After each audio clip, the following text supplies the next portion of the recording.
My connection is weak. Let me try it this way. I got rid of the Wi-Fi. All right. So is there a way you could check to see if it's live? Let me check. Yeah. Let me check. Let me check. Well, that's why. I gotta sign in. Yeah, you're live. I am live? Yeah, you're live. Is it 2 lives? No, man, it's good. All right, let me check real fast. You know why? Because I had just created 2. Okay, I see it. I see it. I am live. All right, Stu Peas, you could lead the way. You know, thank you for having me again. But today, Yes, sir. today I was surprised. I had Wait, no. introduce yourself real quick. So All right, because people know your voice, but they don't know your name like that. all right, okay. But let me explain with Google Scholar all the while. Not all Jamaicans sound alike. This is Stupies, otherwise known as Michael Smith, the most blessed, honorable Stupies. The most double honorable Stu Peas. Yes, yes. With me is the most honorable, unbiased. Peace of faith. Yes.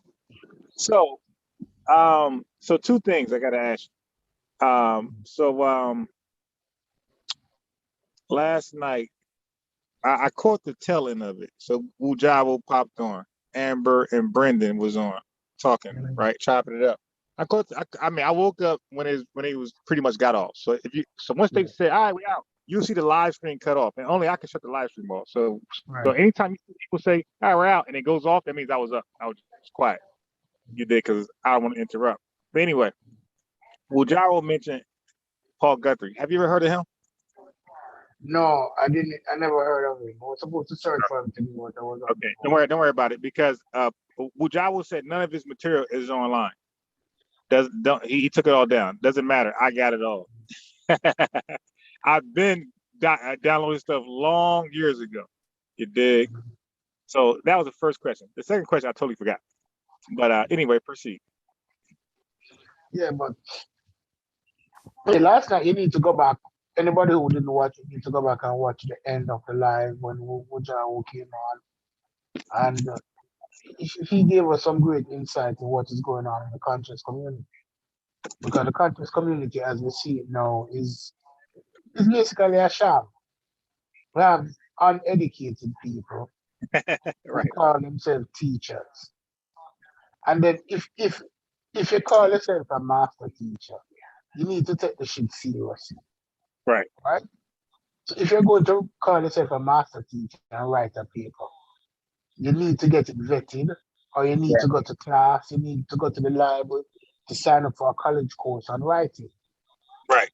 on writing and citation. That would be 12 weeks, a 12-week class in a college course. Go and register to do the course, to do a writing course, to do a communication course, because that's what you plan to do. Don't come on here. And your thesis statement is garbage, and then explanation is garbage, and then your conclusion is garbage, Right. and then you try to sound like somebody you never acquired the skill. All right, let's be honest. Polite is a good talker. He has that skill. But when you listen to what Polite is saying, you realize it is it's like flowers without structures. Right? It's beautiful. It's like you can write in cursive, but you write a bag of shit. Right? So that is what he does. That is what he does. It's a whole bunch of unnecessary words. Mm, Right. There's a lot of people who are like thoroughly educated that we know, and just the name that stands out the most is former President Barack Obama. Like if anybody did any background on him, any Wikipedia in him. You should know that this dude was thorough in education. I mean, I don't know how you could be more educated than his brother. You know, my man, his background is impeccable. You know, so when you hear him talk, his vocabulary, of course, is on fire. But he doesn't force words in there. He doesn't have to speak over the public. See, what he wants to do is communicate with the public. So he's not going to dumb it down to an idiot, but he is going to make sure that the word should be educated by a high school graduate. Mm. My thing is that I understand that a lot of us street side scholars did not go to college. I understand that. Marcus Garvey didn't go to college, right? I understand that, Right. right? But at the same time, you don't have to go to college to acquire new skills, Right. right? You know that this is the avenue, right? So you need to get some skills. Yeah, yes. So college isn't the only way, but I want to add this in there because then we get crazy with that. According to the recession, right, the stats, the people who were less affected by the recession were college graduates, right? So I just want to throw that little stat in there. The people who were less affected by the recession were college graduates.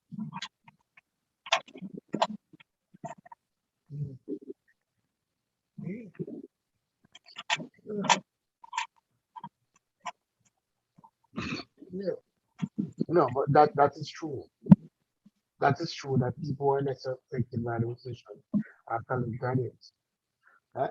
But let's say we as a people, because we didn't realize that, but we're imparting that skill now to our children, right? We're giving our Right. children that skill, the ability to go to college, right? But at the same time, sound educated, sound educated, language skill is hard, and stop. It's like everybody. The problem with it, this Egypt bullshit. Dr. Ben and Dr. Clark Yeah. taught us about Egypt, right? But when you look at it, so we say, all right, Dr. Ben and Dr. Clark, so the original Egyptians were black. And and so they were black. And that is it. Oh, our people were great. Our people are great. We just put in a situation what is undesirable now. I'm not disrespecting Dr. Ben and Dr. Clark, but uh, we, we, we should have moved on from them. We should have built. We should have built on from what they did. We can't just be depending on Dr. Ben and Dr. Clark. Like there was Messiah figure. That is it in the black community.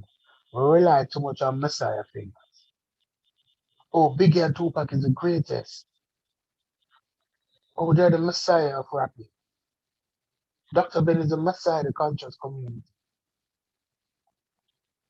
No, we need to move on from that kind of limited thinking.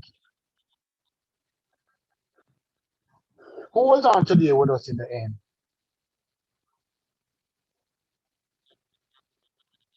Andreas,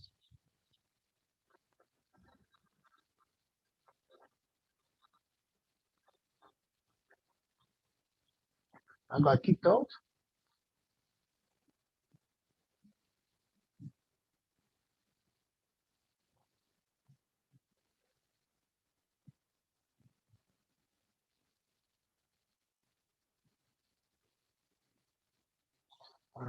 Andreas seems to have stepped off. I think I'm still live. Yeah. I got disconnected. I don't know how that Uh, happened. Okay, nah, but I think it's still live though. yeah, it's still live. It's still live. Okay. Yeah. Yeah. Again, that's why I hate going live on the phone. But yeah, so I Oh, got kicked. you want to wait until you reach home and start it again? Nah, well, we already live, so Okay. it's gonna be a Okay. hassle to create a new live, stop the live, do no live stream. You Okay. dig? Yeah. Oh, But I booted myself by mistake. You know how like there's an option, right? When you have a whole bunch of applications on your phone, like mhm. instead of just canceling one by one, there's an option to close all. And my thumb hit that by mistake. Say closed all. I'm like, get this. Oh my God. So uh like trust me, I want to throw this phone out the damn window. Yeah, I'm not the best phone guy. Okay, when it comes to iPads and computers and laptops, I'm the guy you want to call. When it comes to phones, I'm the last person you want to call. I'm horrible with phones, Android and iPhone, and or whatever they call. But the last thing you said was what? The last thing I was saying that like we put too much focus on the past great in the country's community. Yeah, But sometimes act as if their word is the last year on anything. Because Dr. Ben and Dr. Clarkson is right. gospel. Yeah, It's no because different than we're stuck in religion, and like that's the thing. So when you're stuck in religion, even though if you don't claim one, you're stuck. Or what Science with Sean would say this is Science with Sean's favorite word. It say you're appealing to authority, right? So that's what we're used to doing. We're used to appealing to authority. He said it. Listen, obey, don't challenge it. That's where we're at to authority. And look, some of the scholars, some of the historians, some of the scientists that we will listen to, we're not acting like they can't be wrong as a person. You feel me? We follow their research, we follow their methodology and their evidence. We don't follow them. So Dr. Fauci just can't say any old thing over Russia. It got to be scientific. And that's the difference between me and you guys that's out there. We don't want to appeal to authority. So what you're saying about Dr. John Henry Clark, Dr. Ben, these are men who really wanted to see the best interest in black people abroad. And they did the best they can do. Just like other historians, right? Notable, did the best they can do. But as time keeps ticking, technology keep growing, there's going to be new updates. It doesn't make the historian of in the 80s, the 70s, 60s, 50s bad. It's impossible to know what we know now. We got, that, go ahead. because they didn't have access to all of the information. Huh. I'm not saying that the early Egyptians weren't black, you know. I'm not saying that, you know. I believe that they were black. But then I also I don't believe that. I don't believe that. I thought my little, I'm not convinced that, again, like, because a lot of word soup start to happen. If African Americans think they are descendants from Egypt, no, I don't believe that. I vehemently disagree. Okay, so let me start right there. Okay, I don't think that's your history at all. Okay, if you think other Africans, sub-Saharan Africans in the country were Egyptian, I'm not convinced on that either. Okay, so let me just throw that out there. But you can finish, stupid. No, the ones that I would give a chance is the Sudanese. You understand? Those that came up from Yeah, Sudan, I'm even Xing them out. I, I'm also Xing them out also. right? Because they had a closer proximity to Egypt. But West Africa, Wait, Ghana, stupid, you're breaking up. no, You it's break, stupid, you're breaking your up. fault. It's your fault. It's your fault. You're losing Yeah, signal. you break. It's like a robot. Oh, it's me. Okay, go ahead. All right, finish then. It's your fault. The problem is that sub-Saharan Africans, um, West, we're from West Africa. If you look at the map, West Africa is far from Egypt. It's far from Egypt. Right? if let's look at it this way. You're in New Jersey, right? Yep. And I'm in Florida. We drive now, and I know a lot of people who lives in New Jersey who have never been to Florida.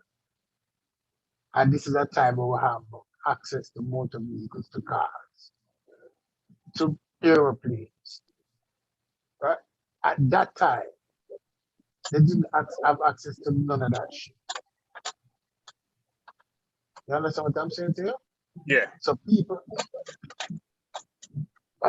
you living in West Africa, or what is known as Ghana now, and going to Egypt, it's like you're going a world away.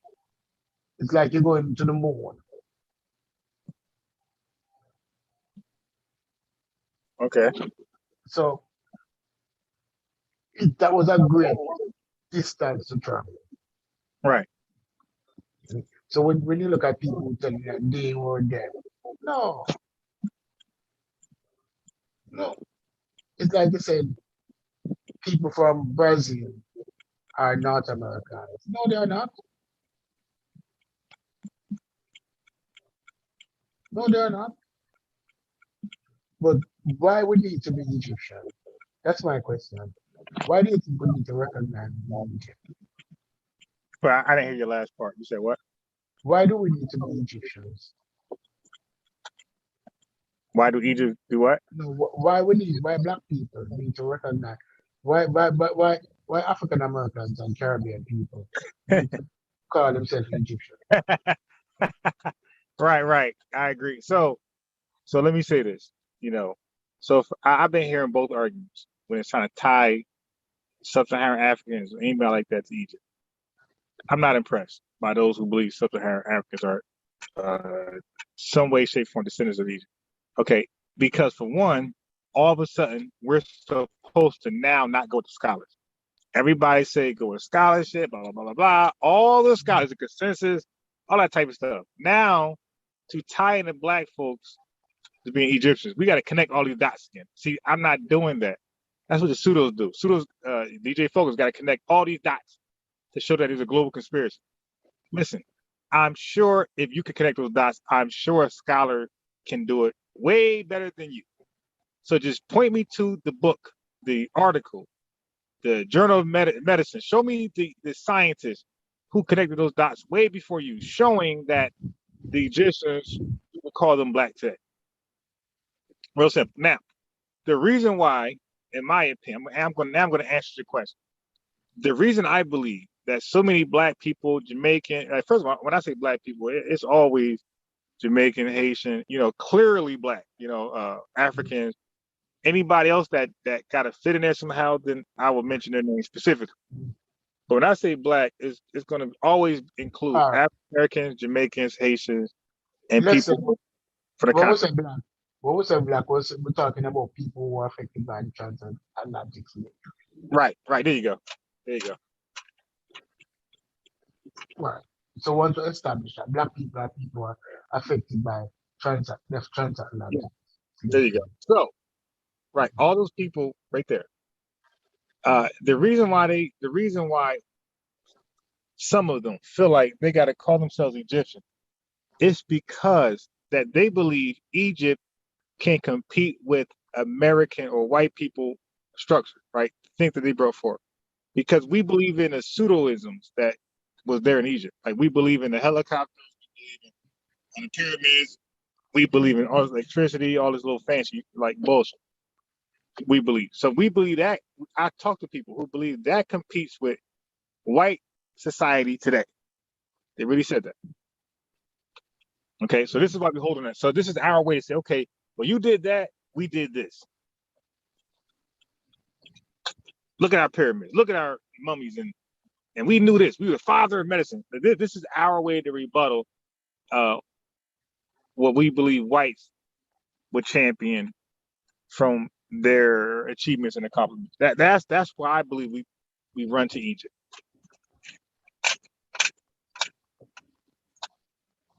And if we can't run to Egypt, we believe we are taking the L.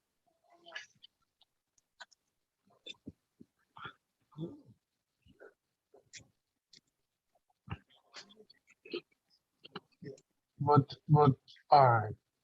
When you look at it this way, right? When you look at it that way, is that they weren't in Egypt, as if there was no greatness in West Africa. You understand? Say that one more time. There was no greatness in West Africa. I didn't hear the first part. All I heard was West Africa. But this one of the plates, not Muslim. One of the plates on your Christmas plate. Nothing Muslim.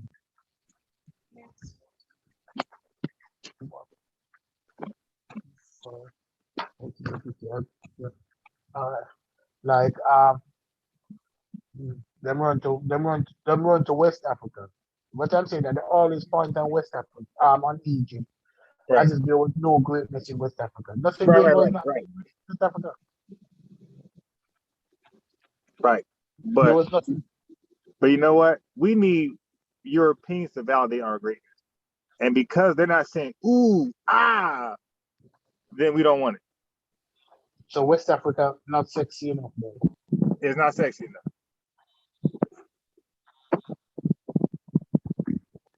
Mm. West Africa not sexy. Nope, not Egypt sexy enough. sexy. Egypt is sexy because it's sexy because white folks want it. It's because white folks believe it's sexy, and we gauge our sexy from what white folks want and don't want. Unfortunately, I guarantee you, if white folks was uh, mesmerized by the things in West Africa, we would be proud West Africans.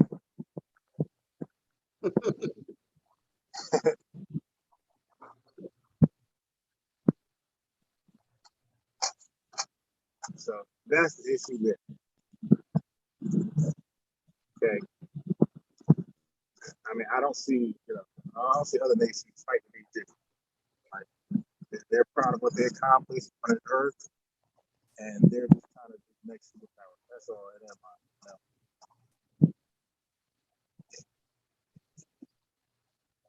Look, the white folks will say that the Vikings, right? The Vikings didn't have what the Vikings were famous for. Raiding, pilgrimage, robbing, raping. And they said the sexy. They love the Vikings. Right. They didn't build any pyramids.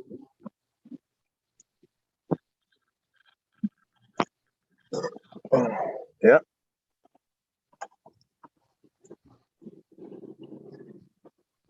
So that's some of the reasons, and I think we should be in a position to go ahead and love ourselves without the approval of the European race. If we believe thick lips, thick nose, strong hair is sexy, we should be touting that. You know what I mean? Look at our sexy. That's your sexy stringy hair and all that stuff. But this is ours. No, but I don't think we believe that. Honestly, I don't think we believe that because we look for everything the European now. Right.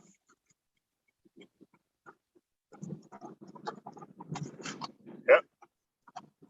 And they some would call it a phallus measurement contest. That's what we're doing. Oh, you got that? Well, look at this. Oh, you got that? Well, look at this.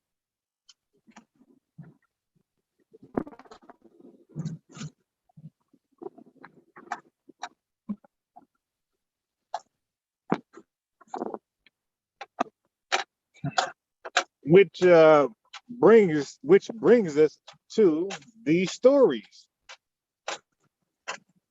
that the most honorable Elijah Muhammad has come up with. The European got stories, They sound good. Well, here's our stories. Check it out. So he Look, created our myths. that's right. Look how powerful and brilliant and dominant we were.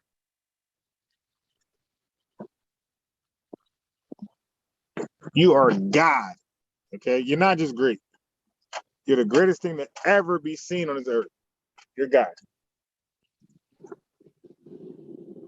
Malcolm X taught the black man cannot be destroyed. He said, if you try to destroy the black man, you will be destroyed. You cannot destroy the black man. That's honorable Malcolm X. That's what he taught. Question: why did Malcolm go to Mecca? He did go to. Oh, he went to Mecca. The reason I can't tell you off the top. I'm not pretty sure. I think he was sent there. I don't know why. I don't know who was in his ear to get him over there. I don't know. No, because people who go to Mecca believe in something different than the nation of Islam. Say that again. People who make the pilgrimage to Mecca, Right. right? Yeah. Because there are certain things that a Muslim must do in his lifetime or should do Right. in his lifetime. And one of them is to do the Hajj, Yeah. to travel to Mecca. The Prophet ordained it to do. How much did the Prophet ordain the Muslim to do in their lifetime? One of them is to go to Mecca. I can't remember the others. Right? But one of them is to make the Hajj. Right? Is Yeah. that taught in the NOI that you must make the Hajj? No. No. Actually, the most. When I say most, I mean the most. Honorable Elijah Muhammad has taught. I'm paraphrasing now. I don't know the exact verbiage, but he couldn't care for all of Arabic scholarship. Okay, so in other words, he don't respect the scholarship at all. Therefore, you call yourself a Muslim. Yeah.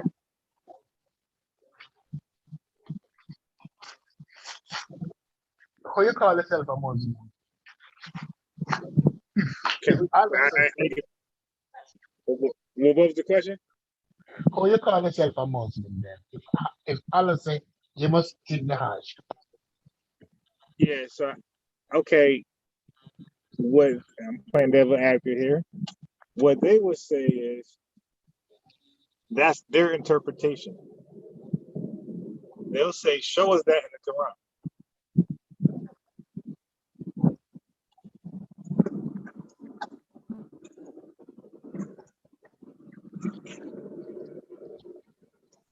So they would say the black man of America, the real Hajj is over here. Come check us out. Come to Mosque Mariam in Chicago, Illinois. That's what you need to be coming to, not coming to you. As a matter of fact, the Honorable Muhammad did a lecture on the rituals that go at that happens at when they make a Hajj. He was saying that when they throw the rocks, whatever, toward the black stone, right? He said that's the black stone. You know, anything black, heads up. If it's black, it's black, like black man black. So black cat gotta be the best cat there is. The big Black Panther, the best big cat. So anything black is black. So because they use a black stone, that was an indication of the black god, something like that. He goes into. So they're making highs to cherish the black man because they're dealing with blackness over there.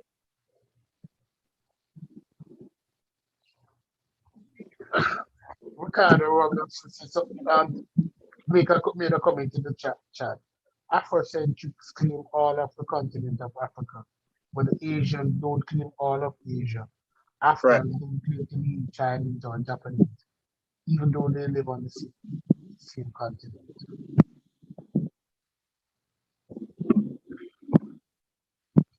We claim all that, all that. And when you look at it, what they're saying is that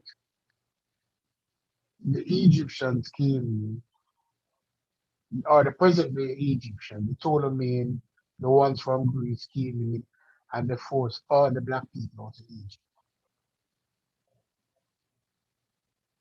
Possible, possible. But those black people weren't us, weren't our forebearers.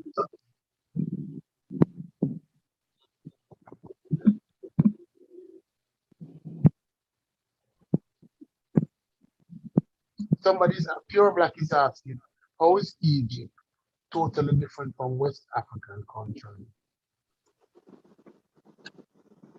Okay, so again, I gotta say this. I'm not your Egyptologist, right? I got a few books on it, have not came across me yet. That's not my interest. But if you Wikipedia this stuff or Google it, it'll see the different. And like they got specific, like this argument is well known, like globally. So they actually title it certain things where it's no mistake they're dealing with the subject. And they explain the history and what happened. You know,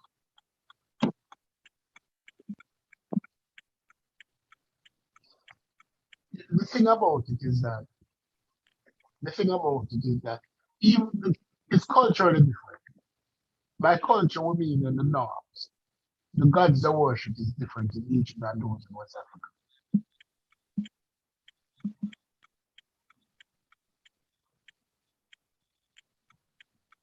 The gods different. So yeah, it's a different culture. it just like this is what I would do. This is the advice I would give anybody listening. I would say whether you want to hold on to the idea that you're Egyptian or African, sub-Saharan African or Egyptian, you want to hold on to the idea, no problem. But make room for it to be false. Okay, so you don't just fall apart and go nuts and smoke crack. Okay, make room for it all to be fake.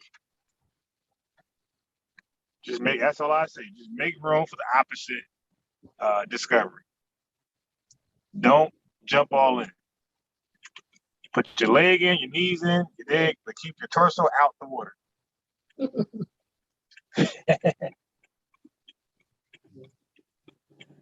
Because that's called, all your eggs in the basket.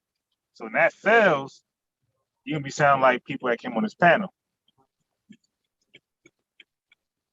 You're all in. And even if the African Americans and other Haitians and Jamaicans and other people who were affected by the transatlantic slave trade, if we were somehow descendants, that's more pressure on us to be smart. Why wouldn't you be the top mathematician your race, not just you? Why wouldn't your race be the top mathematician? Like that would make more. You would have more validity. Stupies. Everywhere you go, Jamaicans, Haitians, and African Americans, they're just smart and mad. Poor as hell, eating mud pies, but know some goddamn geometry, know some goddamn trigonometry. You know what I mean? That would add some validity. Like, hey, maybe we should relook this stuff. And it would be a badge of honor for us because we will be saying we were disconnected purposely, and now we're trying to reconnect and look at our ability, look at our abilities in the academic world. But you're gonna do a hard time convincing people that you're an Egyptian. And I was gonna ask one of these brothers, listen, I was compelled to ask one of these brothers on the panel what was 7 times 8. I'm telling you, stupids, I really didn't think the brother knew. I'm telling you, I truly didn't believe it. I said, I don't. He's talking all this answers, solutions, guillotine. I don't believe he knows what 7 times 8 is. When you talking 7 times 13, and see how long it take to answer.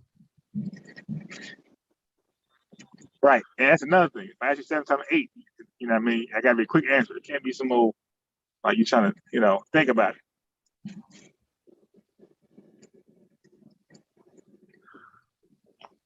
The thing about it is that, honestly, here I was look,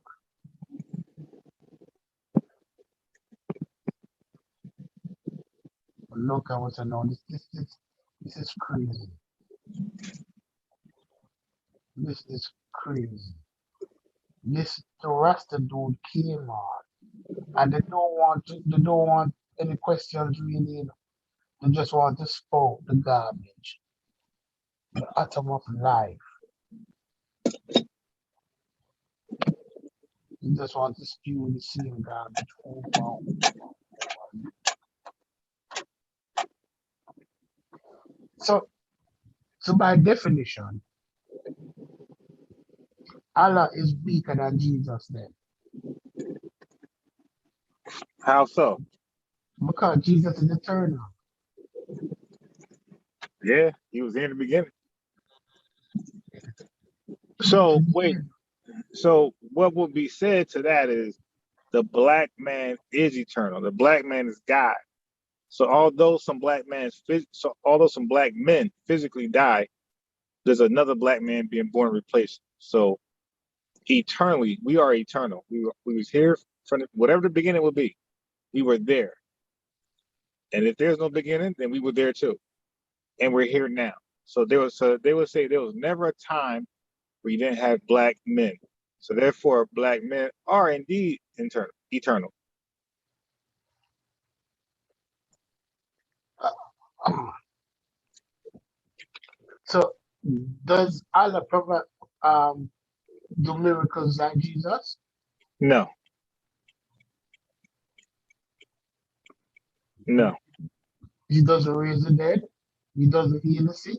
Oh, he raised the dead. He heals the sick. He heals. It's spiritual. He heals the spiritual dead, the spiritual sick. Yes, he does that. What about can he do the 40 loaves? Can you do what? Can he do the 5 loaves and 7 fishes miracle? I didn't catch it. Can Allah do the miracle of the fishes No. and Nah, but the best miracle that they will tell you that Allah can do, they can raise the black man up from a treacherous position. No man can do that. No man's ever done that. That is more hard than the 5 loaves, fishes, all that. Part in the Red Sea, the Ark. Getting the black man together to want to take care of his family and hustle hard, do for self. There's no miracle greater than that. That is the hardest burden you can do. Is to get a black man with a ninja mind. Is to replace the ninja mind and the black man given the mind of God. That's the hardest task. That's the hardest miracle to perform. Okay, that's what would be said. so no, I I am lost. So no actual miracles, no Lazarus, no fisher, no water to wine. None of that.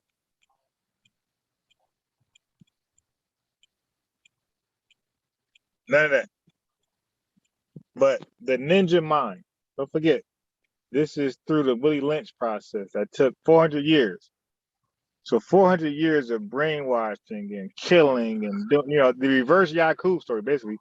So Willie Lynch is the reverse Yakub story.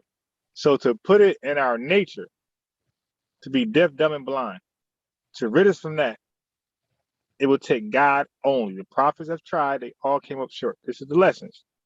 Supreme wisdom lesson. They all came up short. It's going to take Master Prophet Muhammad to get that ninja mind out of you and give you the mind of God.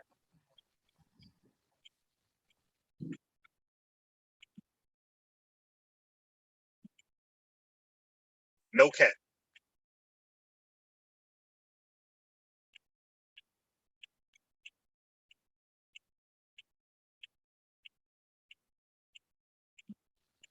No cat on that one. So hold on. So so all right. Ford Muhammad is a prophet, Black man. and Elijah Muhammad is his messenger, That's right. right? Yep. And there's no promise of salvation. You can only hope to see it. You can only hope to see salvation. That's right. That's a fact. Keep hope alive. And there's no heaven.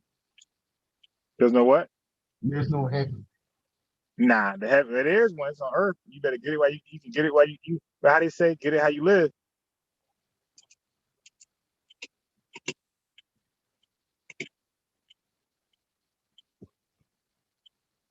Get it how you live.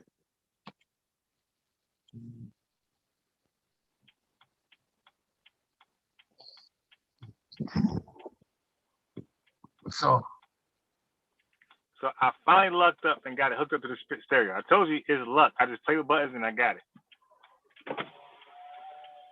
no, I need to know.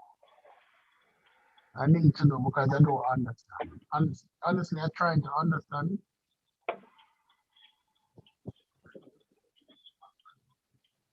Okay, what's that? What's that? I'm trying to understand, right? No heaven. No heaven. Well, there's a heaven. It's on earth. It said there's a heaven. It's on earth.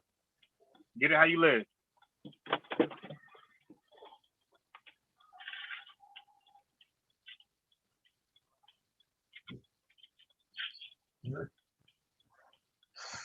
I-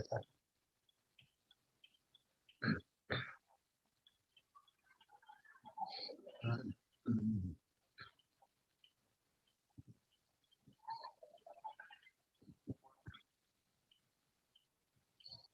So there's no promise then.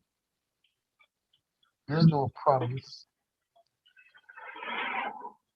Yes, yes, Mm. yes, yes. There is a promise. What's the promise? The promise is that you believe in Allah's messenger, you will be given divine righteousness. You dig? And You will be given. what you get from that? Nah, ain't no spookies, my brother. You get peace of mind. Peace of mind.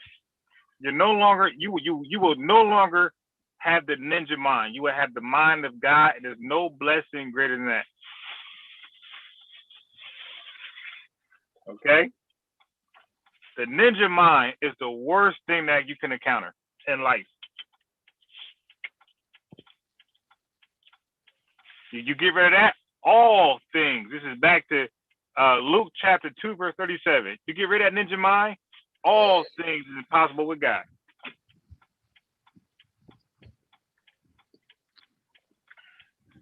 But it starts with the ninja mind. All right. All right. This question. This question. The belief. Then who does Jesus is?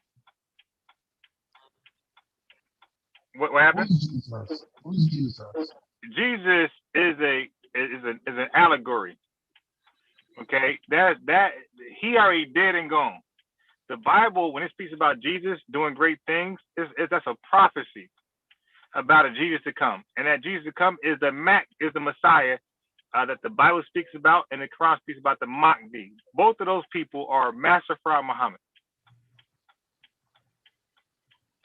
So is it all right? What about the Holy Spirit? The Holy Spirit, that's pseudo. Right? There's no mystery God.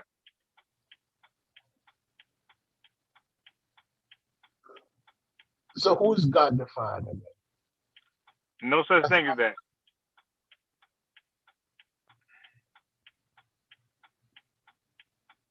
There's no such thing as God the Father.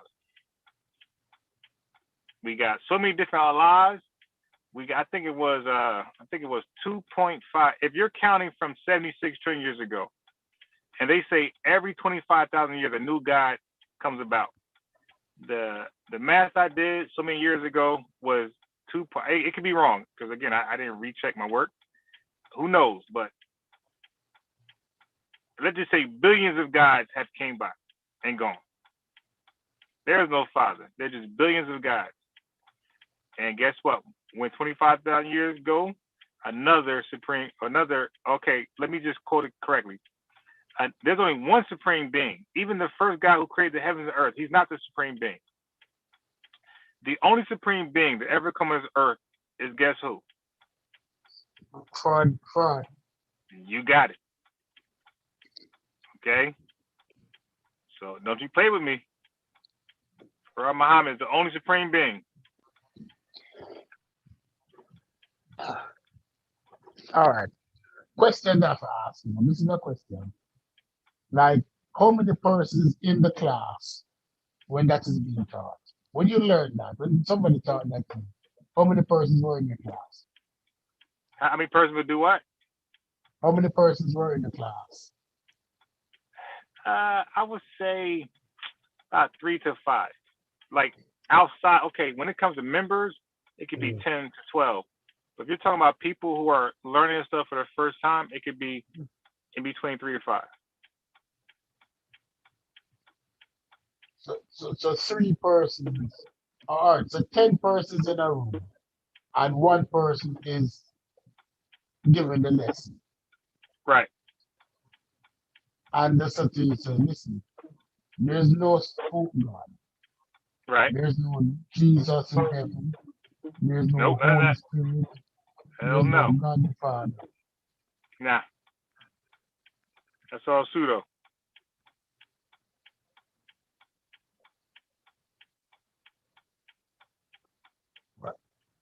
There's no heaven. Pseudo. That only thing, when a man dies, he dies. Dead and gone. Pray for him, bury him, and move on. So why we need to live righteous in this life? To restore balance. Because right now the evil has, you're preserving Mother Earth. For who? For your For future children and grandchildren.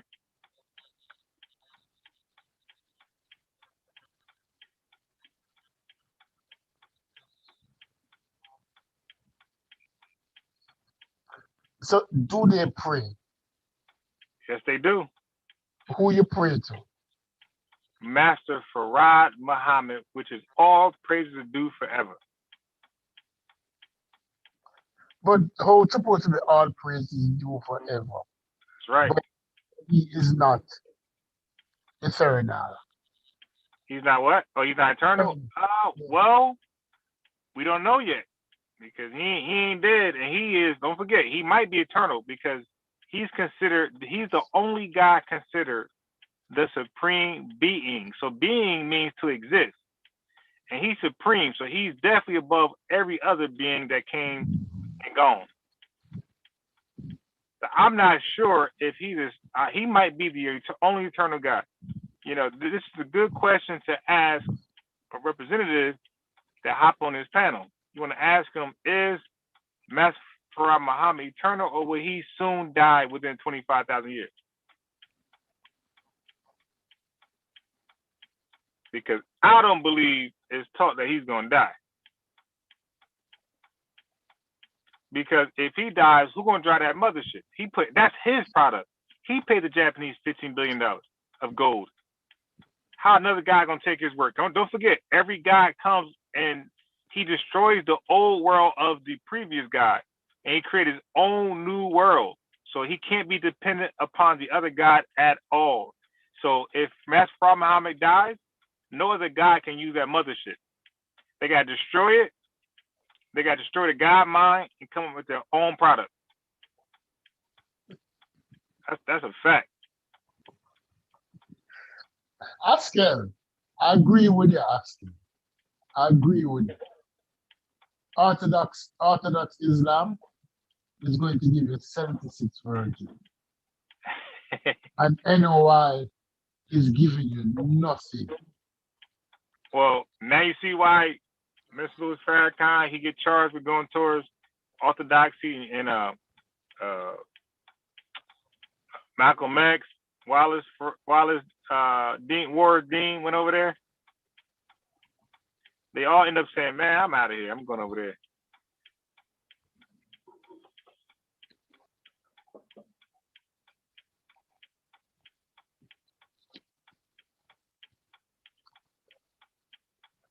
The sister who came on, the one who came on the day, the fat sister. You Yeah, said I she sent was, her a link. Yeah, what about it? yeah. Because I did not for her to come on and to tell me that there's no heaven, there's no hell, Right. there's no consequences for your life, how you live your life. No, sir. No, sir. Because when you die, you just die. That's right. And life goes on.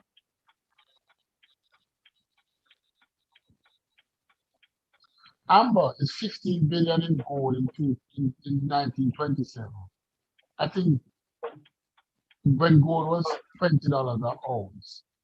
Now gold is like $5,000 an ounce. So in today's money, that would be like $1 trillion. So yeah, I don't know how he got it. I believe that he had like, you watch the movie Die Hard 2 when he had the dump trucks. I think Ford Muhammad had about 500 dump trucks full of gold. Yep. That he drove to Japan. Because he put the gold on a ship and carried it to Japan to pay the Japanese. No, I want the sister to come on because I want her to address that issue. Where did is she Ford Muhammad? Huh? Is she in the chat? No, I'm not seeing her on the chat. Okay. Where did Ford Muhammad get the $15 billion in gold? Did he have a gold mine? All right, Blood diamonds, Ford, baby. no, can he perform miracles like No. let things appear out and No. out of No way. nothingness? No way. Now, everything is scientific, bro.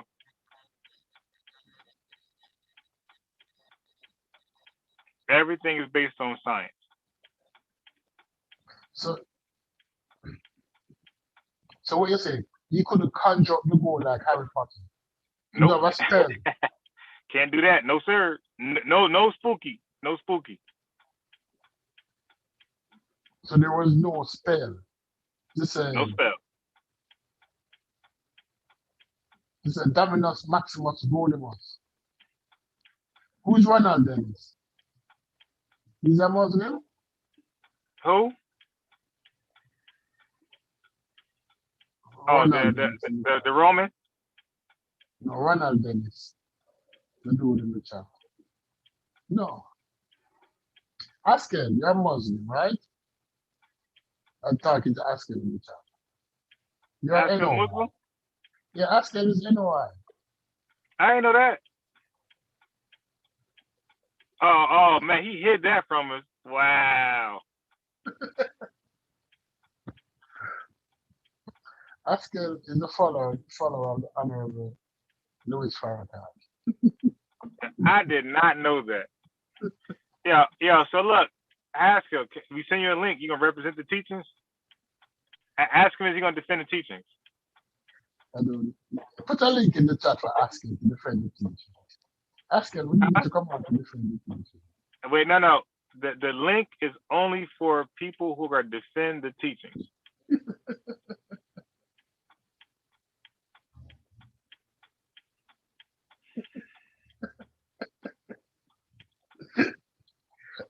What?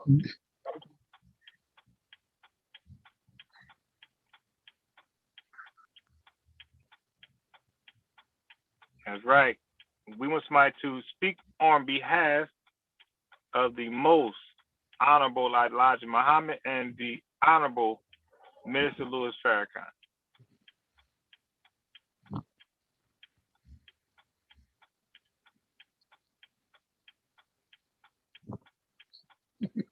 The money is $1 trillion of gold is 1/10. It's 10% of the current supply of gold.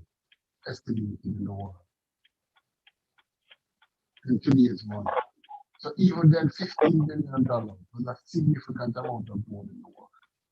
That would have been like 25% of gold that's actually in circulation in 1920. Where did he get all that? Did he borrow it from Fort Knox?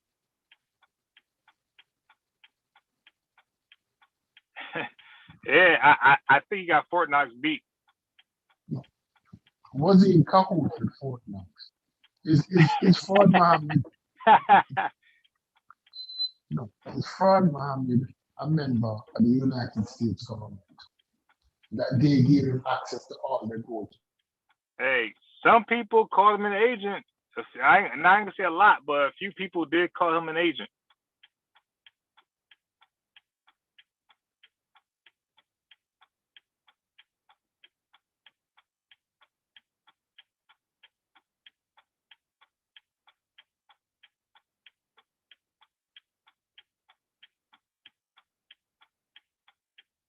Yeah, so Stupies, let's get right into the teachings, okay?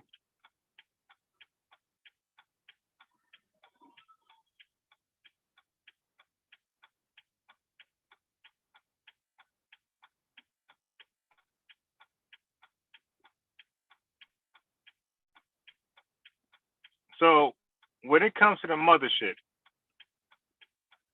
what is one of your what is something you agree with when it comes to the mothership?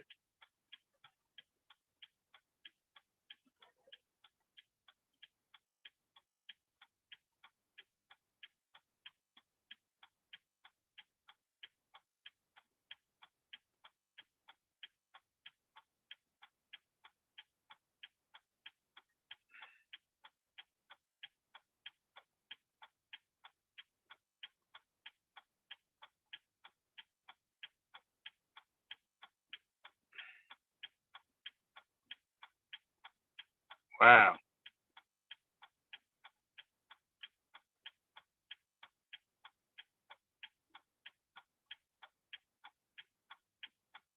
So you have people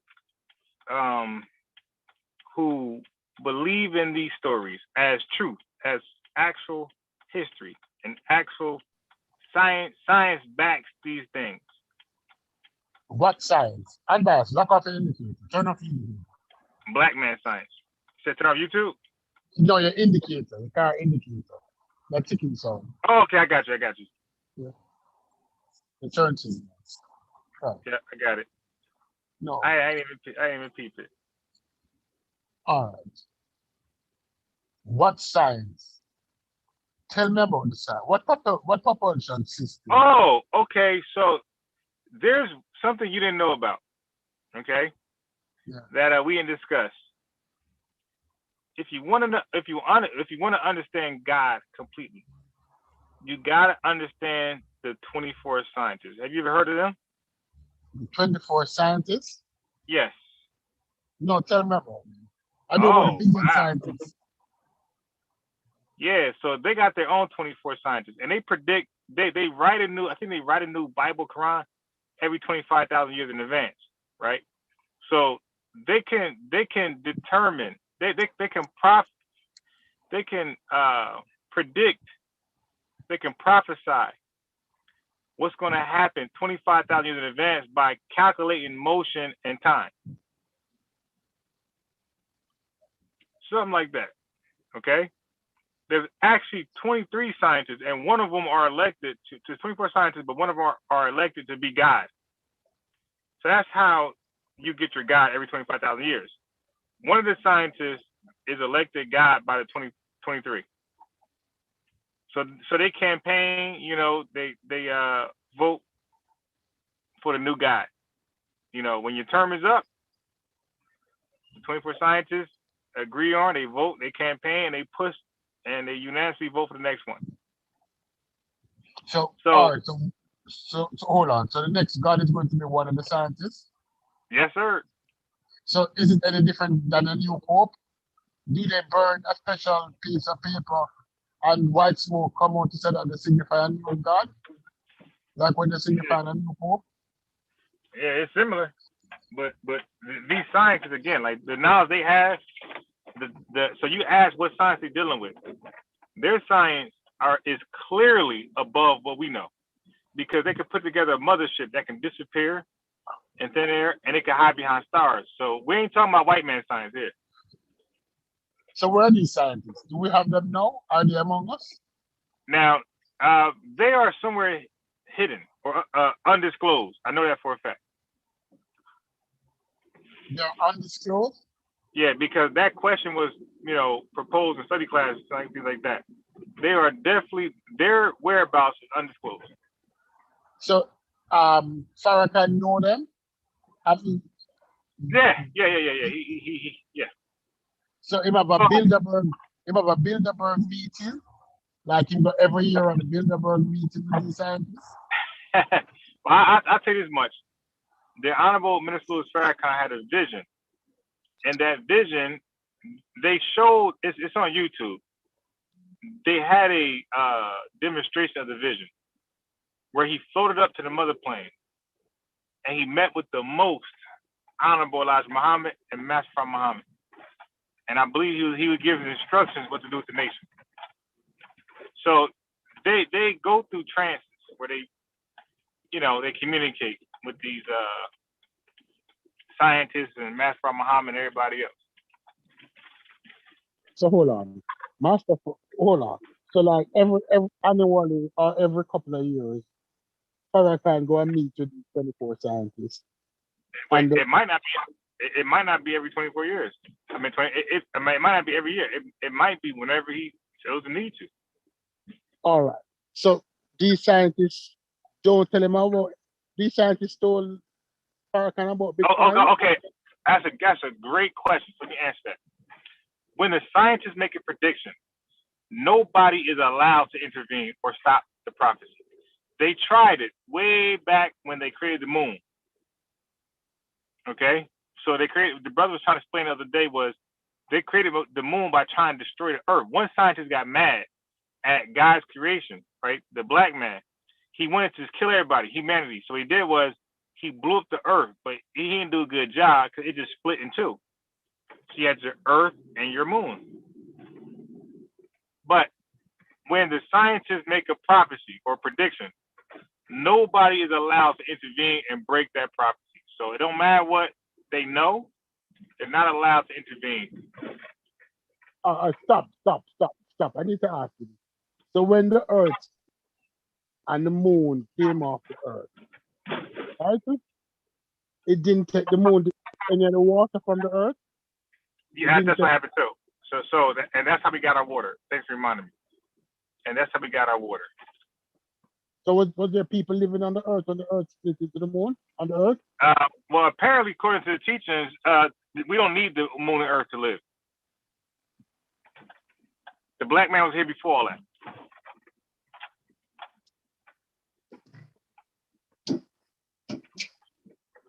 Yeah, this is deep. This is deep science, bro. And if you close your eyes and think real hard, you too will understand it.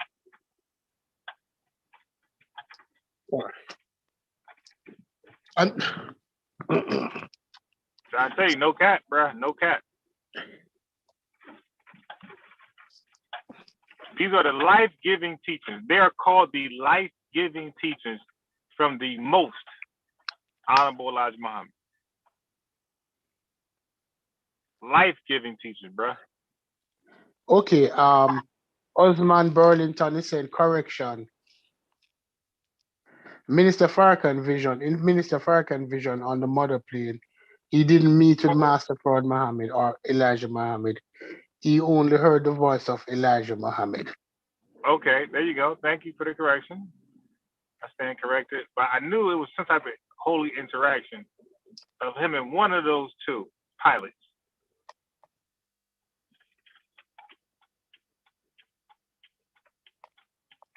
So I was close. I just wasn't close enough. All right. So since the black man don't need the earth to live or the moon to live, that's right. Does the black man have to eat to live?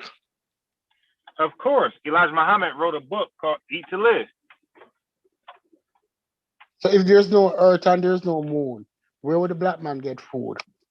Okay, so at that time when he was there with a lot floating in space, um, they dealt with the elements because don't forget, all all food is, if you break it down to the smallest subatomic particle, all it is chemicals that you find in the galaxy. That's all it is.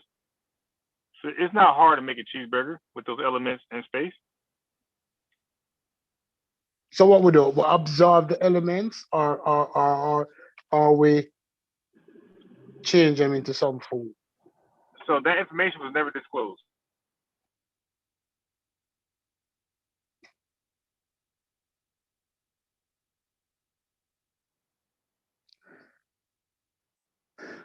So let me recap now, so that I don't get it wrong. That There's was no from heaven. Chaz the Rock. There's no heaven. There's no God. Nope, There's no Holy Spirit. There's no Jesus Christ. nah, that's all spooky. Um, Allah is a God, but he's not eternal. There have been millions of Allahs. Billions, Allah made himself from the seed of life, which existed before Allah. right? Allah then created the earth. So Allah created the earth, right? Of course, And the universe. 76 trillion years ago, and the moon 66 trillion years ago.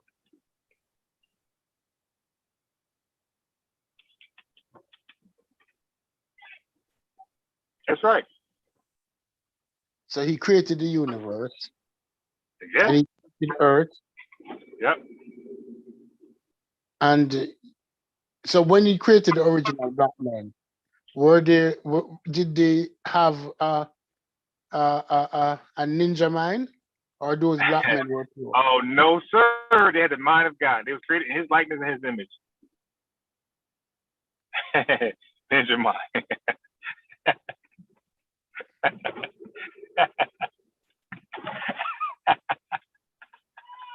So Allah cannot perform miracles. No spookism. It's just science.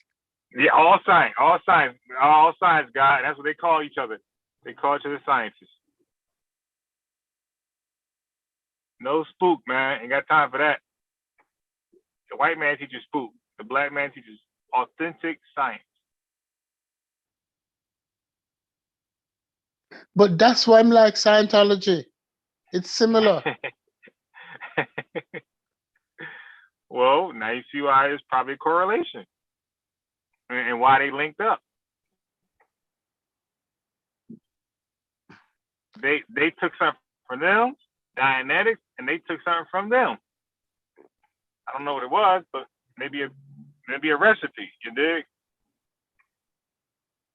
But they definitely got something back. All right. The question I have for you now. So Farrakhan actually believed this? Yes, he told his whole journey. I don't think anybody believed it more. If they did, they're his age.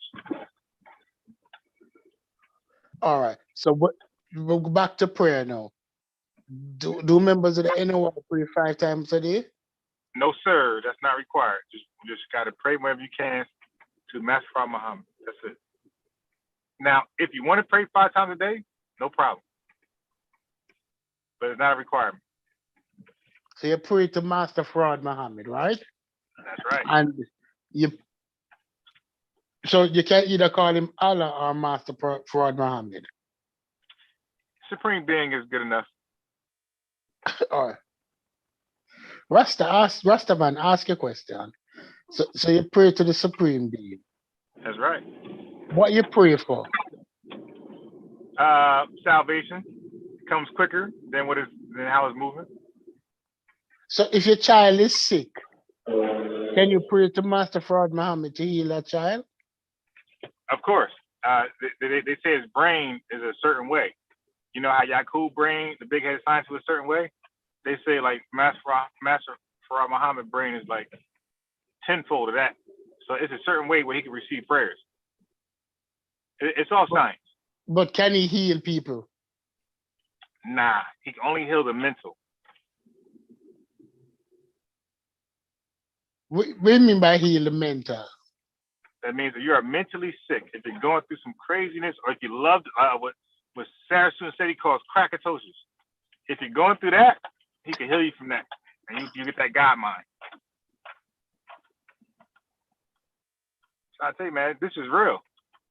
Just Google it.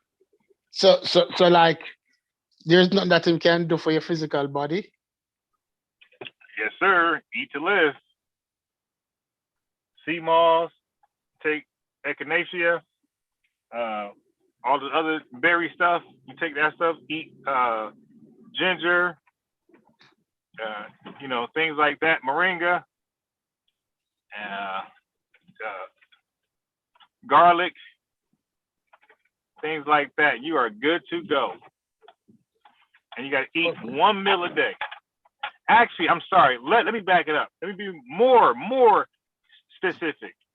All you need is navy beans and milk. One time a day. All you need is navy beans and milk, and you one time a day. And matter of fact, Master Muhammad, he ate one time every 3 days. So that's the goal, 3 days. Navy beans and milk. And I don't believe there's any disease that can afflict you.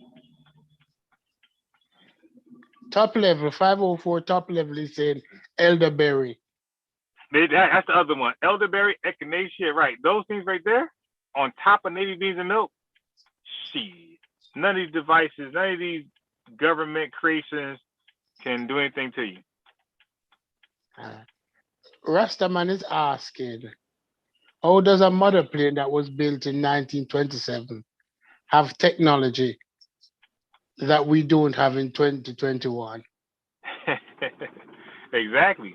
How would he be the all-wise God without technology that puny earthlings would have? Then he wouldn't be the all-wise God. So his technology, we would never, ever, ever fathom. Okay? Ever. He will always be above us. We'll try. We'll like, for example, do you know when Yakub grafted the white race, the devil, okay, his ready-made devils, do you know they had a certain urge to graft themselves back to the original man? And as far as they went was a gorilla. So every gorilla you see, all the monkeys, right? Because the gorillas, the great ape is the father of that, that came about from white folks trying to graft back to black folks. So white folks created the first gorilla. All right. What elderberry look like? I don't know, but I know the elderberry juice look like purple. Look like grape. Can you send the link to Osman Burlington? So yeah, I could put the chink. Wait, you got the link. Copy the link, put it in the chat. I don't. Oh yeah. Yeah, it's in your Swazi.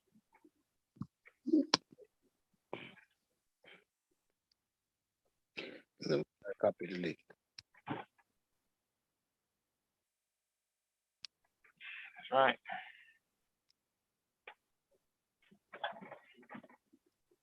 This is the law. This is the lost down knowledge that everybody's forced to reckon with.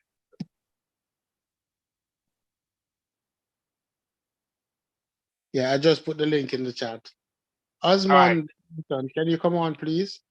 Now, why do indigenous black men always hit me up early in the afternoon while I'm working? He want to text me while I'm working, and he texts me through instant messenger. So that actually affects my work about the live. This is early afternoon. He does this every time, stupid. He asked about me going live. I said, yeah, later, same time, every time.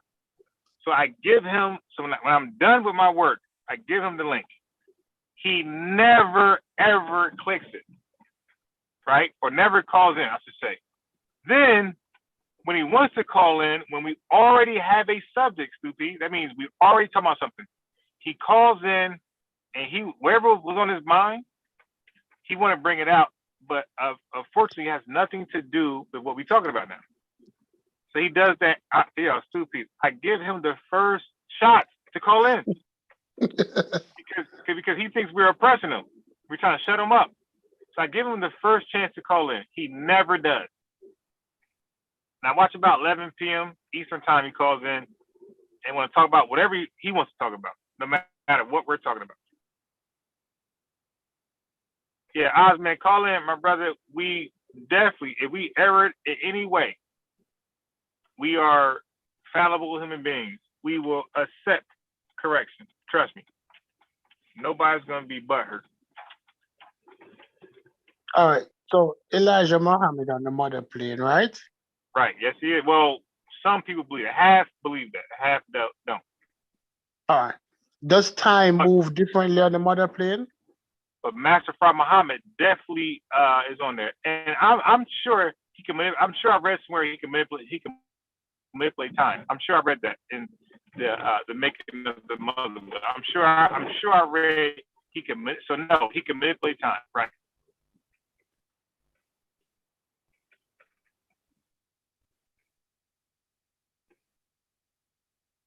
So if he can manipulate time, that means he can go forward and backward in time. I believe so. Or he can slow it down or speed it up. Yeah, I mean nothing's impossible with God. Luke chapter 2 verse 37. No, I'm sorry, Luke chapter 1:37.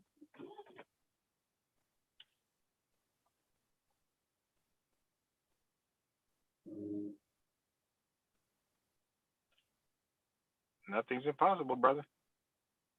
So how soon after you start getting these teachings? When they're on the street?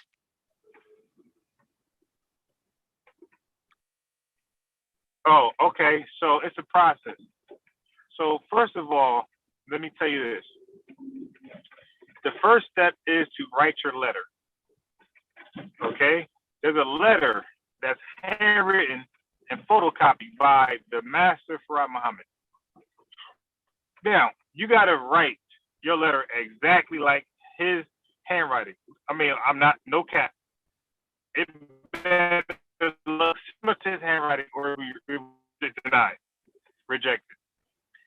And what you're doing is, in that letter, you are reclaiming your original name, which is an Arabic name, okay? So in the letter, you're asking Master Fard Muhammad to do away with your slave last name, and you're asking for an Arabic last name, X. Okay, so once your letter once your letter looks like the handwriting of the Master Fard Muhammad, your letter will be accepted. Now you are considered a registered Muslim. You have an X. Well, sort of. That's the first part. The second part is you have to recite the student enrollment verbatim and the actual facts. So the student enrollment is based off catechisms. You get questions and answers. You got to answer everything. So you might hear something like this: who is the original man? That's the first question you got to say. So you got to repeat that. You got to say, who is the original man? Then you got to answer. The original man is the maker, the owner, creator of planet Earth, father of civilization, God of the universe. And then you say, who is the color man? The color man is Yakub's grab the devil, or whoever that is. You dig? There's 10 of them. You got to repeat that question and answer verbatim. Okay? Then you have the actual facts that tell you about the measurements of the square miles of all this oceans, right? But one, there's one not mentioned there. I think the Red Sea, something like that, and they got a justification for that. We have a dude in the chat by the name of Power Move. Power Move said he was in the Nation of Islam for 20 years. Dang. Okay, and what about it? No, I'm asking. Power Move, can you click the link and come on, please? Just, we're not being aggressive, just need to ask you some questions. If you could enlighten us, it would be appreciated.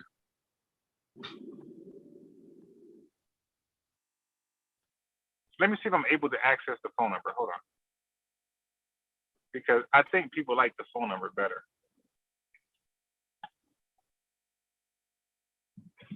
Let me see if I'm able to access this.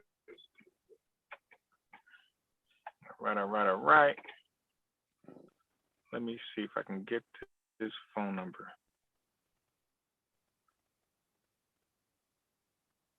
Yeah, what I would love to ask Paul Move is that while he was okay, he said sure. Yeah. So click the link, because from the phone, I don't know if it's possible. Let me try again. Wait, maybe. Click the link. I've just sent the link, Paul Move. Click on that link. Okay, so I'm able to post a phone number inside the chat, I believe. Yeah. I'm able to post a phone number inside the chat as well. Look at this. If it let me do it. Okay. Got it. All right, so let me post this phone number inside the chat. And we would love to chop it up with our brother. An honest civil dialogue.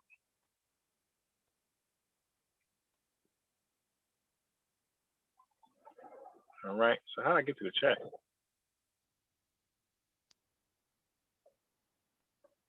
So how do I get to the chat? Man, I'm not sure. Tita Vargas, is that Paul Move? I think so. Yeah. Unmute your mic.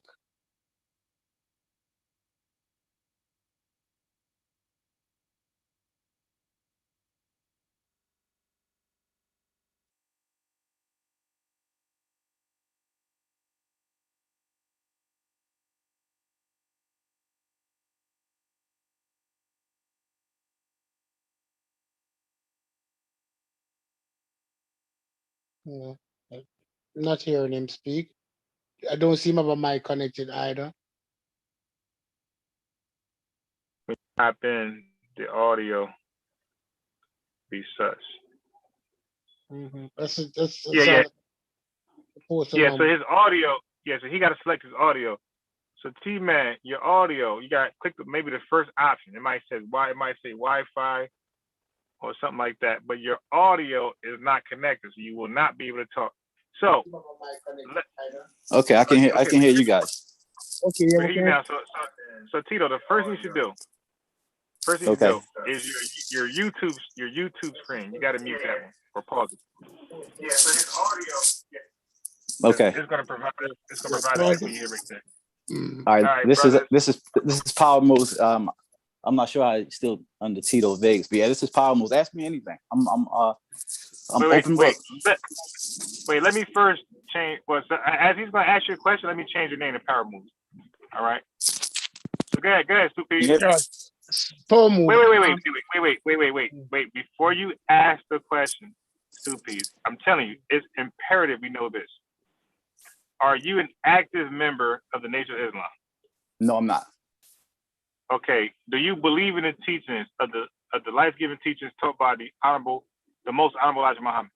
No, I don't. I can give you my background, and then if you want to kind of give. Okay, to kind of give you an idea. Yes, I think so here's okay. So I'm from Baltimore. I'm 41. Up until I grew up in the trenches of Baltimore. I'm still in Baltimore, but I'm in a nicer area now. You don't have a Baltimore accent, so I don't know if I believe.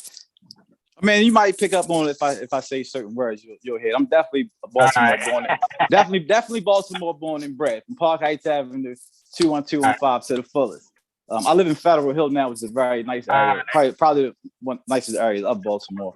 But how I came into the Nation was, and I give you the background as far as where I came from. Of course. That's how I got there. Fill us all the way in. Don't leave a detail out. Go ahead. Okay, and this is how they kind of get you when you're vulnerable. So up until I was about maybe 20, I was in the streets up until I was maybe 20 to about 20. I was in the streets real heavy. got into some stuff in Baltimore. Ended up moving to Silver Spring, which is Montgomery County, like DC area. So I'm staying there just to get off the streets for a while to kind of change my life.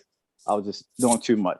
So I had a relative that was living there who I haven't seen in years. He gave me the book, Message to the Black Man.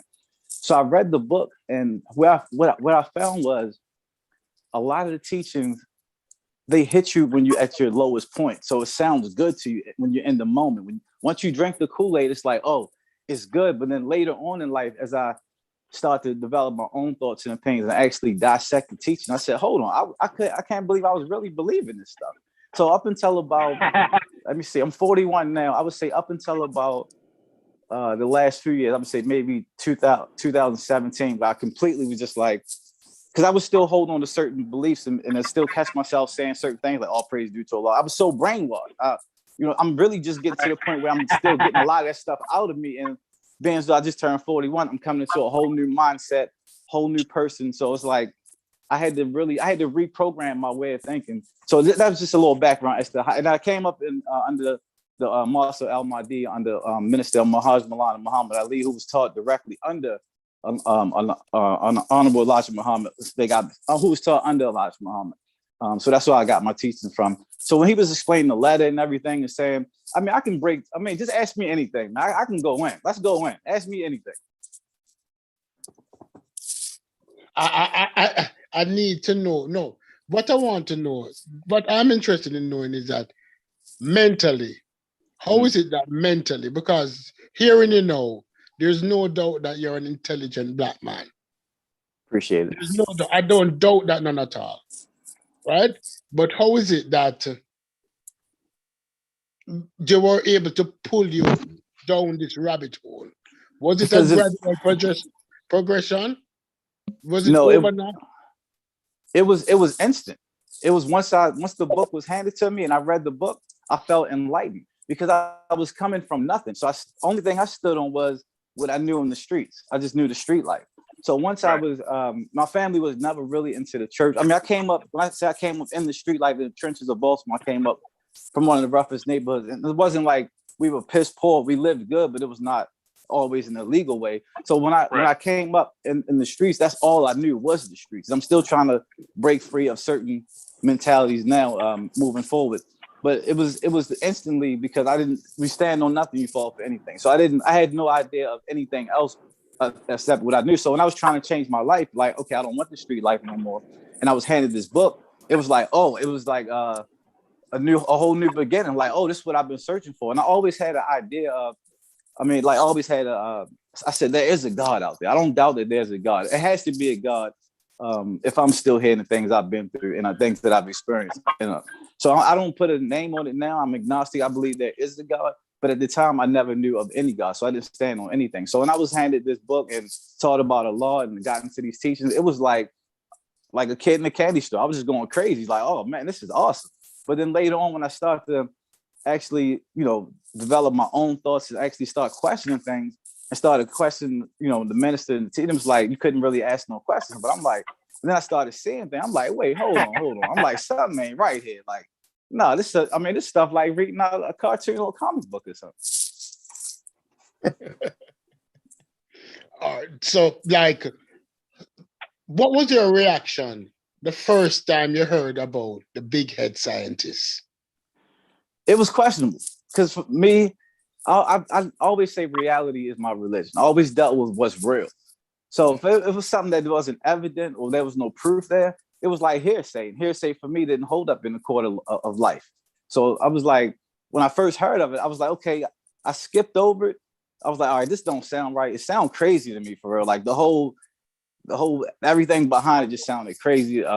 Just the grafting and just everything. And then I was listening to the guy talk about the grapefruit. And I said, oh man, he got another brainwash one. That's just, and before he even said it, I knew what he was going to say before he even said it. And I wish I was on at the time. But when I first heard it, I was like, this sounds crazy. But then there would be other teachings that would make sense that wasn't necessarily have to do anything with religion. So it would be something like, okay, if you only have one pair of pants, keep your pants clean and iron them every day. I'm like, okay, that makes sense.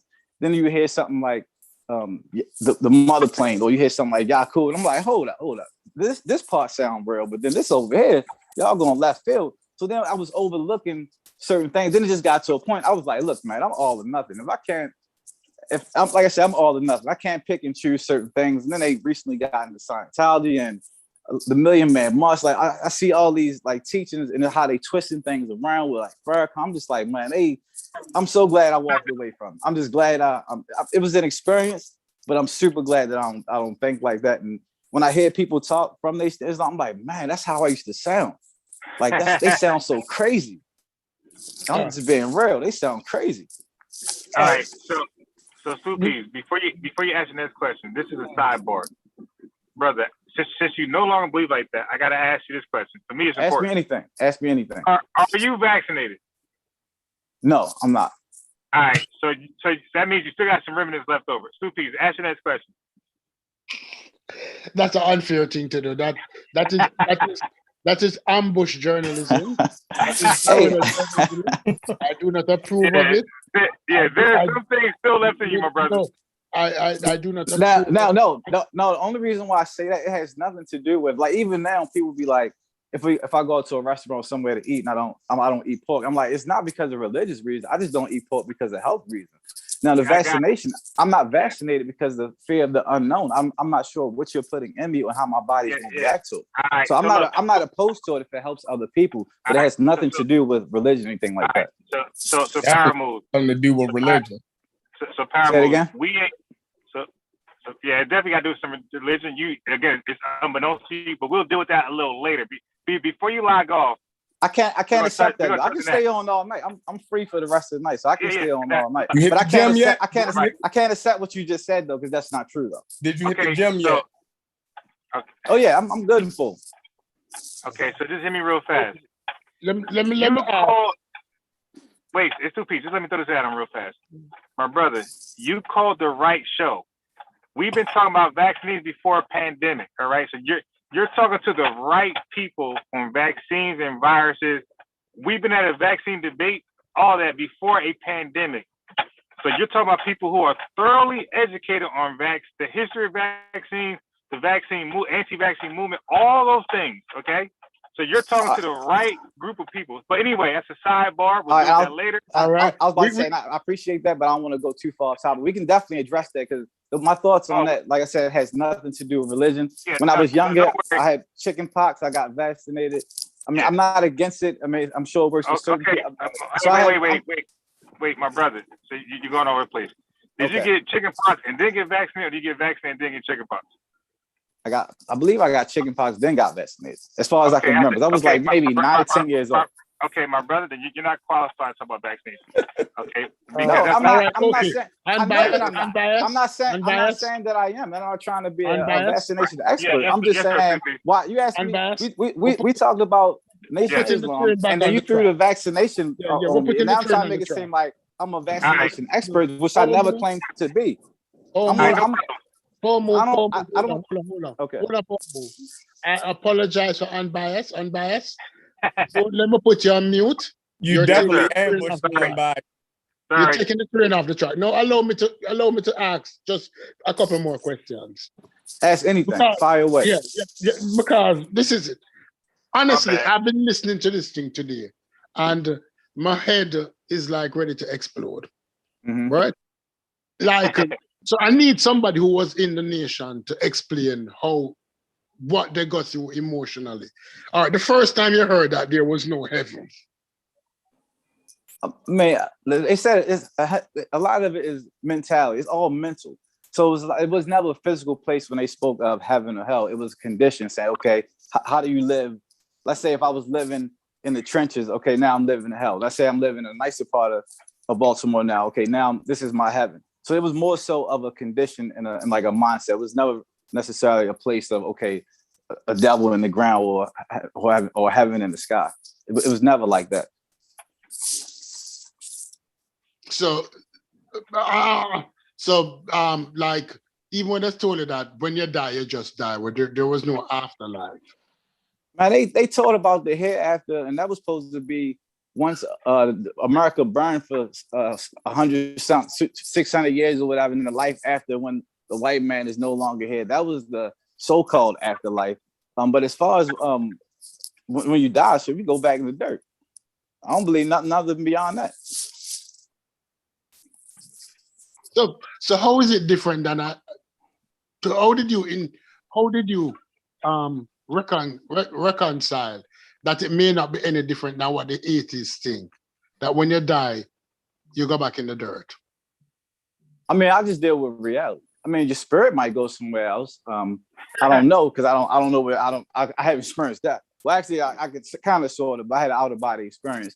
But I don't know when you actually buried in the ground. I've seen my people's buried in the ground. I don't know where their spirit goes after that, but our bodies definitely go back in the dirt. I mean, that's the reality of it. Okay. When they told you that Allah is not forever, that there have been many Allahs, that the first Allah died already, and there are other Allahs to take his place, and the 24 scientists decide. Man, all that is comic book stuff, man. That's fairy tales.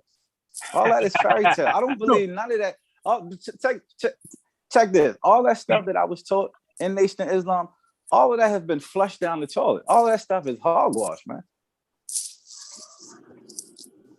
But why do you think that information is not publicly available? What information is not publicly available? Those teachings. Most people don't know that is what they believe. If you look at when the guy was explaining the student enrollment, I mean, if you actually go and look at these teachings and dissect this stuff, like who actually came up with this stuff, and then you go back to who came up with it, some white dude out of wherever he was from, and you ask people actually believe this stuff. I mean, let's really go into the Nation of Islam teaching. That's what the topic is, and we talk about Yakub and all other stuff. I mean, let's really go there, because I mean, this stuff is, I mean, like I say, it's fairy tales. I can't believe I even drank the Kool-Aid. I'm looking at it now, like that's why I hear other people spilling stuff, and I'm like, that's the same stuff I was taught, same teachings. You got other people spilling it. I'm like, man, y'all sound. I mean, they sound like a bunch of fools for real. And I can't. And I used to be one of them, so I can say that. I used to be in conversations in the barbershop with, my homeboys that I came up with, and we would have conversations, and I'd be spilling Nation of Islam teachings, and they would be giving me, reality teachings. I'm trying to debate with them. I'm like, hold on, I don't have a leg to stand on. This stuff sounds crazy. So, this is the most important question I'm going to ask you now. This is my final question, and I give other person on the panel the opportunity. I don't think it is, but keep asking. How is it? What was the breaking point? What was your tipping point when you realized? When I said I gotta walk away from this? Yes. When I wasn't using my own, when I was denying myself of my own self, meaning that I would go to do something. It was something I naturally wanted to do, but I wouldn't do it because of the teachings was blocking me. So I felt like the teachings was blocking me from actually living my life and who I actually was. So once it got to that point where I was like, hold on, I feel like my strings being pulled. And then a lot of these teachings that don't have evidence that can be backed up, I said, man, I gotta walk away from this. And I only came into it because of where I came from. I was coming straight off the streets. I got into a jam in the city. It was a whole thing. I got locked up, a whole bunch of stuff. I came home. I stayed with my people out in Silver Spring for a while. That's when my cousin gave me the book. And then, like I said, it went from there. So when I came into it, I was coming from nothing. All I knew was the street mentality. And like I said, my family was never really into the church or, things like that. I had a few members that might have been father sinners back then, but never really the Nation of Islam teachings. It was, when God bodies, when everybody was on that back in the day, I had, a few family members I was close with that was like that. But it was never heavy in the family where everybody had a collective mindset and say, okay, we are Christians, we are Nation of Islam. It was just like, no, we are who we are. So question, would you agree then that the nation gave you structure in a time when you didn't have structure? Put some structure in your life. Yeah, I would say they did. But I would think at that time, anything that I would have grabbed on that would have kept me out of the streets would have gave me structure. It didn't necessarily have to be Nation of Islam. But I will say at that time, because it was another outlet other than what the streets was offering. So I would say it did give me that type of structure. The reason I ask that is that we cannot only speak bad, we have to give some of the positives. And it's not all bad because and it's not all bad. I'm saying the teachings themselves is what the fairy tales and all that. But if you take somebody that's like how Malcolm X came into it, I was just pretty much the same way. If you catch somebody at their low point in life, and especially if they want to change, that's inevitable. That's going to happen. No matter what's the text behind it. If I'm somebody that's coming off the streets, just came home from jail and all this, and I'm trying to get my life together, I don't think there's really no structure to that to say, okay, let me focus on myself, be responsible, and do the things I need to do. I don't think there's really a textbook structure behind you just trying to change your life and change your ways. So I don't think Nation of Islam necessarily did that. I don't want to downplay it and say, I just think at that time, that's the only outlet that I had. I'm not going to completely downplay Nation of Islam as far as the structure, as far as give me that outlet. But I was just talking as far as the teachings was a lot of hogwash. A brotherhood is always going to be there. They could have, if I'm at my lowest point, or even if I'm at my highest point right now, and I'm on a group with y'all, and it's 5 of us dialoguing right now, we can build right now and have a brotherhood, and it don't necessarily, we can have all different type of ideologies or whatever, beliefs, and we can still come together as brothers. So I don't take away the brotherhood structure of anything. We still my brothers. Yeah, I have 2 questions to ask you from the chat. I told you wasn't done. No. People, go ahead. No, these are the chat questions now. Did you get your ex? And were you selling final calls? Now I wasn't doing none of that, but what I did was I did change my name, not to an ex though. But here's what happened.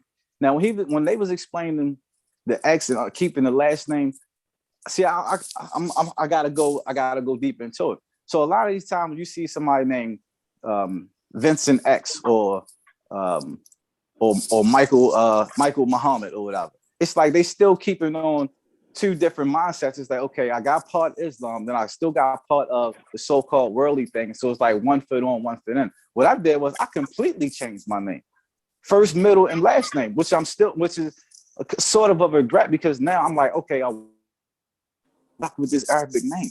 And it gets me, because I can go somewhere or I have a meeting with somebody. They say, "Oh, Abdul, like I didn't expect you to look like this." Like they see me, I'm light skinned with the beard. They expecting to see some Middle Eastern Arabic dude. I'm like, so certain times when people see the name before they see me, it's very irritating. And I'm trying to get to the point where I can come into make my own name and start my own family and do that. I said, but if I gotta take this Arabic name to the grave with me, so big. But that's one of the biggest regrets was getting stuck with this Arabic name. So you legally changed your name? My name is Abdul Hakim Shamsuddin. That's on record, on paper. All right, so you were more. So you were more I ain't braver. had step with it. When I was in it, I was in it. A lot of these guys have step. Yeah, so I was gonna say that. I was gonna say you're more braver than 99% of the converts, because they ain't changing their name. They're gonna keep Butch, Lennox, whatever it is. They keep that name. They have hold on. Mm-hmm. So before you go further, 2 P's. I don't know if you noticed, but we got a new guest on the panel named Herbert. So Herbert, peace, brother. How you doing? How y'all doing, man? Fine. So I that's my man Herbert. Okay. Herbie and Shay Frame on here. That's my childhood friends right there. So I gotta ask Herbert. I don't know Herbert. I gotta ask Herbert. So they know me. Herbert, are you an active member of the Nation of Islam? No, I'm not. Do you believe in teaching any way, shape, form? Yeah, I believe in some of it. Okay, there you go. So Stupies, if you want to, you can ask also Herbert. Now Herbert, what name do you go by on social media? So I can rename you if there's any. Heat Rock. Heat Rock. HEATROCK. You said, okay, Heat Rock. You said Heat Rock. Yeah. Okay, got you. So we'll call you Heat Rock from now on. So Stupies, ask Heat Rock a question. Some of the similar questions you asked the brother. Yeah. Power move. Thanks. I'm not finished yet. I'll soon be back. Okay. I'm hanging on, so whenever y'all want to ask me something, I'm here. Yeah, Iraq. Yes, sir. Were you a member of the NOI at any time? No, I've never been a member of the NOI, but I have family members that are. I have a lot of family members that are actually. What are some of the positives you see with the NOI? Why do you think that we as a people are attracted to the Nation of Islam? That's the teachings, you know. I think people want to be more disciplined, so they look for the Nation of Islam for that, you know, trying to change their life. That's what it's really for. Mm-hmm. Giving yourself to God, you know, you got to change your life. And if you have to join a religion or, you know, learn some teachings that you've never been taught before to do it, then if it's going to change you, so do it. As long as it's changing you for the better, and that's what I think. That's what for me. All right. I agree. Question here, Rock. So when you went into the Nation and you mentioned God, I've never joined the Nation. no. Sorry. My apologies. Let me correct myself. When you accepted the teaching. No, The when you other accepted nigga was in the Nation. Yeah. Let me. Sorry. Let me rephrase the question. When you found out that the God concept that the Nation of Islam have may not be the same God concept that you grown up thinking of God as being omnipotent, all knowing, all powerful, all healing. What did you think about that? Well, I grew up Christian, right? Right. I'm still a Christian, but okay. I had a question I put on Facebook not too long ago, which I'm gonna actually put on my podcast. I'm gonna actually do that. I asked, could I be a 5% and a Christian? Now this is off the subject, but this is That's a hell of a question though. But it's a good question. I think it's a good question because the reason why I think it's a good question is because I actually believe in, you know, different teachings from different religions. You know, like if I was a theologist, then I could really break it down as much as I could, but I'm not a theologist. That makes sense. So theology, they learn all of it. I don't know if they believe in all of it or have faith in all of it, but they learn all of it. So if they was to actually break it down, they can teach you about your own religion. You know what I mean? So it's all about what makes you better as a person, you know? And I think some teachings, you know, it's like basketball, yo. If I play basketball and I take 10 different moves and I put it in myself, then I'm going to be one of the best players I can be, right? True. I mean, if you make that an analogy, so, but you know, faith is faith, though. You know, that's you can't change a person's faith. Only that individual can do that. You know what I'm saying? And God is, you know, the Almighty is the one that's going to help you through that and guide you through that. But you got to have faith, though. Faith is number one. If you don't have faith, then what is religion? What is it? All right. Can I ask? Power move. That's a good thing. So, your faith, when you was in the Nation, was your faith directed towards that? Was my faith directed towards? What was that? The last part? What entity was your faith directed towards? Fraud Muhammad, meaning that this person can be a rock. This person can be the answer. This entity. No, it was more so Allah as a God and the Elijah Muhammad as a messenger. And to kind of piggyback off what Heat Rock was saying, because in the Nation of Islam, they teach from, when I was in there, they were teaching from the Bible and the Quran. So he was saying, as far as, you know, you can take certain things to, you know, tweak your game or whatever. So let's say if somebody is a Christian, a 5%, and they taking a little bit of here, a little bit of here, a little bit of there. So I noticed that a lot of people was doing that when I was in the Nation, whereas though they would do that, they kind of fit their narrative on how they wanted to live. So if somebody wanted to be a complete just alcoholic, they would blot out the part that say, okay, well, this part says that I can drink every day. So it kind of fit what their narrative was. And my whole thing with that was, even when they were teaching from the Bible and the Quran, and I seen certain people wanting to jump in this lane, jump in the lane. I was just saying, why do you need religion or anything like that to just be who you are? Don't try to use it to fit your narrative or use certain teachings to apply to your life. Just be who you are. So I noticed that with a lot of people, and I even asked them, like, why are you even just be? Why you got to use a religion or something to cover up things that you want to do or to be who you are, whatever. And that was the point where I was saying, hold up, I got to pull the cord on this so-called religion, because it's hindering from being who I want to be, from being who I want to, from me being true who I truly am. and how I feel. So, Power, after 20 years in the organization, there must have been many friendships that were formed. Many. Yeah, some of them still my brothers. I was just with a few of my brothers. I go out to DC, kick it with them a lot. They come here a lot. We just went go-karting out Jessup last week. We going to Live Casino this weekend. Where's Spirit Man at? Where's Spirit Man at? Spirit, he out in California. I ain't talked to him in a while. Because that's the thing. Some people, and that's the thing, moving forward, I can't just have anybody in my presence, in my space, or who I'm building with. Because a lot of people just on different pages, and a lot of times people, I mean, when you know, you know. So it's like, even now, like I'm in my space right now, it's just me. I don't even allow certain people to come into my house, my space. I don't go into their space. I'm just in a whole different realm now.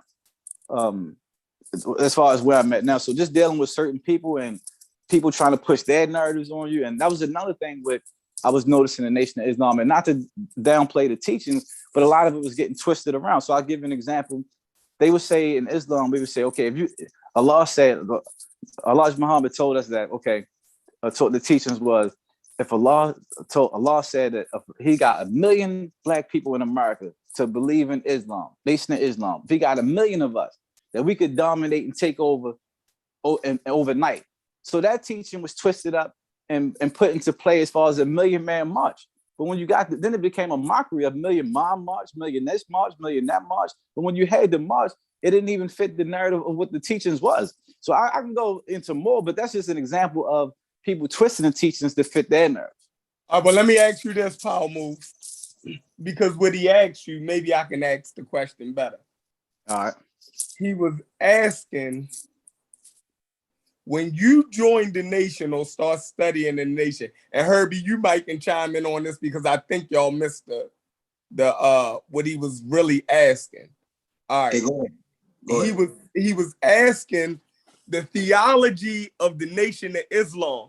He was asking, what was your faith directed towards, right? Allah. And you said Allah.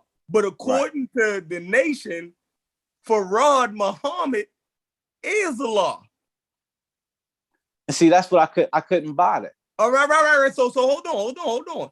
Before we jump, that's the question that he was really trying to ask. Like everybody, so when he asked Herbie, Heat Rock, when he asked you about the Nation of Islam, right? And you said Christian, and he was asking you, well, what about the Nation of Islam? You know, my faith was in Allah. My faith was in Allah. It wasn't Fard Muhammad. I was never sold on the Fard Muhammad thing. But hold on. If you were in the Nation and if you was taught Islam through the Nation of Islam, then Fard Muhammad is that Allah that you're talking about. But I didn't. I didn't know. In the Nation, I didn't look at Fard as Allah. I didn't buy that. My faith was in. So you was Allah in himself, the Nation and disagreed with the Nation. That's what I'm telling you. I didn't never believe that W Fard was Allah in person. Come on, man. So we can't even accept you as a true Nation of Islam member. Then. No, because I said early on that certain. I can't do it. Hey, Paul, I love you to death, but I can't accept you as a Nation of Islam. Now let me ask her.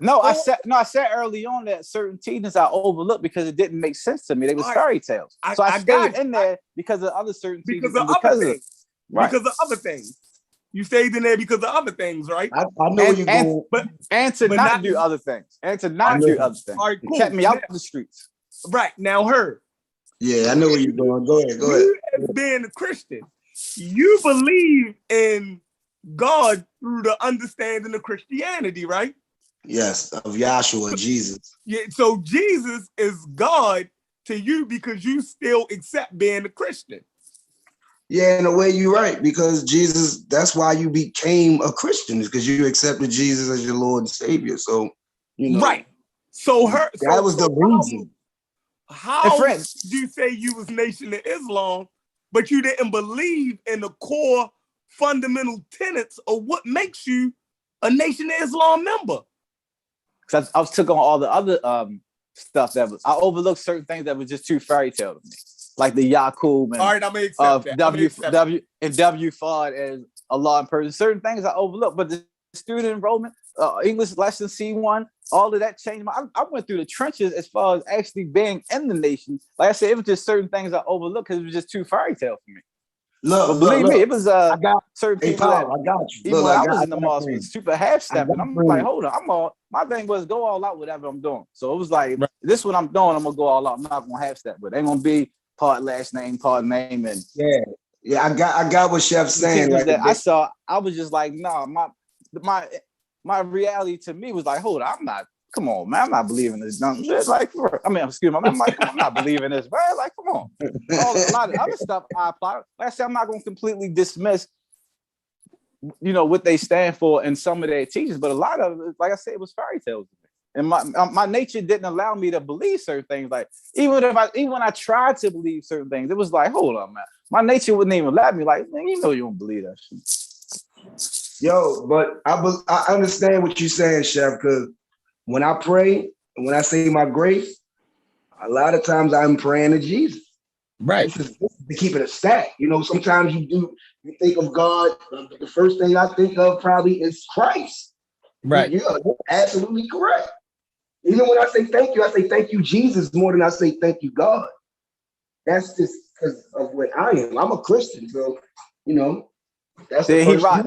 Right. That's what you stand on, and I respect that for real.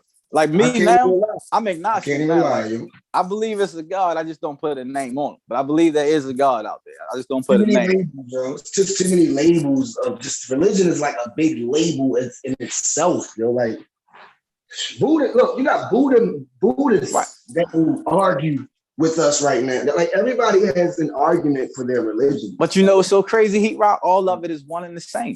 If you look at Judaism, Christianity, Nation of Islam, if you look at all of it is kind of one and the same because they all believe in certain things, and a lot of it was taken from. So you were saying earlier, a lot of the teachings from Nation of Islam was taken from the Moors. So it's like a lot of that stuff is chopped and screwed for real. So they got theology podcasts out. Like y'all can check them theology podcasts. I've seen a couple of them. They be having some crazy debate, man. So Elijah Muhammad said that Farad Muhammad was God. Right? That sounds crazy. This was an actual flesh and blood white man that walked on this earth. I couldn't believe it. And I couldn't believe that.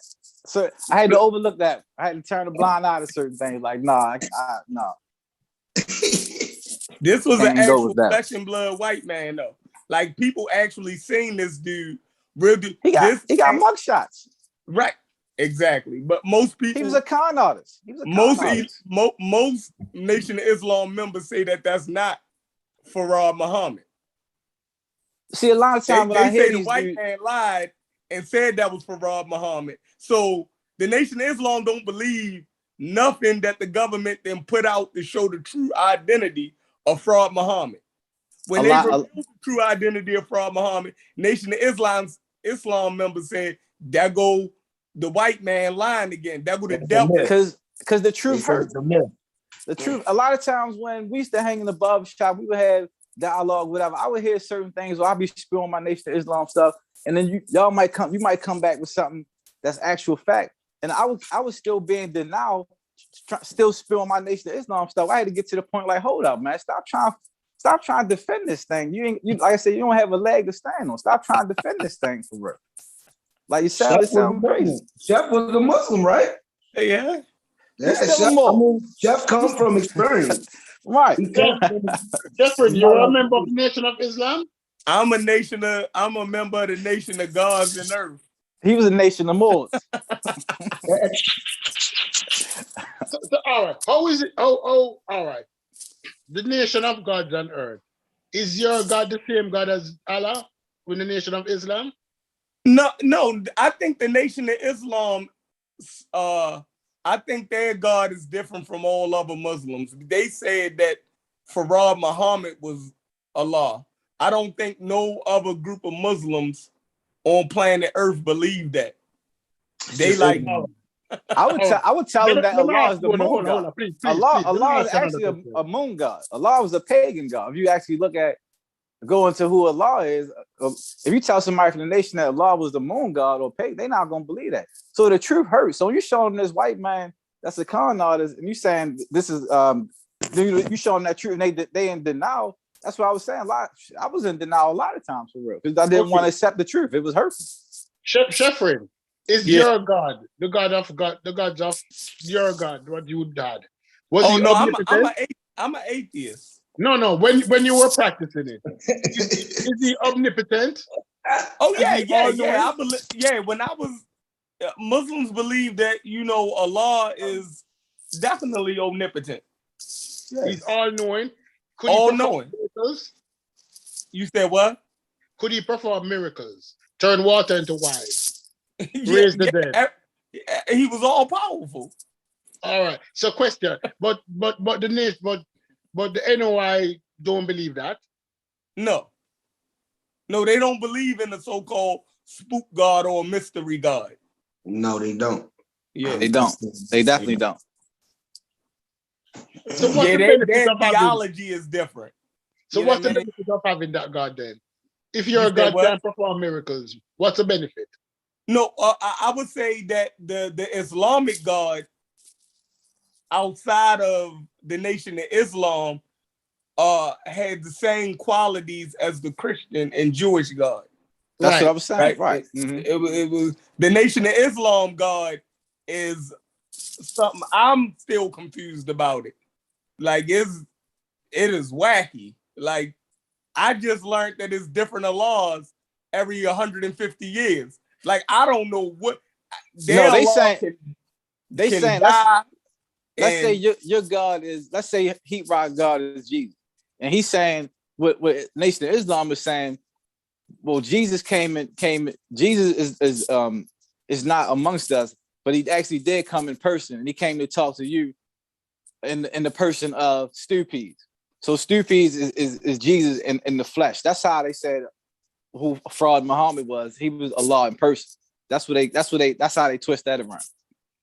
See, but the thing about Christianity and Jesus died for us. Like he was put here to die for us from God. So that's why they call him the Son of God. You know what I'm saying? He's like the real actual Son of God. That's what Christianity is really about.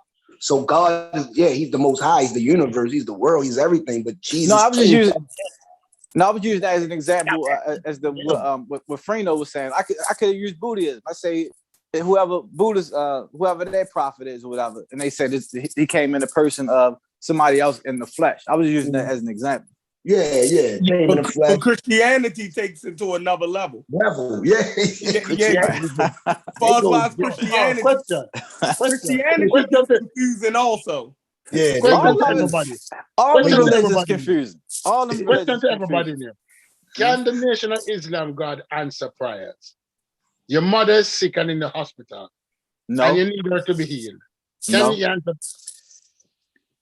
It won't be answered under none of those religions. Like I said, no, God out there. No. Hold on. This is what he asking, Power Move. He's saying that Christians believe that their God can answer their prayers. Yeah. Okay. Right? Muslim, I'm going to ask you, Shepard, when you were part of it, could your God answer prayers? Hell yeah. Yeah, I get it now. Yeah, I used to believe that. Yeah, I used to believe that. Big time. No, he's saying in the Nation of Islam. Right, that's what I'm saying. Fraud Muhammad, that is a law according to the Nation of Islam Muslims. Can he answer prayers? Like when you supplicate in Islam or make dawah. I don't know what y'all call it in the Nation of Islam. No, he's saying when we pray, do I feel like my prayers was answers from Allah? Yes, I used to believe that. No, but you don't believe in Farah. You're not a good Nation of Islam person. See, you twisting it around because I gave you the example of how they were saying fraud came in the person and came in the flesh of God. So it's not necessarily saying that people were saying, okay, all praise to the fraud. We saying fraud was the person who came in the flesh of Allah. That's what we used to believe, and some of them still believe that. So when I was in the nation, I would pray to Allah. I would believe that my prayers was answered through Allah. I wasn't saying I'm praying to fraud. Fraud was who the example was who he came through in the flesh. That was just an example. Who they were saying that he came in the flesh. But when we prayed as Muslims, we prayed to Allah. That's what my faith was at. And I used to believe that my prayers was answered. So what do you believe in now? You 40 plus, you know what I'm saying? Like, I could I'm tell confused.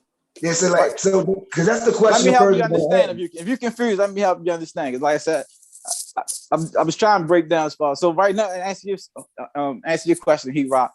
At 41, I believe there is a God. I just don't put a name on it. So the way how I move out and about every day and throughout my life, morals and principles, doing the right thing, which I think is for me. So I quarterback. But you're talking personal though. No, I'm talking about in God and my faith. Reality is my religion. And I believe there is a God. I just don't put a name on it. Right. So we're not talking about your personal beliefs. Like I have personal beliefs, right? That don't align with nobody else's, just things that I personally feel and how I no, but what I'm saying is that I believe there is a hold on. You missing it because you always talking about what you do. We're talking about Nation of Islam, their teachings, how they believe. No, I was answering Heat-Rock question. But you keep answering. He asked me, what do I believe now? He asked me, what do I believe now after 40 plus? And I was answering that. Yeah, you answered your question. Yeah. But my question is From what you used to believe in to what you believe in now, that's what it was correlating into. Like you believed in Allah, and then you figured out that Farah Muhammad was a fraud. You know what I mean? That's just your belief. My belief now is there is a God out here, and I feel like all these religions that's out here is not the correct representation of who God is. I believe all that is made up. So I don't go along with all those religions that put labels on gods. And I believe there is a God, and I still pray and I say thank God all the time. Good things happen, bad things happen. I get tested. There is a God out here. I'm not going to question God or deny God, being as though what I've been through, and not just even me. I'm watching Nature Channel. I love nature. I'm looking at in the sea, these beautiful plants and these beautiful fish and stuff. I said, hold on, this ain't come out of no big bang. I said, this stuff is real.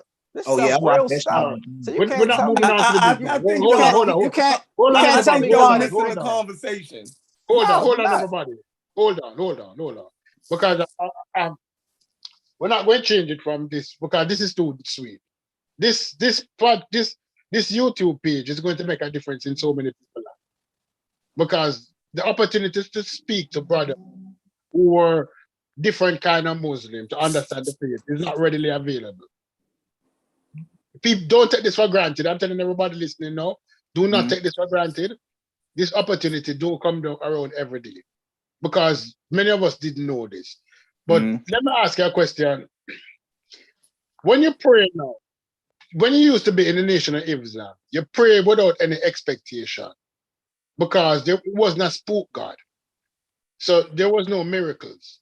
But when you pray, do you pray with a level of expectation? Do you pray expecting that your prayers will be answered? Yes.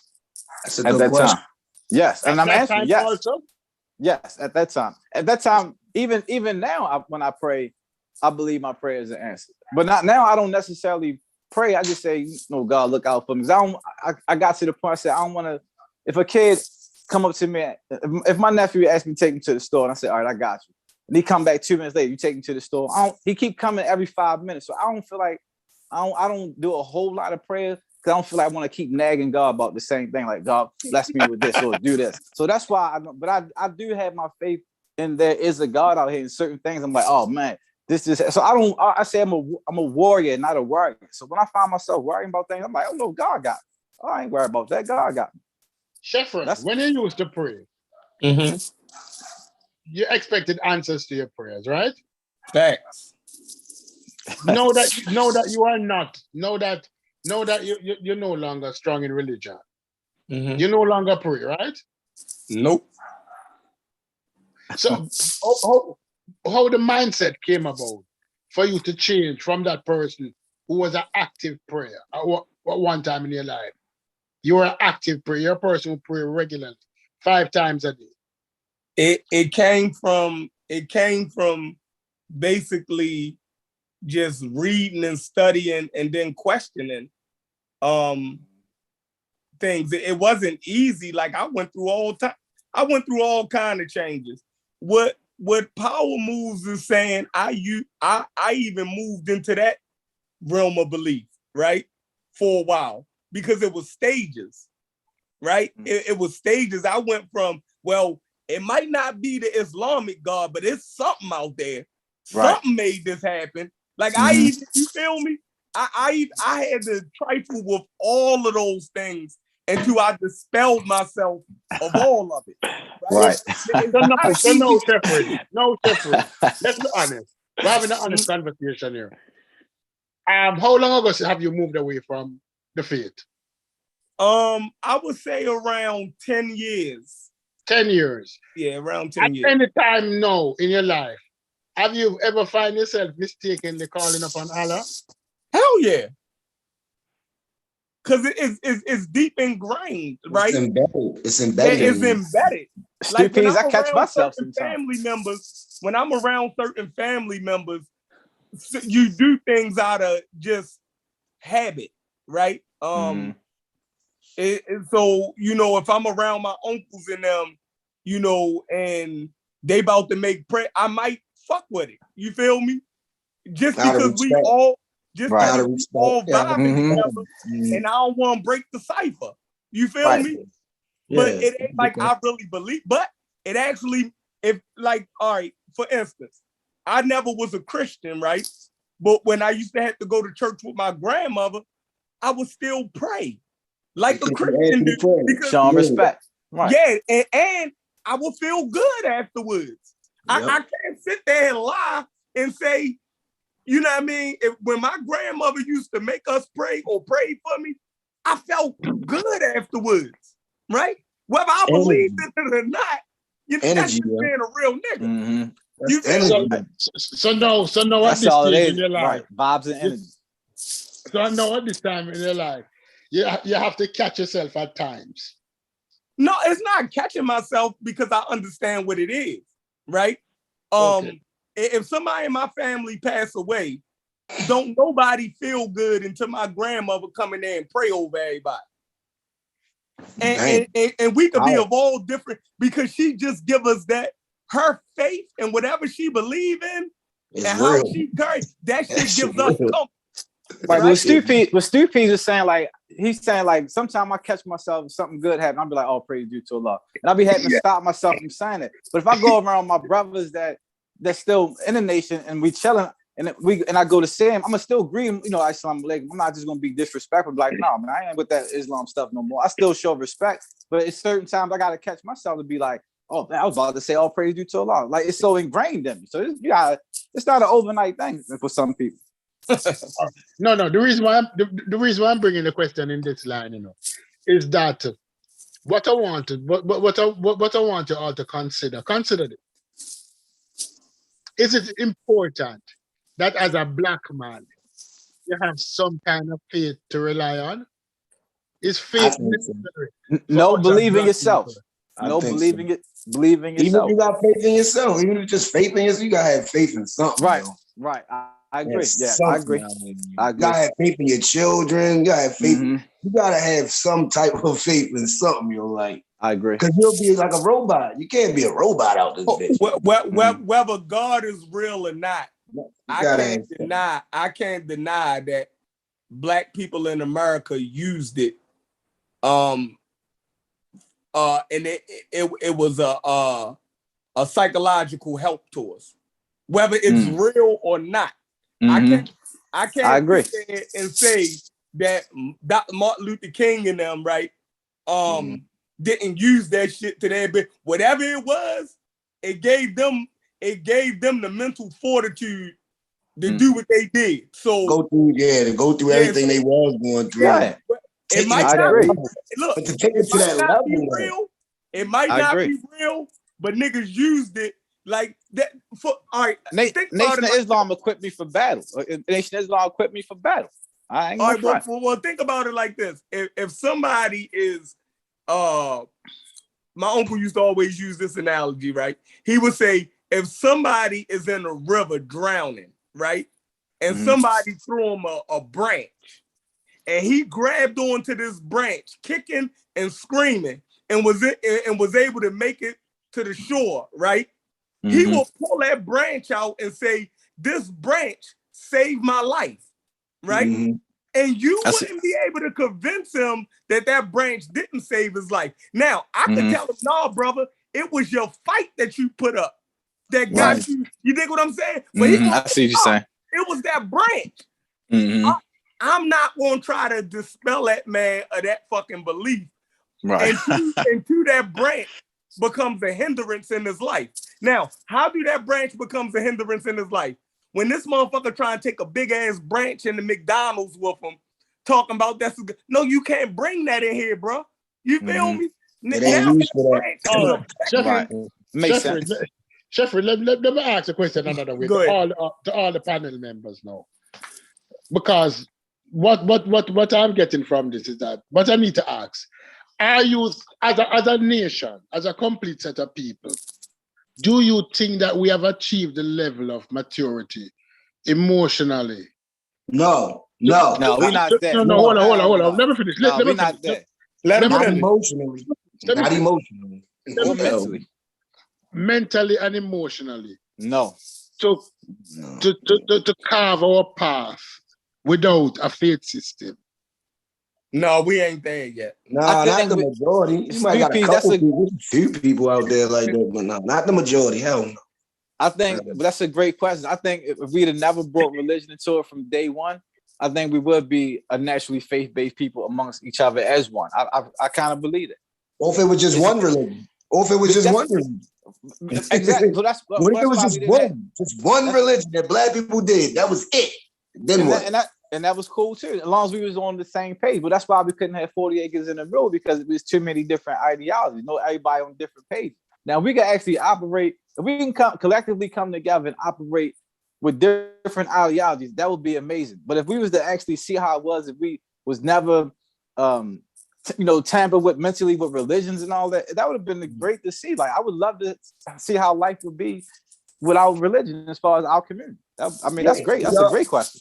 Do y'all believe in manifestation? I believe that. Law of attraction, all that. I believe in manifesting shit, yo. I done conjured up some shit to, for real, like, I made some shit out of nothing. Like, yo, I did that shit. Like, but that's your own ingenuity, right? That's that's you. Hold on. Let me answer the question. Sheffrin, you think that we as a people are mature enough to move to carve our own path without a belief system? No, because we're not scientifically literate enough as a people. Once we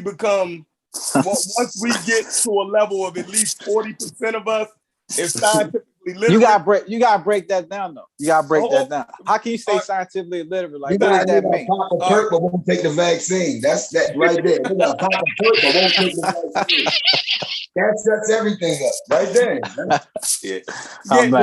No, what I'm saying is, when I say scientifically literate, meaning once you reach a level of scientific literacy, right, the things that you once held on as superstition, you can now disprove those things through reasoning, right? Like right now, we're not at that level as far as our education as a people. I was trying to see that, how does science come into play if we're being faith-based as one people? Like, how would that play a part? That don't kind of answer the question most stupid. That does, but you don't get it. Yeah, I don't. Help me understand. I don't. Stevie Wonder said in his song Very Superstitious, right? Okay. He said, when you believe in things that you don't understand, then you suffer. Because superstition ain't the way. Religion is superstitious thought, yo. I can go with that. It is superstitious thought. So anything that you don't have an answer for, right? Or you're not smart enough to answer, you say, hold on, you say God did it, right? Anything that and when a person can answer that question, right? Because power moves, man, you have conversations. Right. Even when I answer a question, right? you won't accept it. Why? Because you haven't did the study on what I answered yet. So you'll just dispel what I said just because it's out of No, your because it don't. realm of It, only do that if it don't make sense to me. I'm But asking it's for my not gonna make understanding. sense to you, my nigga, because you don't know what the fuck I'm even talking about. That's what I'm Like trying. basically That's what I'm study saying. it, you That's what I'm understand. saying. Help me understand. That's what I was saying. Okay, I when can't. Skippy's asked you about a faith, how are we You mature told me enough earlier now? this week that the Big Bang Theory was stupid and mad cow manure. And I still believe that. All right, stop, Because you stop, don't stop. know what the you don't even know the first Stop. thing about the Big Bang Theory. Sheffrin, power move. Everybody stop. I am this opportunity is too good to pass up, so we're not going to shift in any different direction. I get the opportunity to ask some questions that a lot of people out there, I know, not only myself, asking those questions. And Farino, we're gonna build on that later on, but we'll go So ahead. Sheffrin is saying science is the answer, but we're not there yet. Right. Because if somebody asks me, if religion, then what? I just say science, knowledge to understand, but we're not there yet as a people because we're just not there yet. We just started. Other people had 400 years head start. We just started, right? But at the same time, can we then bash people who are still using the crutch of religion to understand the human experience that they're going through? No. Yeah, you gotta remove only religion when completely. Only when it starts to hinder them, right? Now, I know that the Christians and the Muslims in my family are well off, right? Most of them do financially better than me, right? So I can't sit there and tell them, right, that what they doing is wrong when I need a motherfucking a financial boost or something, I go to those motherfuckers. But do that have anything to do with religion? Yeah. It means that whatever they doing is working for them. What if they just got a good? What if they just got a good job though? So if somebody's got a good job and they have to be Christian, does that mean because? But it's still look. It's still. I can't go with that because I got family. I know people the same way. That's not. I can't completely go with that. They give their credit. Oh, I see what you're saying. To their religion. And how they got the job and how they got to his life. Okay. And how they live his life. It's deeper than that. It's deep. I see what you're saying. Like when people believe in what they believe in, yo, that shit, you can't take it out of them, yo. Like, nigga, especially an older person, 70, 60 years old, you ain't. And if they had 50 years worth of good work, right? What? You can't tell them. Not even that long. Tell them, look, I can't go to my older uncles and I can talk to y'all because y'all on my level. But I can't go to my uncle that's an imam and tell him that his religion ain't real. Look, that motherfucker look at me like I'm fucking crazy. And but I can come to y'all because we on the same level, right? He got people listening to him. He can't listen to me on that shit. You feel me? My grandmother say real. She goes like, yeah, you can't go to your grandmother and tell her no shit like that. Man, 10 years ago, if you said something bad about Elijah Muhammad, I'd have took your head off. All right. Okay. All right. New question to the panel. Eat Rock, this is your question here. Rock. Yes, sir. Right. A young man reaching adolescence, 14 years old. He comes to you and he says, who should I take my morals and my value system from? Should I take it from a Christian or a non-Christian? What advice would you give it? My advice, I would see. That's kind of a skewed question, but I would say Christian because of what works for me and what I've seen work for me. You know what I'm saying? That's why I would say it. But then I would tell them, study all religion. No, Go ahead. Study all religions. I can't. You can't. One thing about religion, you should never force it on someone. No, I'm not talking about religion. I agree. He wasn't forcing a religion. He said, if I was to ask you, who should I take my morals from? Yeah. from I a got great or a morals. non-Christian? Basically, he asking you, do you believe that Christian morals are superior to non-Christian morals? That's why I said skewed. That's why I said it was skewed because No, all right. Let's take out the word. Let's take out the word Christianity. Religion. Should I follow somebody with religious all right, religion. Yeah, just values say versus religion. somebody who is non-religious? Yeah, that's a better question. All right, I would say to be honest with you, I would say non-religion. To be honest, see, now religion is different. I would say no. You gotta go on that for yourself. I can't tell you to go. I can't tell you that. You know what I mean? That's not what a person should tell you. I think that's like manipulating, if you ask me. That's like kind of manipulating.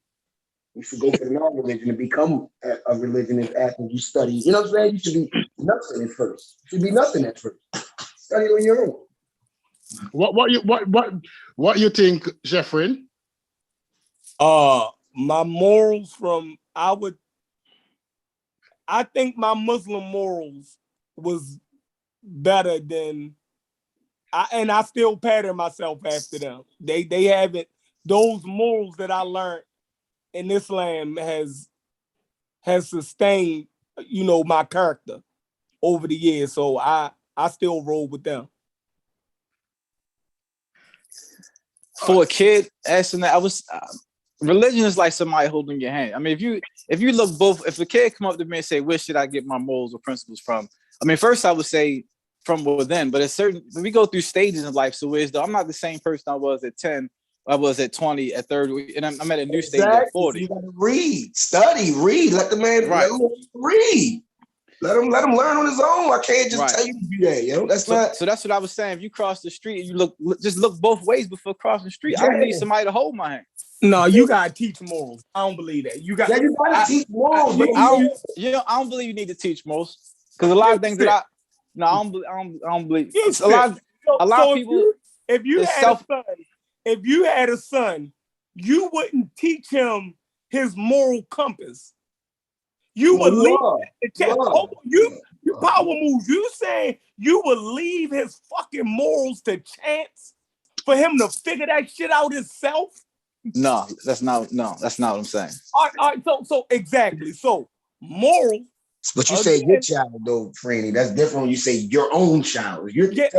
But see, I had no. You right. No. Hold on. He said for his child. Listen, the questions are asked.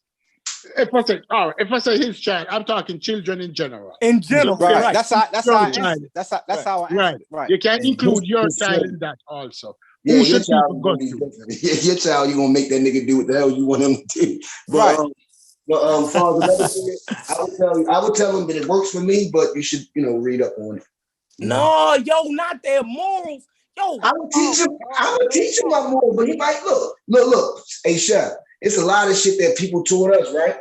Certain shit that we thought was cool ain't cool no more. Exactly. No, that's why I said a lot of things that my father taught me that I don't roll with. And I've seen my 8-year-old little cousin know right from wrong with his own morals without somebody having to tell him, no, don't do that. He already knew, okay, I'm not going to touch this over here. Or, you know what I mean? I don't think a lot of it can actually. I think they go off of what you do. I think kids really go off of what you do more than what you be telling them all the time, I agree. And let me give you this analogy. It was a girl that put a ham in the oven, and she cut the ends off. And she said, so her daughter watched. Her daughter said, "Mom, why you cut the ends off the ham?" She said, "Because my mother used to do it." She said, "I asked grandma why she do it." She said, "Because my mother used to do it." With the great grandma, why you cut the ends off the ham before you put it in the oven? She said, "Because my pan was too small. My pan was too big. So she cut. The ham was too big for the pan, so she cut the ends off." But here it is, it's trickled down, which is even to this day, where we doing things we don't even know we doing. It's ingrained in us. Right. It's ingrained in us. It's already ingrained in us. Hey, Chef, if I keep cursing, right? If I keep cursing and Lurk keep hearing me curse, but every time I hear her say, oh my God, even if she say, oh my God, I tell her, stop, don't do that. Don't say that, right? But if I keep saying it and doing it myself, then what? Then what are we talking about? It's got to be shown, not taught. You gotta really show people morals and respect and loyalty. You gotta show that shit. That more, you can tell a nigga all kinds of. A crackhead can tell you a bunch of shit good. Then he turn around and do some old goofy ass shit. I heard an alcoholic, a drunk last night dropping gems last night. Yeah, I'm confused. Crackhead Jimmy told me this, but he went around and did that. I don't understand. Why did he doing that? He just told me how to do it. See, it's more. I think it's more show. That's just my answer. You got to show a nigga morals and telling him. I can tell you. I just wish we actually could experience life amongst our people without religion and just had our own society. Watch thing. Society on Netflix. So most of us had. Oh no, I can't let Society. I'm gonna check that out. I can't let y'all get away with this. I'm on Yellowstone right now. No, most of us had Christian grandmothers, right? Facts. And they taught us our fucking morals, yo. They taught us respect and manners. They taught us about manners, saying yes and no. Hold on. Our moral code, yo. What's right and what's wrong? How they did. People. Like, so why would y'all think that you could just leave that type of shit to chance, yo? I wouldn't chance it. No, I wouldn't say that. I'm not saying I'm chancing it. Right. So hold on. The same things that y'all was given, y'all saying y'all don't supposed to do that to the next generation? I would. Right, we not. That's why we got generational curses. No, come on, yo. Stop the dumb. You saying dumb shit now, yo. Listen, real. No, listen. Stop. The part 2 to the question is this, right? If we got our morals from some religious upbringing, many of us believe that our actions can cause what word I'm looking for in our afterlife, can cause bad things to happen to us. So as a result of that, many persons don't commit what would be called sin out of fear that it might affect what happened to them after. Karma, all that. Yes. No, the question is, if there's no religion, there's the concept of sin. There's only wrong and right. Right? What prevents people from committing ultimates, from doing something that is really, what the word I'm looking for? What, bad? Horrible. Suffering as an atheist, what would prevent people? If I know that there's no punishment in the afterlife for whatever I do, what prevent me from just coming over your house and just taking your stuff? Man, it'd be a purge. It'd be a real life purge out here. No, it wouldn't. What would prevent you? That's a good question. What would prevent you if there's no religion involved? No religion involved. So hold on. It's what prevents you is punishment right now. An ass whooping or something. Jail.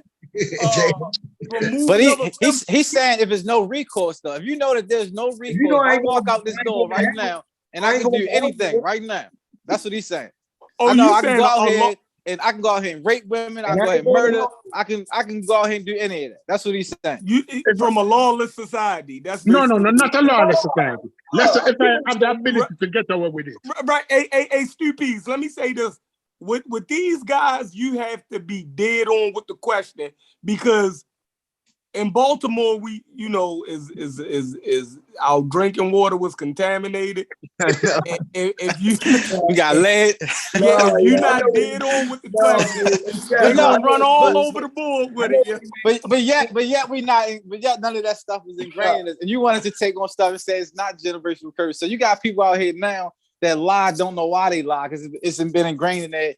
It's not until you get older, but I think you can actually get that stuff out your system and create your own path for real, whatever that path may be. But I think it's a lot of people out here that got habits, they doing things and they don't know why they doing it. It's just instilled on them. So I see guys that hit women that do crazy stuff and they think it's okay to them. It's normal. So when they say go out here and sin, no man, they know that shit wrong. Yo, stop. He asked the question about the religion fact. He said if you don't have no religion, there was no recourse, there's no karma for doing that shit. A nigga wouldn't think twice. Sometimes a nigga just that shit, man. And be a purge out here.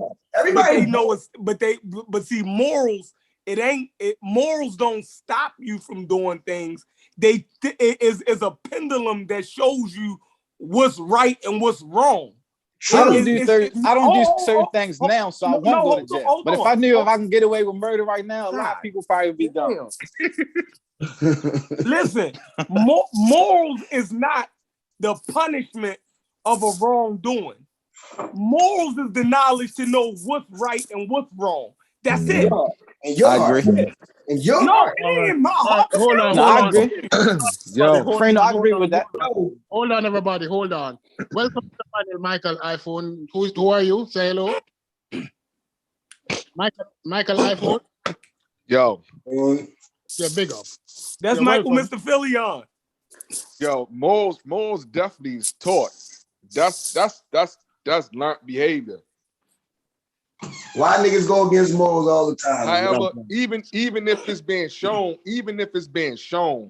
it's still being taught. We teach without even saying. We teach through showing also. It's like some of it's genetically. It's genetic. Listen. You can teach somebody without even saying. You can go off it. You can make an example off of your doing without even speaking. I agree. So that's teaching. That's still teaching morals. So if my son or daughter is seeing me being a good husband, seeing me being a good father, they just seeing it. They seeing it by growing up in the household with me. They seeing it. That's me teaching good morals. That's what I was explaining. I agree. 100%. That's me teaching, and I'm not even sitting my child down and kicking game. I'm showing it through my actions. That's what I'm still teaching the morals. So when he grow, he's going to learn that unconsciously. Like I say, don't watch me, watch my moves. When people always say once they get older, I saw my father treat my mother like this, so this is how I know how to treat my wife. They say I saw my father treat my mother this way. So now, morally, I know this is the right way to treat my lady as I become an adult. It might be, but the man said, look, but the man said, take religion out, right? We know what you're saying, because I said the same thing. Take religion out. He said, take religion out, basically. Right. If you taught the nigga without religion, you know what I mean? Showed him all that, whatever. You think that you just want to go on a straight path? I think Chef don't think it's devilish niggas out here that's just going to do the opposite of what they do. It's demon time out here. It happens, yo. It's just the universe. Hold on. Say that again. Take religion out. Chef basically saying that if you was taught morals without religion, you just supposed to know right from wrong. He's saying that that's how the fuck it's supposed to just go. Everybody just right. No, it don't work like that. Yeah, that's what he's trying to do. Hold on, everybody, hold on. Where does the conversation go to now? God damn. No. The conversation going where? Because we're talking to people who come from religious beliefs, or people who's coming out of religious belief, people who don't have religious beliefs. And what I'm saying is that, hi, Miss Tiffany. What I'm saying is, if religion is the leash that holds savagery back in the society. If it wasn't for it's also used to hold it back. It's also used to cover up savagery also. Yeah, definitely. Hell yeah. Hell yeah. No, but let's not talk about the cover up. Let's say it is religion the leash that holds savagery back. That's the question. Somewhat. I'm gonna say no. What financially? What do you mean hold us back? Savagery in terms of if it wasn't for religion, if it wasn't for the ramification, and many people saying that shit. If I go inside here and shoot up the whole school, I go into hell. You're going to hell. That's what I was trying to explain earlier. I know. Right? Yeah, I'm a disagree. But if you're gonna use that analogy, that's something different. Because I can use a different analogy. To me, that's an extreme analogy. So of course, it's gonna favor that point. But I could use other analogies not extreme, and it won't be so sound. The argument won't be so sound. So in my opinion, throw one out there. I'm gonna say no. Okay, and give us an analogy. I like that. All right, let me ask a question. Okay, then. cool. I love analogies. People go into an empty house. Somebody go in an empty house. And what prevents them from stealing sometimes? Is it the moral of saying it is wrong or right to steal? You're going to an empty house. There's nobody knows. There's Being a real nigga. Being a real nigga. Wait. That's just integrity. But wouldn't your religion? Yeah, but wouldn't your religion keep you from going to an empty house? Good answer. Good answer. I think it's the owner of the house. Hold on. It's the owner who property that you about to steal. Like, if you believe that's a serious dude, it could be repercussions from taking his stuff. Yeah. Then your morals are gonna be a little bit more intact. They're gonna kick him. Power enforces morals more than anything else. There you go. If it's something that can, all right, for instance, if you go back to your parents, right? Teaching, my father was probably one of the wildest dudes I've known, but he taught me good morals. Now, I could look at him and do some crazy stuff because he did a lot of crazy things, right? Mm-hmm. But even in me watching him, he even taught me that these things that I'm doing right here ain't the right things to do. Ain't the right thing to do. Right? So it ain't even about, if you over here doing this and your child see you doing this, nah, it don't work like that because our parents did a lot of grown-up shit that we just couldn't do. Mm-hmm. I have children right now. My children can't do the things that I do. They're children. Started doing when you got older, though. No, I didn't. I ain't do half the shit my parents did. No, not you, but the majority have. Not you. But they didn't do it because of their parents. A lot of people didn't do their own thing, though. It's a lot of people. It's a lot of people who see. Majority, though.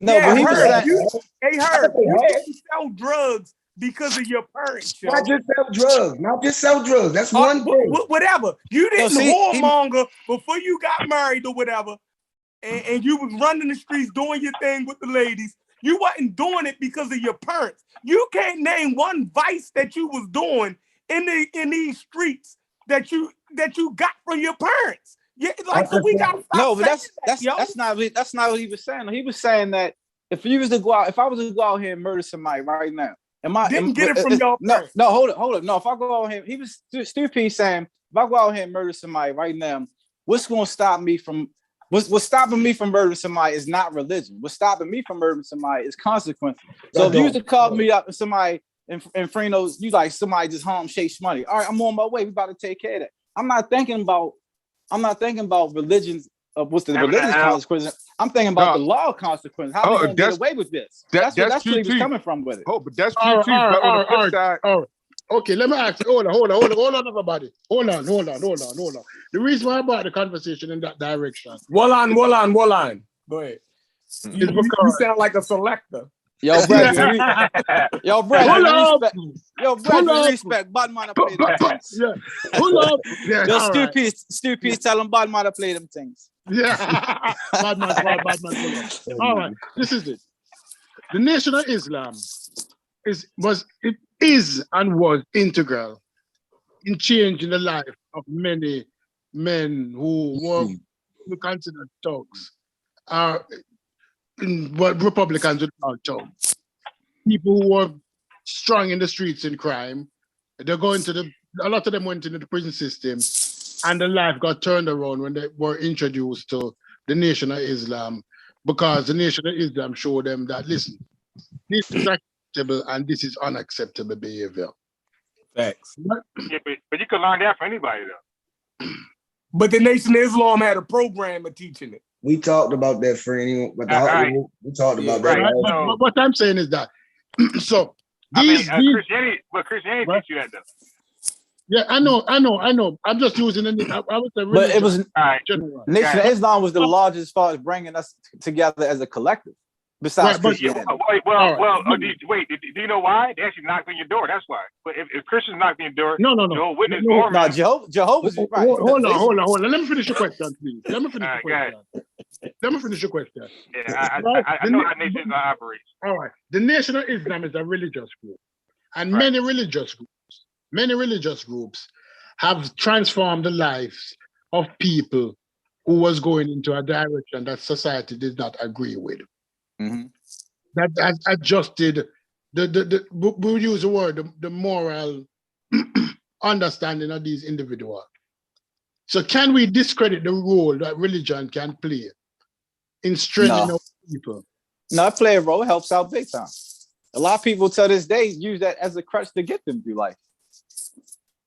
Yeah, I'm gonna not necessarily agree with that. Explain. With these same young men, they can't every act. I'm biased. With many of these young men, life have been changed if they weren't introduced to religion. Okay, so let me expound. All right, so the Nation of Islam, and most people like that. What they do is they go target the uneducated, the poor, the people who need the most hope, and they pitch them some bullshit for them to put trust in them. Mm-hmm. And amongst that bullshit, there's a real agenda that they have for those people. Mm-hmm. It ain't to clean their lives up necessarily. Like, they really want them to put a bow tie on, sell a final call, and fall in line. Okay, mm-hmm. Now they're not interested in their employment because they don't give jobs out, right? They don't do a lot of things for you. Now, what they might be responsible for you to do is, like I said, motivate you. But that's anybody who reached you first. But again, they target the have-nots on purpose because they're the most uneducated. So they're actually victims. I agree. I was a victim. Target. Most other people don't target the have-nots. I was a victim. But is it harming? Right. Is it harming more than helping? Yes, sir. Expound on it. Okay, you got a lot of people dead for not taking COVID-19 or these crazy ass beliefs. And I just dropped somebody off just now who claimed some anti-vax news on COVID-19. and that is largely from Nation of Islam. It's on the final cause, all type of shit. All right. Okay. All right. Unbiased. Okay. Let's take COVID-19 out of it. Let's take COVID-19 out of it. Okay, I got you. COVID as the nation. Because you got the anti-vax. The anti-vax. Hold on. So let's take COVID out of it, and let's go to Dr. Alim Muhammad. Alim, A-L-I-M, the person who claimed that he had the cure for AIDS, who got so many black people off the AZT, the HIV drug, who got so many people off that bullshit, believing that they take his pseudo, which is proven to be a pseudo drug, a placebo, couldn't treat nobody. All right, the results was in about it. He purchased it somewhere else. He sold it in the black community. Used the final call, used Farrakhan to stamp it as this is a miracle drug. Google that shit. Money so many people got off HIV. Right, so a lot of people got off HIV to take this goddamn miracle drug. Matter of fact, he was the #1 clinic in the nation with HIV treatment. He was getting that money. Okay? Yeah. Right. So that hurt it more than helped. Man, so you can imagine how many people died because if you don't. Well, if you're using that, you can say that with Dr. Sabi. You can say this with Dr. Sabi. No. Hold on. Him too. But let me just add this to your brain memory forever. Right. He was the largest clinic in the country. That's crazy. His clinic was saying you don't need all you need the is HIV pill. drugs. Right. You don't need AZT. You need this pill, and it's going to cure you, not treat you, cure you. Fuck with me. All right. Hold on. Right. Yes. After you, then power move. As the Nation of Islam harm more black men than it has helped. That's a tough one. Now that when Bias just put the ACT drug,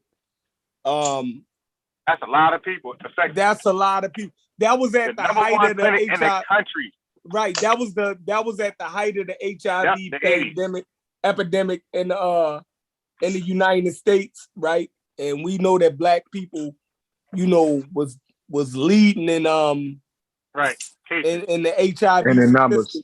Right. Mm-hmm. And for the Nation of Islam to back a fake drug and tell people to not take their HIV medicine and buy drugs from them that didn't help them, that's sick right there. That's wild as shit. It costed a fortune. It costed a fortune, by the way. I think it's helpful. It can be helpful and harmful. And I say helpful because if you take somebody that's at their lowest point and you get them off, drugs and alcohol or stop committing crime. That's helpful to them to do better in life, but it can hinder them because it's putting a block on their mentality. It could be a guy that actually likes white women, but he's like, I can't talk to this white girl because they all of them devils. So what about what he just said though? How was that helpful in what they did? What was the helpful? Yeah, they just killed people. No. I'm saying I'm talking about make that make sense. No, that's one part of it. What I'm saying is he's saying is it more helpful or harmful when a black man goes into the Nation of Islam? Based off what you just said, I'm not even using that. I'm saying as far as you just gonna ignore that. No, I'm not ignoring it. I'm not just ignoring it, but I'm saying it don't necessarily.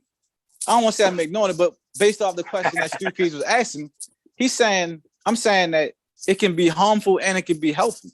It's bittersweet. It's a bittersweet pill when you take that Islam pill. You just going off the initial question. But if the question, I'm sticking to the script. What's the percentage? I just want to know like a percentage. I'll throw it out there. Man, I gotta say 50-50 because I don't have. Hold on. Let's also get it. Your turn. If the question is it more harmful than helpful? Yes. You can't say more harmful. You have to either more harmful harmful. or More harmful. I'm still saying yes. More harmful. Okay. All right. All right. This is the question. Fight to choose a side, more harmful. Fight to choose a side, more harmful. This is the question. No, this is the question. Black man whose back is against the wall, don't have anywhere to turn, is in a mental state there that the load that he's been carrying all the night, he cannot carry it anymore. We know friends in that position. Emotionally, him never strong enough. Him never have good leadership. Him never have good tutorage. Him never have anybody to turn to.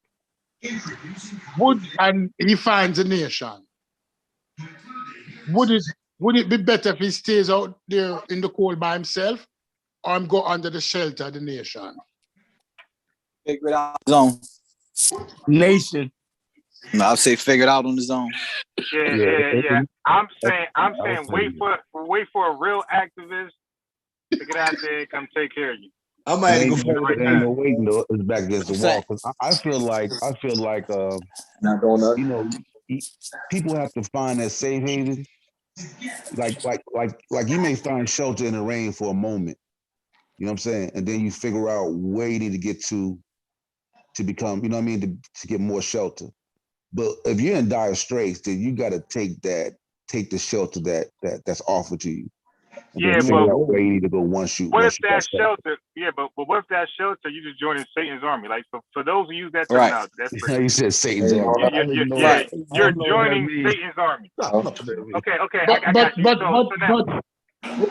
So two pieces. Let me elaborate on that. So you're joining a large organization that pushes pseudoscience. You join every white group that's no good for black people. You join Jim Jones get an invitation. All these crazy white folks, Alex Jones, Scientology, Pastor Flagrant Higgins, all these guys. So you're joining a group to teach black folks Africa ain't shit. You're the lost found nation of Asia. Like, it's just a brainwashing, slave-making religion, and you're better off waiting it out. But if you at that brink and you talking like you're at the brink, so waiting it out may be suicide. You might not. I feel like as a grown man, that's up to you. If you're over the age of 25 and you still, or if you're over 30, baby, and you still making decisions that put you in dire straits, that's on you. Once you get to a point where you're your own man and you doing your own thing, like I can't. If I'm 40 plus now and I'm still out here doing dumb stuff, and I get the consequences from that. If I keep chasing women and keep partying super hard, knowing I need to save and invest. If I keep doing these things and nothing is happening, that's on me at that point. So if I'm in a dire straight position, that's on me at that point. I mean, if you're as a man, 30 years old. By 30 years old, if you don't get it right, natural selection to take care of you. Nigga, I was still wilding at 30. I'm about to say, I would say 30 because you know when niggas at 30? I was still in the street. I'm 40. I'm 41. Natural selection got you. Y'all writing niggas off at 30, yo. No, I'm saying no. I'm not right. No, I'm saying I get what he's saying. I'm saying by that point you should get it by then. But it's some people 50 ain't even got it yet. How many people we know he Roscoe? I mean that come in the shop and people we know that's 40 plus. I'm 41. I'm just getting it. I can't write a nigga off at 30, yo. That's crazy. I'm saying at 30 he should just be getting it. Your brain, they say your brain don't fully mature till 25. Hey, Chef, think about how much drugs he sold. Look, now you see, look, at 30, think about if he was on the streets. Look how many drugs he sold from 15 to 30. I mean, a lot of heroes. I ain't trying to spare one person. I ain't trying to spare one person and kill everybody. I'd rather save everybody. I agree with that. I accept that. I accept that. I respect that. I respect that though. I accept what you're saying. That's you right. No, that's real. Yeah, but the reality is that's not. Yeah, but reality, you know, like some niggas find their way in there. Like listen, 25, like 21, you don't know shit. Your brain not fully developed till 25. Yeah, 25, you still don't know shit. You figuring out at 21, you ain't know shit when you're 25. When you're 30, you figuring out, goddamn, I ain't really know as much as I thought I did when I was 20. How many times we seen people that didn't actually come into their true self until 40 plus for some people, even 50 plus. Everybody don't. Not everybody a lot of men don't come into their self until 40. Right. But think about you got to factor in your upbringing as well. Right. But see, think about how dangerous that is, right? We are allowing what we're saying, and I agree with you, Sosa. But what we're saying is, by the time an urban black man reaches 30, the amount of damage that he has already done to the community. Like, we gotta throw that nigga away. Yeah, exactly. To yourself. You can't because see, you don't necessarily know when the weight of his life. Like he can turn around at 30. I see what Fredo said. He could be Malcolm. Malcolm ain't worth a whole community of people, yo. Right. I mean, he is. We can't mortgage. We can't mortgage other people's lives, right? In the safety of a community for potential, for abundant potential. Fuck that. Yeah, that's like draconian law. Now you talk about like just knocking niggas off. Like, that's stars, man. That's real. Nah. Life ain't. I mean, it sounds great, but nah. Because like you just weighing a man's like, okay, like he gave us an error from 15 to 30. Like, I mean, most niggas. Hey, so the man, you done already been through this, yo. Yeah, most niggas ain't doing it for 15. You know what I mean? For 15, from starting at 15. Like, so sometimes that shit is a short phase in your lifetime, but the impact, you like that nigga at 30. That nigga might live to be 70, 80 years old. And so what about the lives he impact from 30 to 80? Don't care. Right. 15 years. Okay, all right. Hold up, everybody. New question. In the black communities, where are the safety net for black men? Where are the safety nets? Where are the launching pad? Where are the opportunities for these young men who lack direction? Man, start creating apps, internet, create apps. It ain't none. It's what Sosa was just saying. No, it's amongst men. It's iron sharpens iron. It just got to be people take religion and all that out of it, though. Just you got to take out. Some people gonna get it through the military. Hold on. Right. Some niggas you got to block the noise out. Ain't about the military. We teach college. The military give you great. No, but then you murder a bunch of goddamn Middle Easterners and shit. Like a lot of us teach our kids go to college, like keep it a stack. Like that's like our biggest thing for our kids is really to go to school and get an education. That's like right.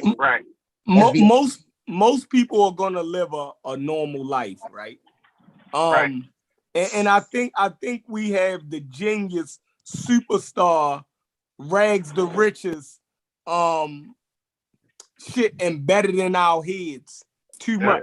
And that's 1%. So when we're saying we can mortgage our whole community for an asshole for his potential or what he might can be after he get finished fucking up the community for 20 years. Now he's 35, he want to get it right. Now he want to get it right. Can't wait for that nigga. That's me though. Because more than likely, he's not gonna be shit, right? That's me though. That's probably exactly. Right. It's more than likely, Sosa, he's not gonna be shit. Right, the percentage. Right? Now, if he's this great dude, then he's gonna rise above all of this shit.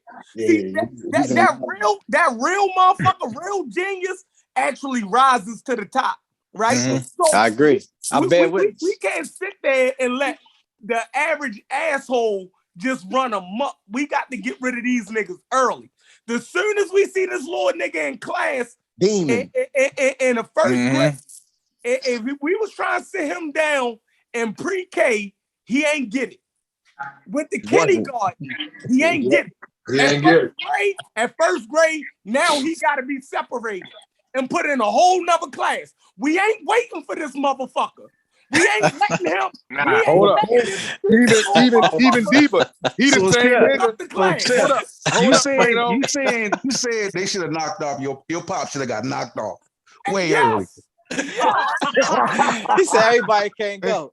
Everybody can't go. He the same nigga. Everybody can't make it. He the same nigga. He the same nigga hacking you when you hoop. Like when you hoop, he the hack. That nigga always calling this shit out. He toughen you up. I'm back. Right. Jeffrey. Hold on, Jeffrey. What you saying? Jeffrey, what you saying? What Jeffrey is saying is sounding like what W.E.B. Du Bois was saying. The talented 10. That's what you're saying. So I'm not saying the talented 10. W.E.B. Du Bois was not saying what Jeff was saying. No, he's not saying what I'm saying. Do not make a talented 10. Get rid of the word extended. I'm saying get rid of the problems early. Cut the pants out. I'm saying that would be ideal. That would be ideal. But hold on. But we got a mechanism for it, right? But we fight against it. What's the mechanism? We fight against those mechanisms that's put in place to weed out these fucking retards. Now, I'm saying this. I'm not an uppity nigga. I was the fucked up kid that I'm talking about. Y'all don't get this shit. I'm talking about myself. Look, I was fucked up too, Chef. But exactly. I ain't trying to get knocked off at 30. I'm saying I shouldn't have got paid no fucking attention. I should have been. God do that, man. God got you through all that shit, man. But See, it's crazy. It's crazy because we fuck up other kids' potential with this dumb shit, yo. Right. Yeah. We let these assholes stay in schools and fuck up the education. Yo, start fights. Other kids gotta go to school and fucking fear. You feel me? Like all this dumb ass shit. Yeah, but shit, you got these assholes in there. You want to edge goddamn Hitler? How many people dropped out? How many people dropped out because of that bully asshole? Right. A lot of them. Niggas. Exactly. Shit, dropped out. Motherfuckers killing themselves. Killing niggas. No, they was killing other people. That's what the fuck they started doing. Yeah, that too. But okay, listen. A lot of driving I didn't turn out a great person. I'm just a fucking barber. So you're gonna risk all those fucking children's fucking education and safety for one nigga to be possibly become a fucking barber? What the fuck is that? Yeah. Because you a barber, you didn't get you a business. You didn't you have downplaying. You downplaying yourself now. It's not worth it. But I'm just saying, you downplaying. No, guys. Y'all don't get it. You're missing his overall point. Yeah. New question. Wait. Just add on to his point. Wait, so you're missing his overall point. What he's saying is potentially, how many lives have he destroyed for his life to get right? Okay. You don't know. Right. All right. New question. But hold on, slow down. Because everybody can't go. Everybody can't go with it. Ain't enough room in the cup. A lot of the people that you think are great and you consider to be great people, there were driving factors that made that person great. You know what I'm saying? So there's things in your life that shape the individual. Yeah. So it's like negative. It's like negative and positive. You can't just think I remove the negative and then positive will just reign. Nah, it's a fucking balance. You know what I'm saying? You can't remove the balance of that situation and think like this is gonna be perfect. Right. So balance. Okay, the new question to everybody. Let's say in schools, in black schools, I'm not talking about white schools. In black schools, we had introduced an organization like the NOI, and students are part of that. They do what NOI do now, that offers protection to children. Wouldn't that be beneficial to us? Okay. I don't know what you're saying. I don't know what that is. I mean, that's like offering the slaves like Christianity, like to spare their lives or whatever. Like, yeah, so when you're under extreme duress and some entity comes to protect you, like the gangs in the prison, I don't look at that as like a safe haven. I look at that as like, yeah, well, what else option you have? That's a real thing, though. Because once you're in there, if you don't click up with nobody, you're on your own. You don't make it on your own. Right? You ain't gonna make it on your own. You gotta click up with somebody. Sit down and lay down. You gotta think exactly.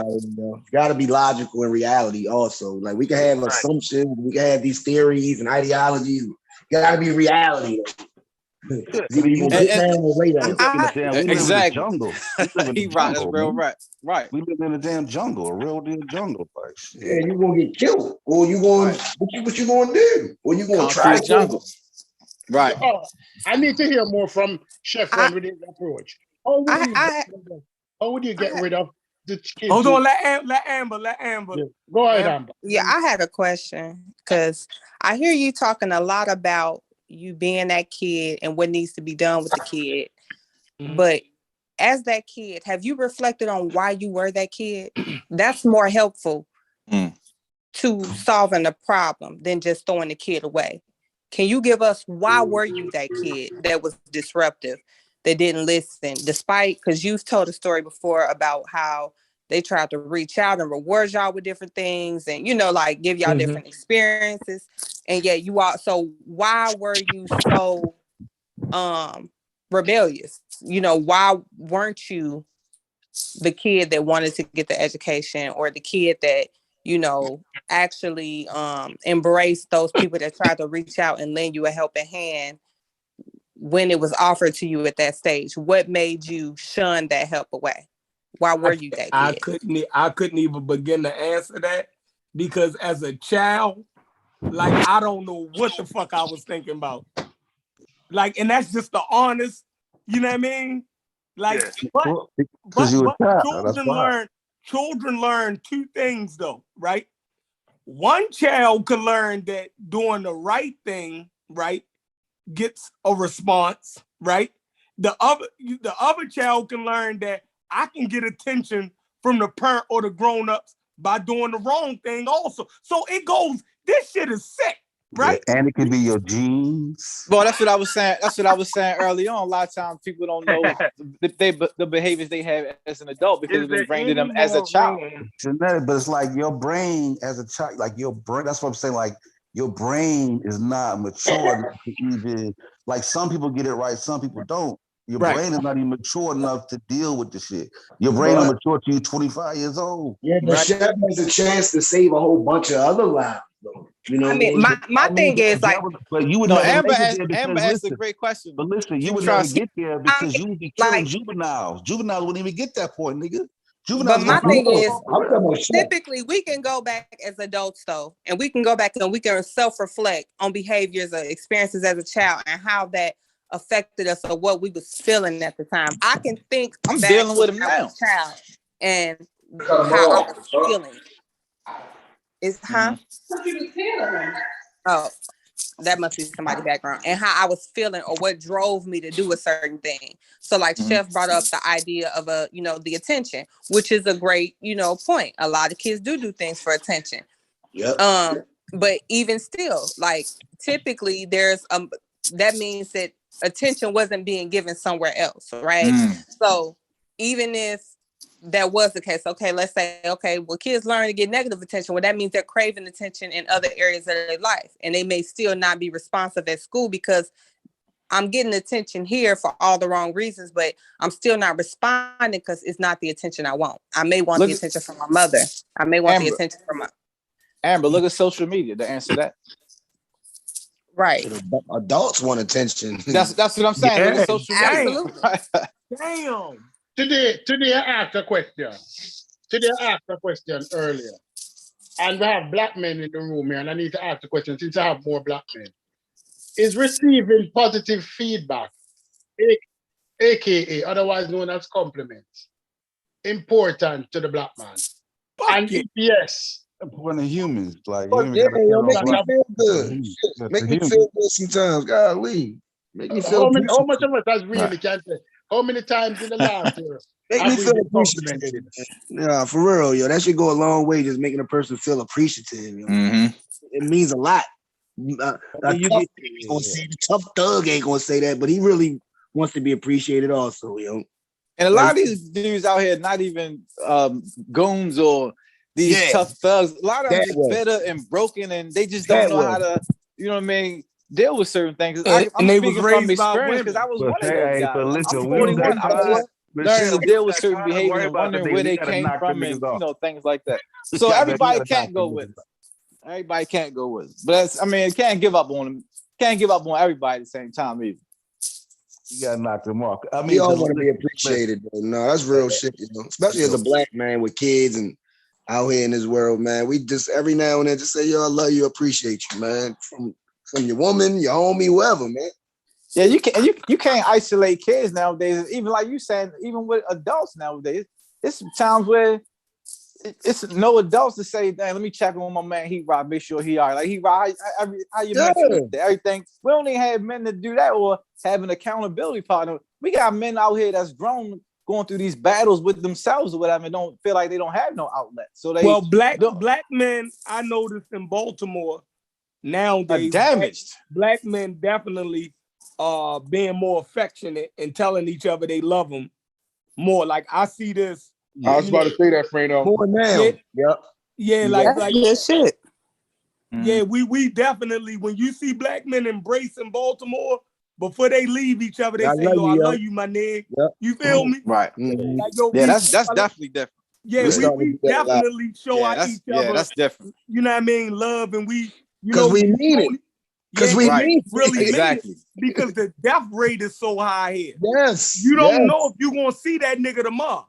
That's real. Yes. So when niggas embrace nowadays, they really embrace you and be like, "Yo, that's you know real. I love you, my nigga." You right, feel that's me? real. I'm gonna tell you what niggas. I'm gonna tell you what niggas say. That's real. Right.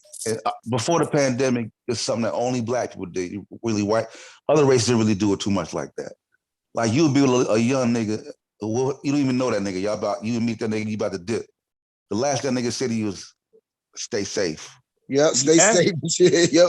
Be safe, my nigga. Or stay. Yep. I tell niggas don't even know you like that. They don't even know you. This last word is hard, bro. Stay safe. All right, the question is this. Do you think that we are doing that enough in our community? Yeah, we doing it a lot now. I see. That's what we saying. I see it more.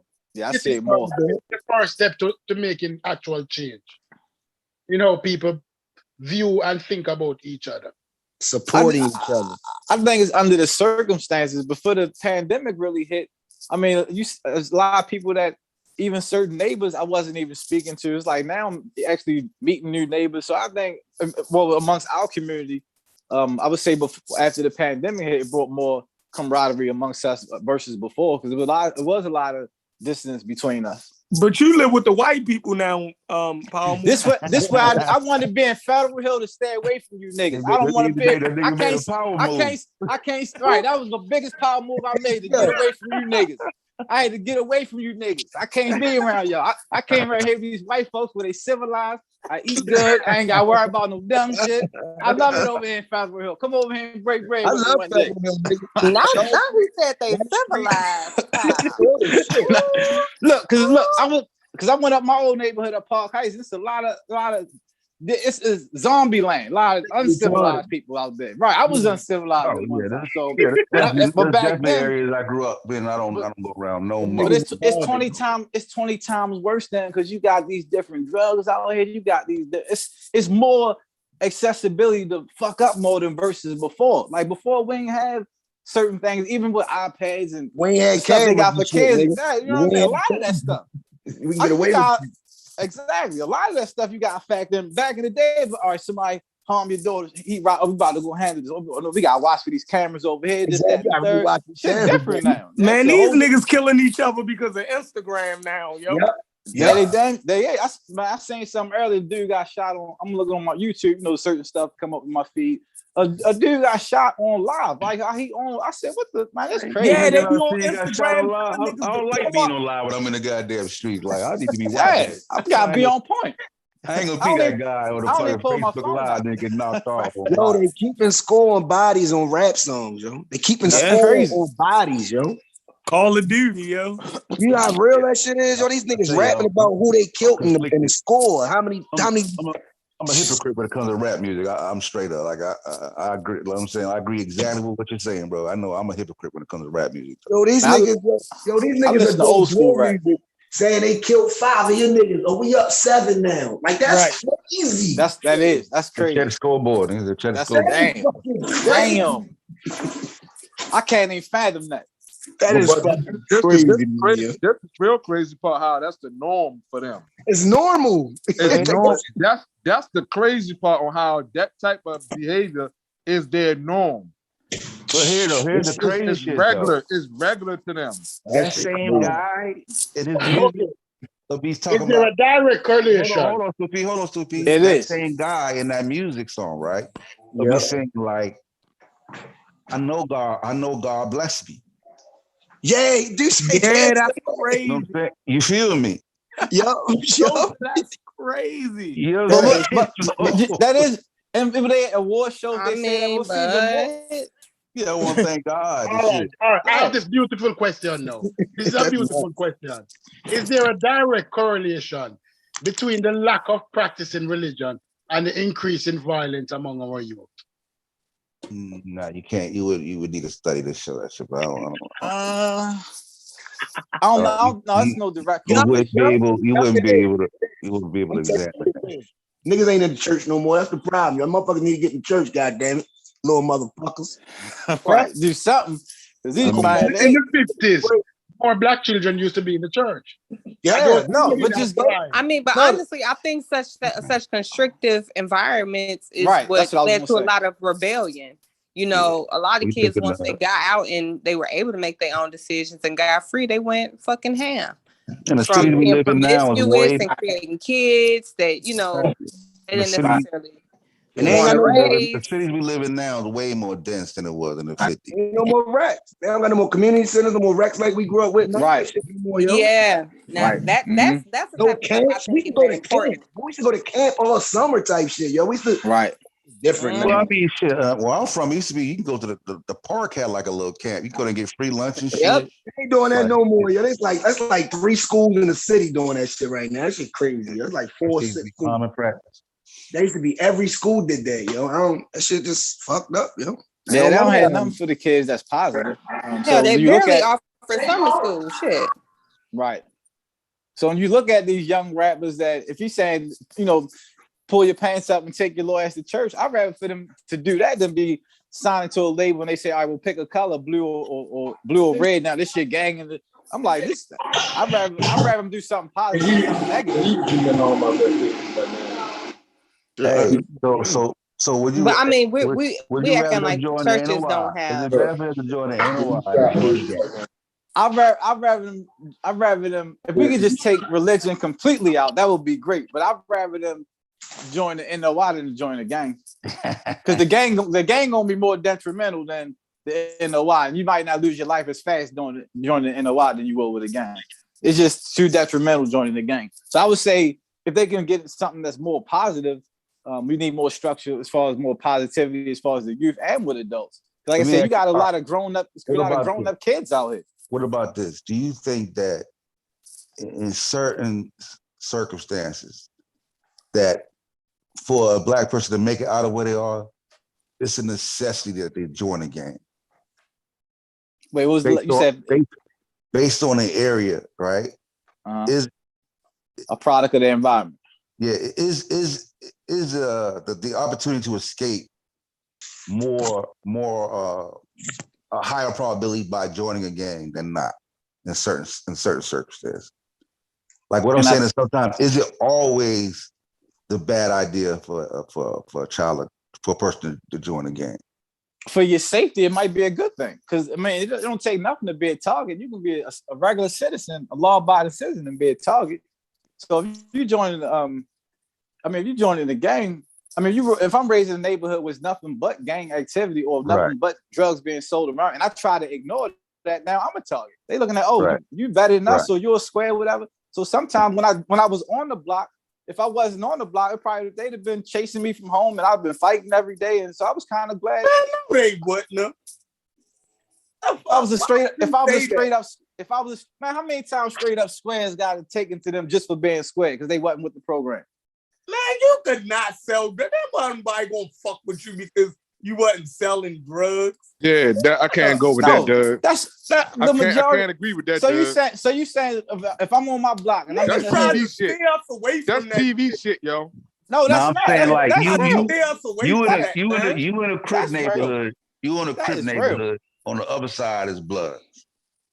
Right. You go to. I ain't grow up in the gang city, so you might be right on that. No, I'm not saying the gang. I'm just saying on the block. I done seen people come up Pimlico after school just waiting to see what square they gonna bank or whatever. Yeah, just because they're square. Wrong. I just want people perspective. That's all. That had nothing to do with trying to make you sell drugs, though, y'all. No, that's not what I was saying. I was saying he was saying if you being a product of your environment. So what I'm saying is, if you didn't get with the program, yes, you was a target. I used to see it. I was part of that. I was one of them guys that we about to bank. Kids fought and picked. That's not even. So you saying growing up in the hood, it was no kids that wasn't with the block that didn't get picked on. Is that what you're telling me right now?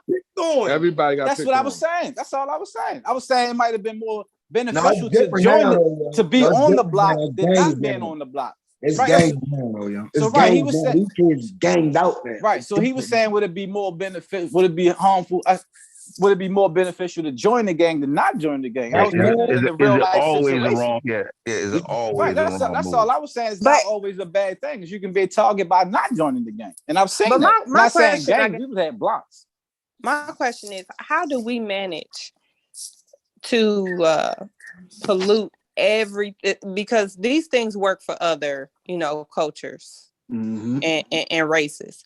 So how is it that we manage, and I'm asking what I think is a rhetorical question, but I would like to hear y'all perspectives. How do we manage to make these things so extremely perverse where we don't see the benefit that other cultures see from having things like gangs?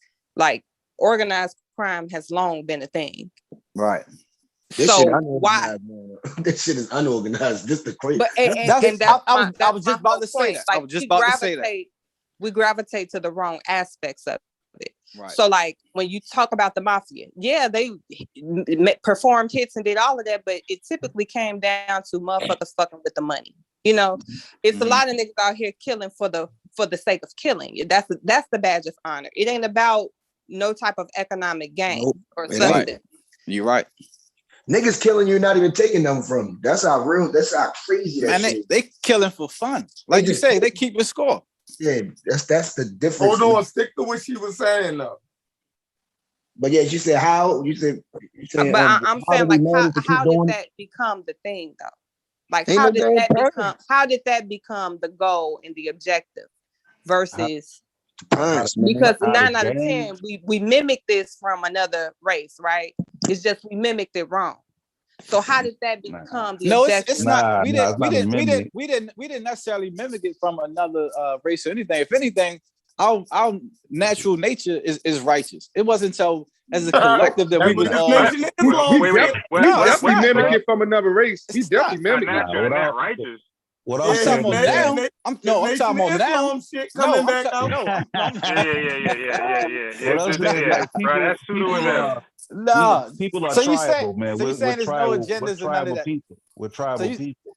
So you saying there was no agendas and none of that. That was you actually said our natural nature. Right. I meant to say our nature is righteous. Our nature is righteous, is what I'm saying. That's the same thing. It's not You until just said the same thing.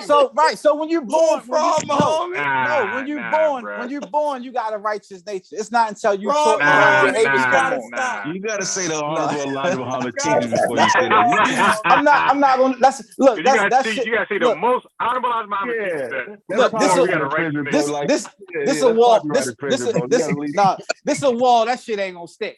Like no. Hey, bro. If you're saying babies are not negatively influenced or impacted, okay, go ahead. No, so I was saying no. Righteous saying that our nature is righteousness. Remember, that's what I'm saying. That's exactly what I'm saying. And that's without religion. Yeah, I definitely heard that, and that's definitely NOI. No, what I'm saying is, I'm taking out religion. Though I'm saying when a baby is born, they take on learned behavior, things of that nature. So what I'm saying is, when you from our original nature, not saying Islam, none of that, but take out religion. Just take out religion from when a baby is born. Let's take out nature, let's take out religion, take out all of that. When somebody is first born, and how Shay Frame was saying, he was a messed up child and all that. Okay, that was learned behavior. He didn't just come out the womb and say, I'm ready to fuck everything up. But see, I believe we come out a blank canvas. We're neither righteous. That's all I was saying. That's all I was saying. That's all I was saying. To a degree. So you saying Amber said we bring the great thing. Hard to get rid of though. It's creep into a language. It's hard. No, I'm just saying. I'm just saying. I wish we would have got to a point where it'd be the same society without religion at all, just to see how we would function without it at all. And what I was going to was people, like certain people have learned behaviors and things like that, and it's become second nature to them, whereas though they don't even realize what they're doing could be wrong or detrimental to them. And I'm speaking from experience. But has there ever been a civilization though? Civilization has comes there ever out been of religion. a society that existed without religion? Nah, civilization comes out of not that I know of. There is none. Yeah, there is none. So you saying you can't? So okay. So you saying that there was never any civilizations amongst our people without religion? Never. Yeah, what I'm saying is that. What I'm saying is that. I don't believe that. Saying is that there's no evidence of one ever existing. If it did, the one with religion wiped it out. That's what we know. I mean, I can't agree or this. I mean, I can't. You can't find an ancient civilization without it. I'm just saying. I believe that there has been civilizations without religion amongst our people. But don't you think? Yeah, I can believe it. I'm saying that there's no evidence. I don't want to dispute that, but for me, do you have evidence that it wasn't though? I think that lends more credibility to the fact that humans tend to have a sense of superiority. So they go around trying to force other people to think like them and do as them. So if I have a religion and I believe that this is the way that things should be, and this other culture is living over here, living their best life without a religion, something in me, because I'm so, indoctrinated with this belief system, I want to now impose this belief system on them for their good.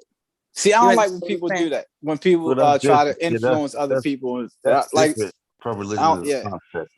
Because out of your religion and your early man, that's how you get your mores and forays. That's how tribes and shit figure out what are the do's and don'ts and how we gonna navigate amongst each other and survive. Yeah, right. No, because like you see a lot. I know even some of my uncles that's ex-crackheads that's 60 plus, when they was messing up all they like, and now every time you see them, they want to push Jesus and all that down your throat. But it's like what Amy was saying. So it's like before that, it wasn't none of that. So it's like now I would never try to influence somebody or manipulate them to my way of thinking. When I was going back to what I was saying was, we saying a lot of that now with a lot of things, not even just religion, but religion is just the biggest part of it that used as manipulation and to get us like that or whatever. That's all. But they don't feel as though they're manipulating. They feel as though they giving you something. Oh no, they feel as though they giving you something that benefited them, yo. Yeah. Right. You feel me? And my thing is, but that might have benefited them though. What you eat don't make me shit. That might have been. But they ain't doing nothing wrong. But so hold on. So now they just saying basically this helped me, brother. Maybe this can give you help. Like if you reject it, then you reject it. But I'm open to it. But I'm open to it. But I don't like. I just don't like when people go out their way to do it. Like they would call that. That's when I was in the Nation of Islam. They called that fishing. Like when people say the final call and out there selling bean pies or people knocking on doors, Jehovah's Witness, that was considered fishing. What I'm saying, I don't like fishing. What I'm saying is, now if somebody come up to me and say, "Oh man, I like how you move" or whatever, like, can you tell me this, that, and the third? Then I say, "All right, I drop some gems on them, whatever." But I'm not gonna go out my way to say, "All right, I see these 6 young brothers over here. Let me go over there and drop some knowledge on them real quick." Like I don't like when people do that. Like you pushing that on somebody else. But you do it. But you do it. I don't do it. Not do it. Unsolicited, I don't know. Not unsolicited. You do. I made it. Trust me, you do. Not unsolicited though. I know you, my nigga. Trust me, you do. I'm not the same man I was yesterday. I'm not the same man I was 2 hours ago. Right. Nigga like the virus. You mutate. Right, evolving. Right. Hey, but honestly though, at a split second, right now, you can say who you want to be at this very moment. You can say, I choose to be wealthy. I choose to be fitness. You can make that decision right now. I can get off this call tonight and say, damn, you know what? I want to just strictly get into studying science. I want to strictly study religion. Or I might say, now that's my whole life. I just go after studying societies that didn't have religion or things like that. Or I can say, I want to get into fitness. Start tonight, I'm going to just do 500 push-ups. I want to be wealthy. It's nothing stopping you from the next minute changing your life. Well, I'm going to say, you ain't going to find those society that have religion. Yeah, I mean, Walter said something in the chat, and this is kind of something I said earlier, and this is just my personal belief on it. Like talking about morality and which is better, like it don't matter if it's Christian, it don't matter if it's NOY, it don't matter if it's just your life experience. At some point or another, I believe everyone, if you function in this society, you've been exposed to good people and you've been exposed to bad people. I agree. You've had your choice as to what decisions you want to make. For the most part, most people know the difference between right and wrong by the time they reach the age of maturity, whether that be 18, 21, whatever the case you want to call it. By that age, they have had enough life experience to decide which way they want to lean toward.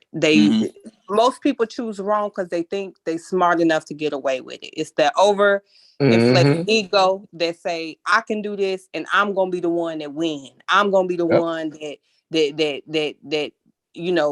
flex on the game. Like I'm gonna be the one, I'm gonna be that nigga. And then when it don't work out, then they want to go back and talk about what people never taught them or what they never learned, or they have these excuses. Then they go under the generational curse, and to me, all of that is an excuse. The generational trauma and the curses and all this other shit. Yeah, like it just boils down to know you made a bad choice and you don't really want to live with it. Bottom line. Listen, you're right. I agree. When you know better, you do better. You can know what's right or wrong, right? But it's also your temperament. Like you might know what's right or wrong, but okay, what happens when we catch a girl cheating on you? Do you have the fortitude to shake that off and not snap out? She get feet and hands. A lot of people, even their reactions, and I wish people would just be honest. A lot of stuff that people be swearing they care about, they don't really give a fuck about. They care about how they're gonna look to other people.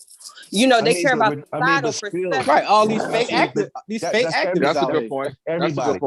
That's most people though. But I'm saying like your reaction is still your reaction. And I'm saying, at what point do you become an adult and not give a fuck about what other people think? Do what works for you. Right. If you I'm not saying that that's the wrong way to be. Of course, I mean, the perfect world. I'm saying that that's the right way to be. But people just react. People react when they hurt, when their feelings hurt, when they're embarrassed, when they're ashamed. Your first reaction is your reaction. That comes down to low emotional intelligence, though. That's why you see guys, if they get cheated on, they ready to kill up everybody and shoot everybody. People lack low emotional intelligence.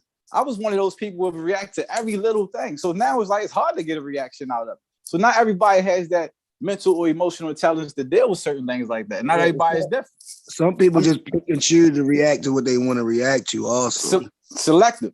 They selective with it. Some people say I want to react to him or her. Mm-hmm. All them other niggas, I'm cool with that. But I was waiting for Yo to say something more. Right. Pee-wee, listen, Pee-wee, Freno can mush me all day in the shop. As soon as you mush me, you getting feet in hands. I'm mad. I'm waiting for you to get that reaction. A lot of shit that happened, though. A lot of shit that happened to 6 months ago, I wouldn't even, I would have turned the other cheek. I mean, I would turn the other cheek, Mike. But now, I don't know, bro. Like, no. I come in peace, bro. I come in peace. Yeah, a lot of shit niggas deal with though be crimes of passion, man. Most of the time, like a lot of times, it's a girl involved. Sometimes directly or indirectly. Yep. Yeah, it is. I mean, Yeah, even with relationships, the way they're viewed, like to me, I just take the stance that I don't have the right to own nobody, and I don't expect. Like to me, it's illogical to think that someone should, forego their own happiness to pacify me. Because I want to be in a relationship. Niggas, you unhappy, walk away. You have the right to be happy. You have the right to that shit. These niggas is the new bitches. These niggas is the new bitch. That's all I'm gonna say. See, a lot of that shit be easier said than done, though. You know what I mean? These niggas, a lot of these niggas is, man, these shit done changed, man. Cause how many you got homeboys you know? Could that be? Niggas 40 plus wearing skinny jeans. Come on, man. That's cultural. Yo, that's the that's fashion. That's the generation. That's the generation.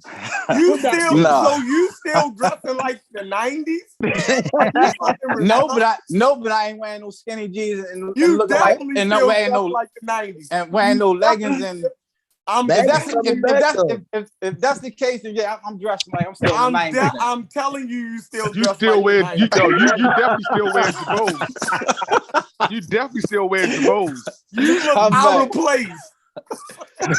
If I gotta get labeled that, I take that label in versus that was your no. All I'm saying is that was your and you not letting it go. That's when you felt as though you was the slickest nigga. No, I'm not you getting can't with let this. it go. I'm not getting with this new era. Like I said, these niggas is the new brothers. Excuse my language. No, you still dress like it's 1998, yo. I take that. I go with that. Coming back. That must have been a good year for you, yo. Check this out. It's working. It's worked for me though. I like how I look. When I look in the mirror, I say I'm a fly as 90s nigga or fly as 80s nigga. Man, I take that all day. That baggy coming back though, yo. That's like the new designer now. They went baggy again. That's crazy. I like this. These niggas just spent all this money for with them $1,000 jeans. What they call?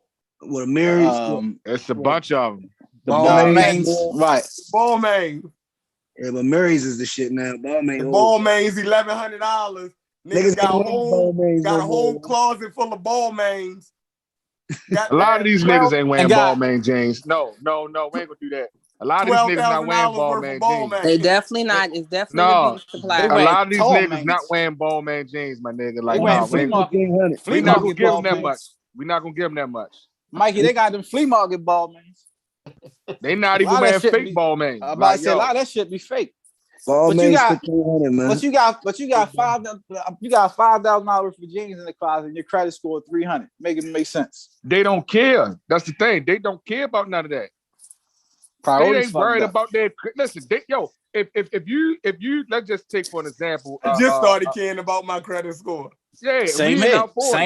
Right. So we in our 40s. So listen, you taking a nigga who's, let's just say a dude who's really like getting a couple dollars. He's not worried about no credit. That man he ain't worried about getting his credit fixed. He got his cash. You worried about your credit because you ain't got the cash. Even if I was I'm not gonna say what I got to put in the situation, but what I'm saying is, if they run in the house, if he's legal or illegal, and he got all the cash under his mattress, and they take that, now what? You ain't got nothing that you can liquidate. I'm gonna be in position to have cash, and if I need to liquidate. But that's your fault. That's his fault. That's what that's called. Right. So that's what I'm saying about our priorities being messed up and all that. So how can we just sit here? That's why I said they should never gave niggas social media. The priorities don't come into play because they already wild people, yo. Like they don't even give a fuck. Yo. They don't care. Priorities go out the window, yo. Yeah, that shit you talking. You got to go talk that to somebody. Some other motherfuckers. That don't apply to them. Yo. No, I talk to the man in the mirrr. That's why only I can't. I can't get with these niggas. That's why I stay in my realm, bro. That's why, and you're not supposed to. You're not in this. You're not a part of their generation, yo. Right. But not even just that. I'm talking about even with older people though. You know what I'm saying? That's just not. Now you have the people that's our age, yo, who still try to mix in and be in a circle with these. Now they are the wild ones. They are the wild ones. Like we don't still trying to be a part of this generation shit. No, you the wild one. You understand what I'm saying? You still trying to mix in. Like, no, dude. Like that's not even allowed in my house if you still acting like that. You can't even come around my house.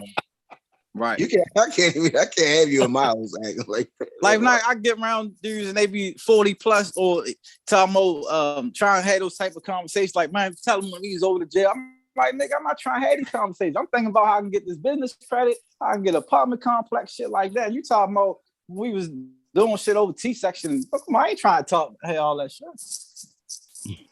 But what I noticed is a young fool grow up to be an old fool, right? Wow. These old fools wasn't they was young fools. Now, and I noticed back to being a young wild dude, right? Going to jail when I was getting locked up when I was young, being in there, and then getting locked up close to 40, I was able to look at those kids and be like, yo, I used to act like that. Right. That's fucking crazy. You feel me? Like these little motherfuckers, as soon as you get locked up, you see all these maladjusted little boys, yo. Right? They grown in age, but they acting like little kids. That's why I said grown kids. Right. They beating on the cell, calling the COs, just they can't sit still. You just like, yo, what the fuck is wrong? Nigga, you know you locked up, yo. Right. Like, sit down, chill out. You ain't going nowhere. You feel me? Now, for me, maybe it's me. I think for me, I feel like there's a difference between people who have been in society and get locked up for a few years than the guys that have been there for a while. I feel like that's behavior more of people that have been there for a while and they like stagnant and stuck. You know what I'm saying? At the age that they went in. No. Some of them, yo, they make their bed home. They make that shit home. They don't be with all that rah-rah shit. Like real jail niggas, they ain't fall. That's some little goofy ass. Yeah, that's what I'm saying. But they got to get to that point. But it's even still some goofy niggas that been in there for a while that just like they stagnant. They stuck where they are. No, you know what I'm saying? You're right. The majority, like a real jail nigga, they ain't for none of that rah-rah shit and all that. They ain't for none of that, like for real. Like, well, nah, you make the block out with all that shit. Yeah, exactly. but see, it's a young man's game. It's the millennials. Just because you want to chill, them young motherfuckers ain't letting you chill. They run that motherfucker. Because on your old ass better get out. Man. Yeah, you gotta slide. You gotta slide, man. Yeah, them young boys. Oh, nigga, I'm just here to chill. Nah, nigga. You know what I mean? Right. Don't take your shit, or we gonna take your shit. Nah, niggas coming straight to your cell. Where you from? You're like, oh, 40 years old, and you sitting there. I'm 40 years old. I don't want to hear that dumb ass shit. No, they'll beat your ass today. I'm back. Facts. Crazy, man. Big facts. Now that jail shit ran by gangs, and that's how that shit is ran. That shit is organized. That motherfucker. And look, they can have that shit. That shit real over there. Like, nigga, you getting out of line out of there, you're dying. Like, you niggas, that shit's different. Yeah, that shit's stupid. Right, they can have that shit, bro. I'm trying to figure out. So many times, fuck that jail shit. I hate that shit, man. I'm talking about from juvenile to just a precinct. I hate all of it. Right. A day is too long for anybody. That shit ain't nothing to be. Remember you used to come. Yo, remember jail used to be like a badge of honor, like, hey, sure, yo, right. Yo, they used to glorify that. How many times Mikey Frayn, I'm in the shop, caught my first adult child at 16. Used to brag about this shit. That's all like you ain't got no your license, like you ain't get license suspended. You didn't even give a damn. Like you done drove one day, you ain't get caught. You still driving every day, nigga, till you get caught. You didn't give a damn.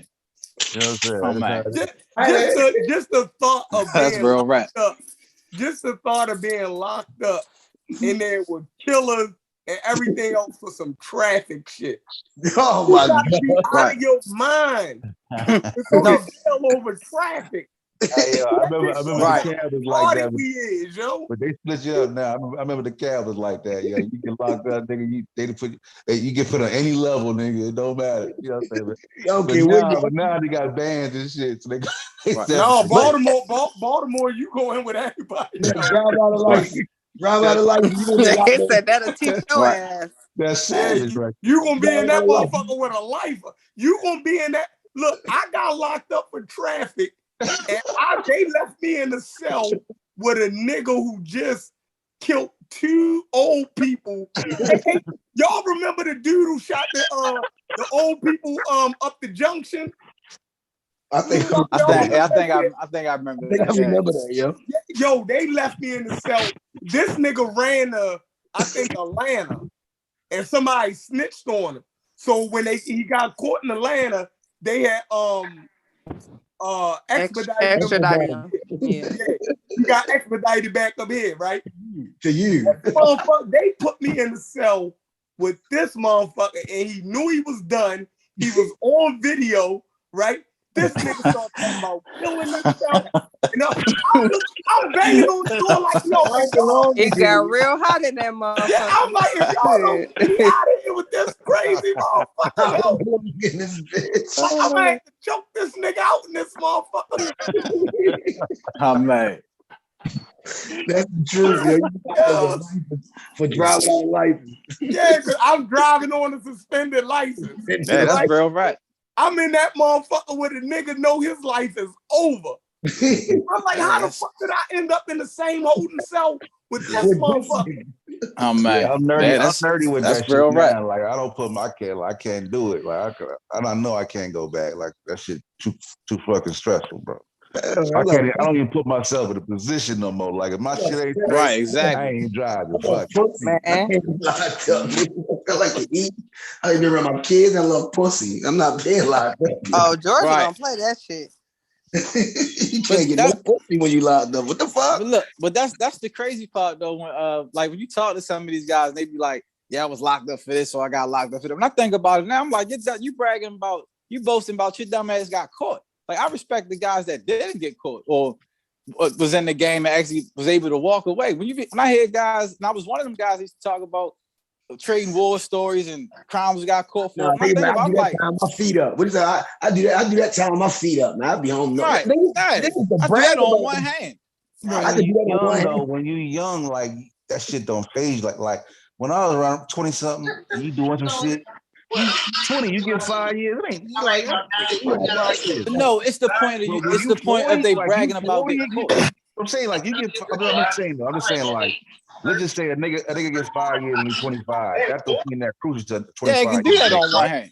Do that on one hand. For 5 years, so 40-year-old nigga, you like, oh yeah, this gonna be you might not make it out of that motherfucker. Can't do 5. Right. 3. You might not make it out. You might not make it home. I'm mad. Fact.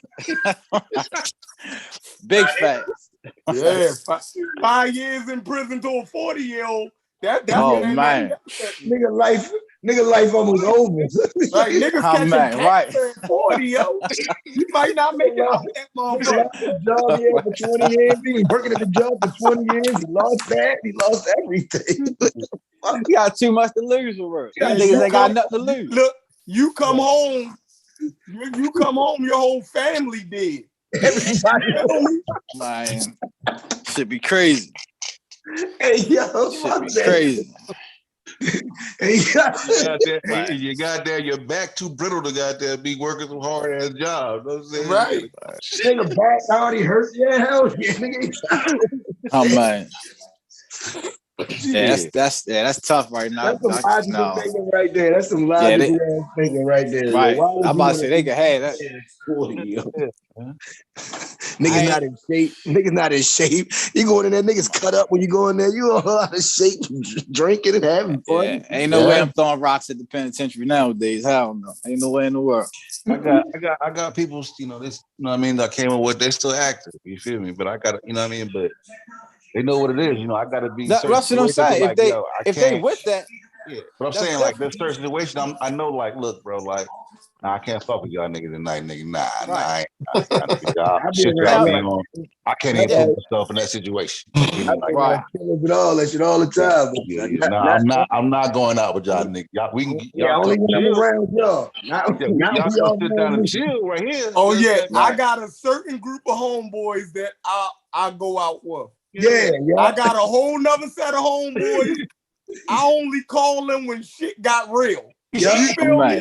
Like if shit get real, I know they in the area. Yeah. I can call them, but I'm not going out with them. Not going. There's no circumstance. No circumstance. Yeah, I'm not going out with them, yo. Hell no. And if I call them, that means I need them. And they know that. And they know it. Like, you still calling me? Oh, shit. Like, yeah, it's time for y'all to put in some work, my nigga. I'm in the back. Look, I'm in the trunk of somebody's car. Y'all better come get me. Hey, you earn that, though. You feel me? Like, you know, I made it through. Like, look, I earned that shit. I'm out Shay Frank, I done saved you a million times for real. Who going for me, shit?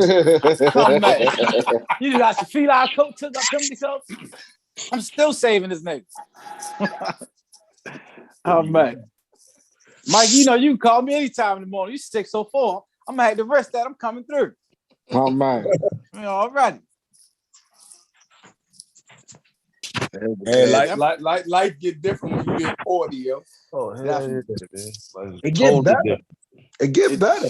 Actually. Get more simple. It get calmer. It just get calmer. Like it just slows down. That shit was fast. That 20 to 35 fast. That like 20, like 18 to 33 was fast. Look, and we gotta be thankful that we even came up out of it to be 40 plus the shit that we went through. As far as how we came up to even be speaking about that. Because it's a whole school of niggas that we done came up with who shit that's not even here today for real. So as fast as we was moving back, and think about it, back then, like I said, I caught my first adult so I was 16. Not to bring it up, but I'm saying we was younger, moving faster though. We had kingpins at 17, 18. Yeah. Like these, you know what I mean? So we was, like you said, we was running hard back then. Like these, it's definitely different now compared to back then. And you notice it when you look at obituaries. Yeah. You look at your friends' obituaries and you look at the picture, you be like, you don't realize how young they was when they died. When they died, I got a whole drawer full of obituaries of my homeboys that never really got to be grown men. That's real right. Like you looking like, oh dang, yo, he was only 18. Right. Like we lived a lifetime, right? Just 18, and you think of all of the shit that they did, and you like, yo, damn. But when you look at that picture, you like, yo, this shit actually sad as shit. Right. These niggas ain't making past 22. Like that was a reality. Experience being a grown up, yo. Yeah, that's crazy. And that is crazy. Younger though, Chef. It's getting younger. They're getting younger now. They're getting 15 now, 14, 16. We only had a few. I think that's the most heartbreaking elementary shit, school. Looking back in time, you see niggas like, damn, like you didn't even get a chance to grow up to become a man. Yeah, exactly. That's the most heartbreaking shit, though. That shit heartbreaking. Nigga ain't become a man. That's the crazy part. Because you might have because you figured, damn, you became a man. You may have worked it out. I say that all the time. We'll never get that. When you die young or go young, you'll get that second chance. You don't get that other chance. Right. Man, I think about that shit all the time. Like, I wonder how I wonder how my nigga Tommy would be if he was around nowadays. I wonder how my nigga, you know what I mean? I be thinking about that now. Like, damn, them niggas was 17, 18, they died. I wonder how they'd be, you know, in this day and time. We came up so fast. Like, niggas was going hard at young ages. Niggas was young. But a lot of times, the shit you made it through to get to where you are, it ain't really wasn't like some great design of your own. You were just forced. It's lucky. It's luck. You were just forced to get a motherfucker, bro. So let me ask. So let me many ask you situations I could have been out of here, bro. I've been shot. Exactly. Could have been out of here. And that's what I was going to ask you. Is it okay to, like, let's say we got our nicks on our arm or whatever. Now let's say I don't like to bring up the past or whatever. Now say that makes us who we are today. Like, are we wrong for saying, damn, this? Let me bring up the past, or just leave the past in the past. Just be who you are now and just move forward. No, the past is important also, though, yo. Your past made you, yo. There's nothing wrong with talking about the past. Just don't dig in a hole, drag in a hole. Yeah. I try to glorify the shit. And glorify the glorify that shit. Like, I let niggas know that I did this shit. This shit was dumb as fuck. It's cool. It's cool to reminisce about certain shit. Cause certain shit be funny and shit, and certain shit be cool to fucking talk about, but not all goddamn time every day. No, I ain't gonna hear that shit. Right, and not glorifying the dumb shit.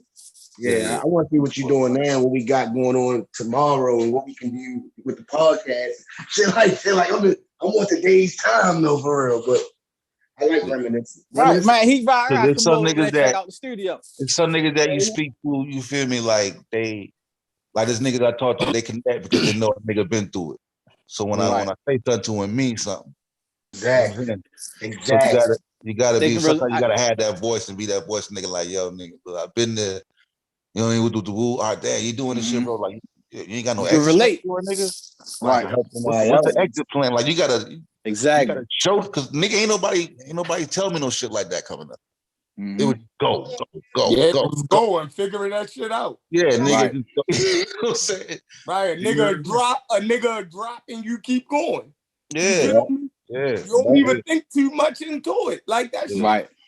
Niggas become immune to it. You become immune to the shit, yo. Right. But if a nigga would have came to you like, yo, look, man, you got this money. Listen, that's what you can do. You know what I'm saying, take a look. But they did though. But they did. At your age, you couldn't hit. Yeah, I ain't gonna lie. I know. Yeah, you right. Nigga that did it for a fact. Right. Like, the nigga came to me right. He was like, yo. That shit went one end out the other. Yeah, nigga came to me right. He was like, yo, my man got this food truck business, right? He about to dip. Why don't you just buy the food truck?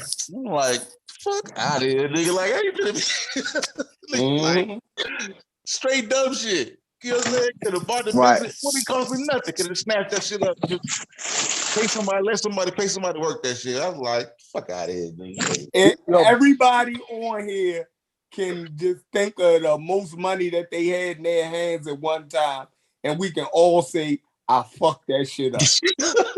Still fucking money up. I'm gonna fuck some money up this weekend for New Year's. And after that, I'm chilling.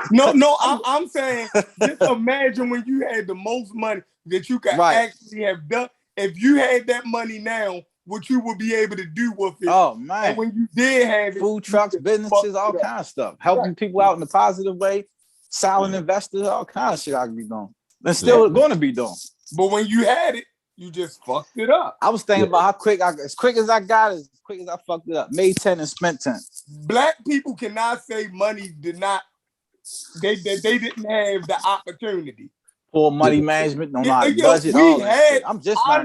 I'm a prime example of a nigga who didn't had it and lost it. Then had it and lost it and lost it. You know me, I spend that money. I could save some, but I could spend some. I ain't gonna. I like a lot. I like fly shit, but I know how to save money because I have to. Right. I have to have money saved for my family. I have to have just in case something happens. I have to. You talk to a smart nigga, he be like, yo, all you need is 20,000 and you can do this. You be like, no, I just spent that. Right. Like, what the fuck? I'm broke as shit right now. And you said I could have started a whole business. And you basically, like, hey Herb, you just did that shit with Tony, right? And that nigga will be like, yo, all you need is 10,000. You You be like, yo, you know how many times I had that shit? Right. I had this shit 20 times, 30 times over. Like, yeah. Like, yo, you should have got with me, man. Nigga, what the? You know what? All right, I got you. Now I know what to do. but it wouldn't have mattered at that time, because you would have been like, exactly. Yep. Exactly. Yep. The shit always, you only get smart when you ain't got the shit. Yeah, I think your mindset, though. Oh, man, that's real rap. I think because your mindset, even though you may not admit it to yourself, you probably, you really feel like you ain't gonna make it out. You don't really believe you're gonna make it out. Yeah. You know what I'm saying? And I think that's what it is. You like, it only matters, like you may, because you can't say it or really think it because you got to move. But in your subconscious, like, it's gonna be over with either jail or my partner niggas I got knocked off. Something gonna happen. Eventually it's gonna be me, like some kind of way, shape, form, or fashion. So I'm finna goddamn just do this shit up. You know what I'm saying? That's why niggas finish. I'm man, fuck that. I ain't waiting for tomorrow. Normally like kids do it. Like for me it was my son. I had my son. That, like, because I ain't had a son when I was running wild. It took me having a child where that shit kind of like it paused me for a second. Maybe consider shit I'd never considered before. You know what I'm saying? So a lot of times that shit gotta be what it is, man. Man, if we could just get back half of the shit that we had, and like, yo, we'd be the best niggas in the. You feel me? You change the world. They could be totally come up. Yo, take me back to 2005, 2006, 2007, please, yo. Just man. Give me that money. Give me that money back. Real quick. Right. Man. I'd have walked away right there. You can just walk away right now. Like, yo, I'm out. Just walk away. I wouldn't have bought no Dolce Gabbana. I wouldn't have bought none of that shit. Give me this motherfucking money, man. But look, this is the thing. We got even more investment opportunities that we can do with our money, even on a small scale. If it's nothing but $100, you can go buy some crypto or anything. Like before, we didn't have as many options that we have now. I'm talking to somebody earlier. They operate completely off the phone, remotely. Everything, the whole business ran off the phone. And that's the fucked up shit about how shit moved, though. It's like, when you, in that time space, what's it like now? Mm-hmm. You know what I'm saying? Right. It wasn't. Like, you know, when I was young, you know, nigga, going to get a job, you probably, if you was lucky to get a job, $10 an hour, just working a regular job. Now, young nigga get that shit doing Uber. Mm-hmm. DoorDash, like, you know what I'm saying? Like, nigga make two main ways. From DoorDash shit. Yeah. If you ain't get money now, if you broke and you ain't get money now, that's at your own fault. It's too many ways to get money out. I know motherfuckers killing on Uber. Yep. Right. You kill all good money. I be like, yo, you made how much this week on Uber? They really did. They really did too, yo. I be like, yo, you shitting me? I know somebody too, yo. I know a dude right now that's crushing it with DoorDash. Uber shit Atlanta, you kill him. That nigga be making $1,200 a week and all that shit. Right, like, you be like on Uber? Right. Yeah. Real right. Real right. I know a dude crushing it right now with DoorDash. This nigga making a killing with DoorDash. They get bonus. They real hustle. Yeah, that's what I'm saying. Like, it ain't like I'm less tolerant of niggas now. Like, it ain't no excuse, young nigga. Yeah. Mm-hmm. Man, all this information and technology, all this shit out here to get money. Man. Yeah. I remember when you want a job, you had to go to the store, fill out an application, and you had to actually walk to that place. Mm-hmm. Like, you can do this shit on your phone now, nigga. Like, you ain't gotta go nowhere. You ain't even got to go. You ain't even got to catch the bus. Exactly. You gotta get bus money and shit. Then email, nigga. Hey, Mike A. Hey, Mike A. Yo. Hey, remember we used to get the paper and motherfucking go look for jobs? Oh, hell yeah. Shit was fucking crazy. Man, we used to be all out the airport. Nigga, I think I'd have walked the whole Route 40. Oh, man. Looking for jobs. Yeah, nigga ain't gotta go nowhere. Bro. Nigga ain't gotta go nowhere. Look, they got a barcode. You can just scan your resume. They just scan that shit, man. They got look, check this out. We ain't seen nothing yet because I'm starting to slowly seeing it creep in as far as like certain jobs that's going to be taken away that we ain't even gonna need them no more. Like, say you go through the drive-thru, you just punch in something, go to the next window. Like certain jobs and stuff is gonna be taken. So it's like kind of bittersweet because it's like we got a lot that we can take advantage of as far as online and stuff like that. But then it's kind of like you got the brick and mortar certain things that's gonna get rid of a lot of people. So they're gonna have to, like, they got this thing called the Big Reset, this economic plan that they come out with every 25 years, every 50 years or so. So I'm looking at it earlier. I'm looking at the shit that they got planned on there. I'm like, if niggas ain't got no economic plan right now for themselves and their family or whatever, I'm like, you about to be fucked. Hey, look, I remember just recently I had to go get a license shit renewed. I remember them DMV used to be like, nigga, that's an all-day gig. Now you got kiosks. Nigga, I went in that month. I was in and out, nigga, 15 out. I was like, yo, kiosks. Man, you had to take off work to do that shit. You had to take off work to go do that shit. That shit ain't never been like that. Right. That shit ain't never been like that. Nigga, we used to go to Blockbuster. Remember there was a Blockbuster that one time. Blockbuster was the shit. That was my favorite store in the whole wide world. Best Buy Blockbuster was my favorite store in the world. Nigga, you better rewind that tape for you. Better remind that shit. Oh man. Hey, that nigga was dead wrong for everyone. Hey. Nigga, Earl's video, you had to wait at the counter. You know what I mean? Fights broke out at Earl's, yo. On the Heights. On the Heights. Over a Van Damme movie. Motherfucker, you waiting on that motherfucker Steven Seagal. Listen, yo, it was a motherfucker. It was like yo, you know how like when you go to Walmart and they got like the $5 DVD little bag.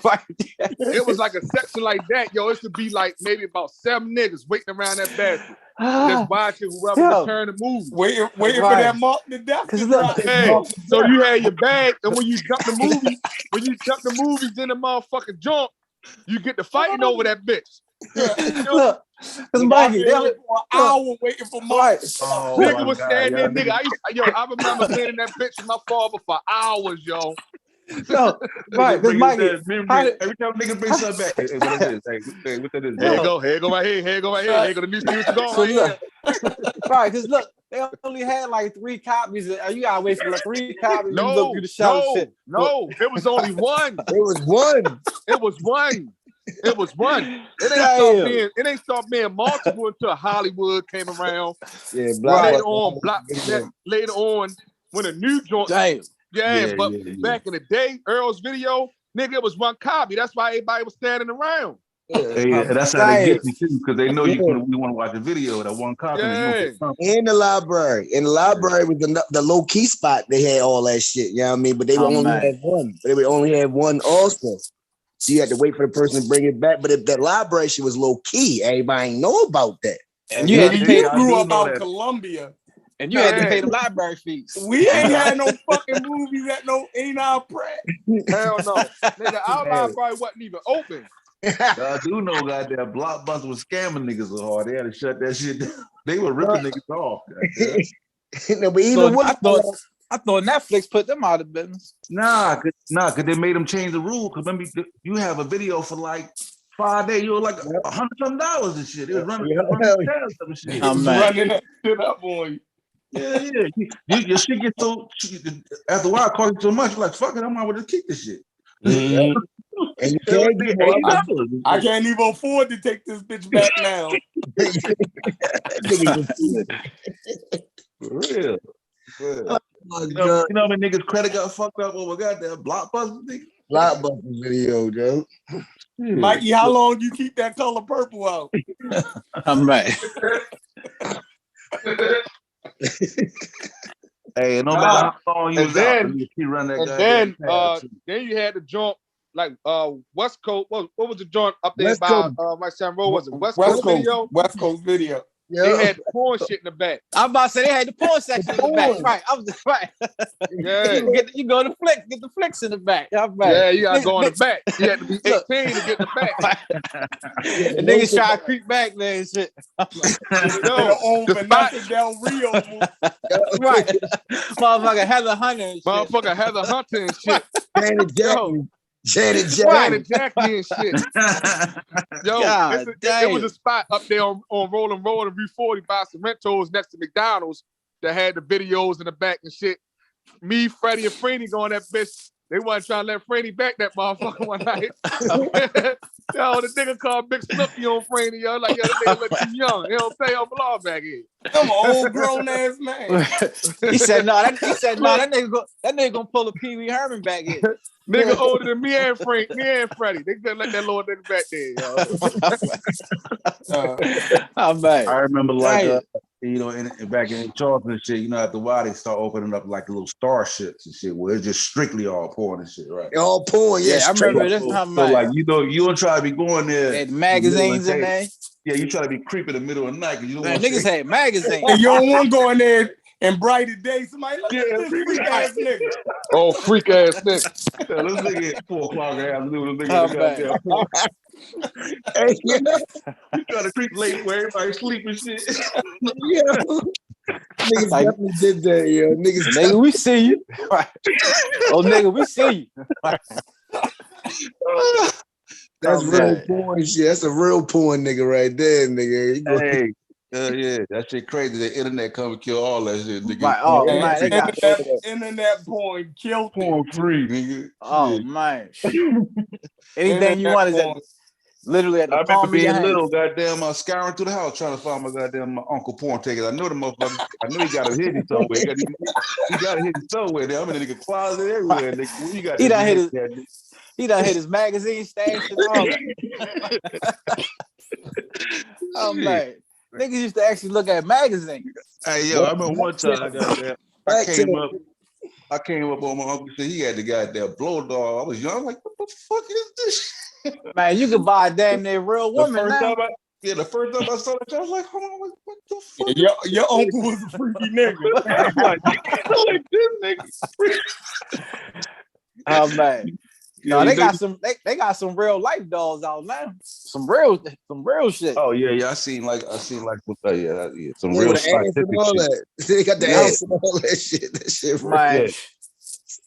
And they said the box feel like a real box and all that. Like they making some shit where nigga marry one of them motherfuckers. Like niggas, that shit nigga crazy. Fact. Nigga marry one of them motherfuckers. Yeah, that's some old kinky shit. You know that shit. They got a lot of kinky shit going on out here, man. Mm-hmm. I'm about to take my ass to bed. Shout out to make it more. Man, it was definitely a beautiful build. Definitely got a build with y'all more, bro. He rock. I get a chance to slide through that studio for real. Already bet. Let's do it.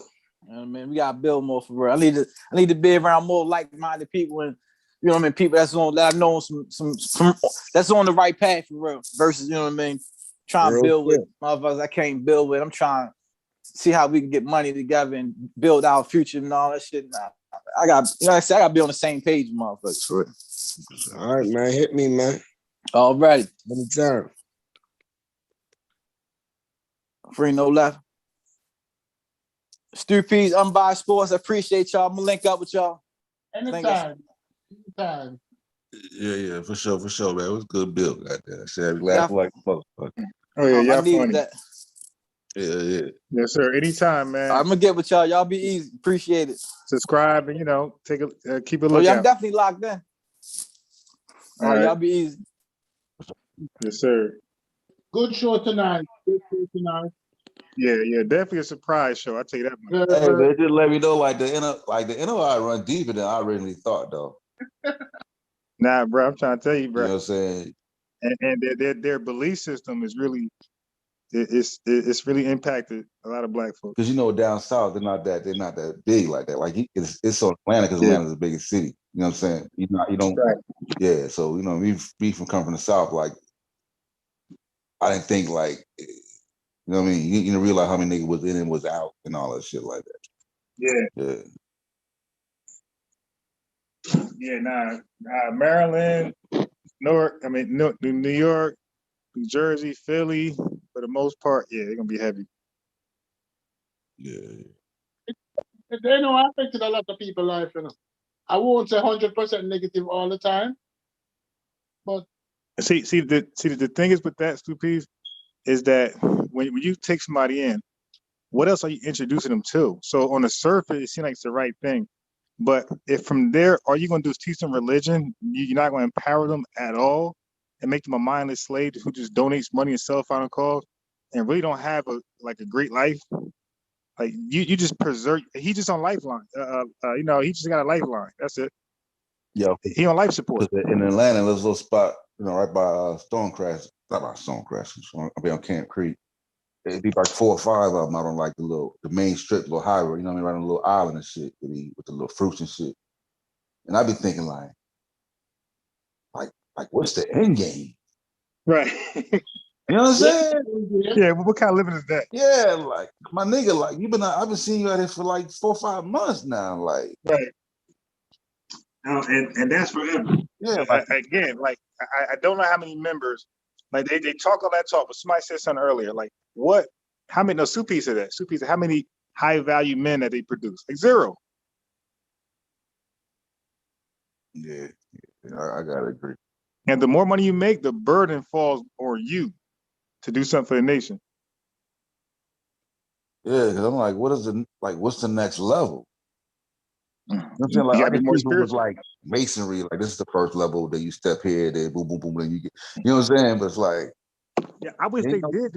I always said I wish they did something like some masonry type thing with themselves, where they made it more of like a secret society. You know, I think it'd be better off like that.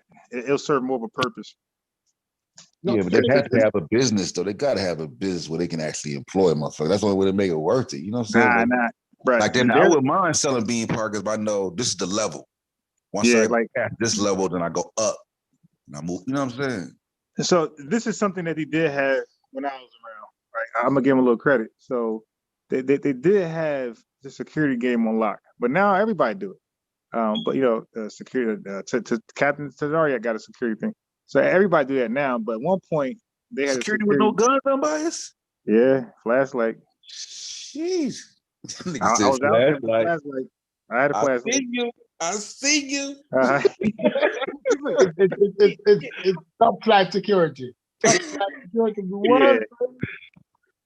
No, but today, honestly, it has opened up my eyes to realize that, honestly, they're bullshitting people because they're actually not solid either. What they say to people, I didn't know that there wasn't a heaven. When you die, you die. That but they get people because the dude who came on, what's his name? Good dude. Was there for almost 20 years. Yeah, because you know why? I'll tell you, because at some point they got a good brotherhood thing going, So you meet a lot of brothers. They got a good like boys in the club type feeling. I mean, boys club type thing going on, which is a great. That's the only positive thing that stands out, is that like the brotherhood seems like real. No, look like what we have here tonight was a good build, and it's easy for you to say yes, I enjoy it because you're at home, you're chilling, you can be watching TV, looking at the game, and talking and having fun with a discussion. And I think that's what they do to get people. Have them feel good, the camaraderie, the acceptance, the wrong people where really, you feel alone. I mean, because a lot of times, especially a young adult, like you want a group. Most men, like a group that you can hang out with and it feels like family. Right.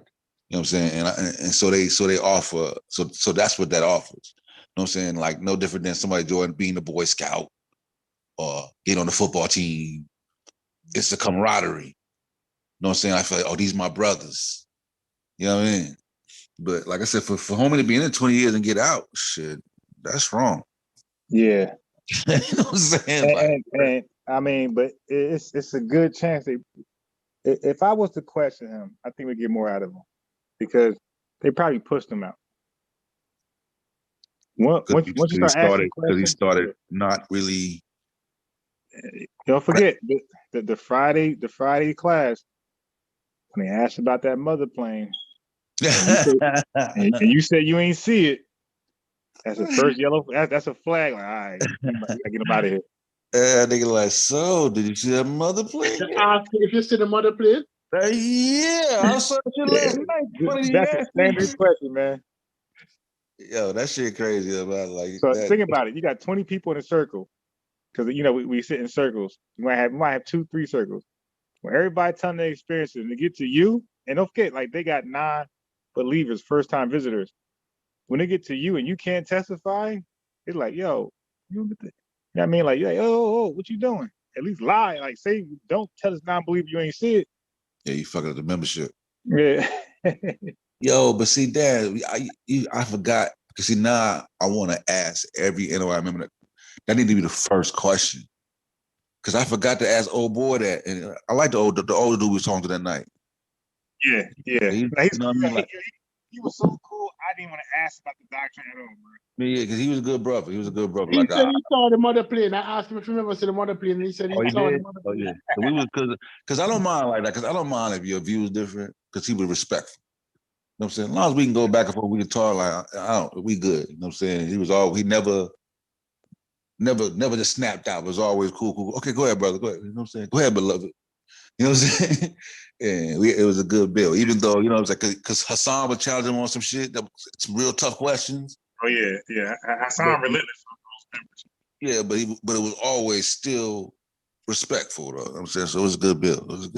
I learned a lot about both sides of the shit. Like, I'm still learning about the NOI shit. Like, I just found out the heaven shit.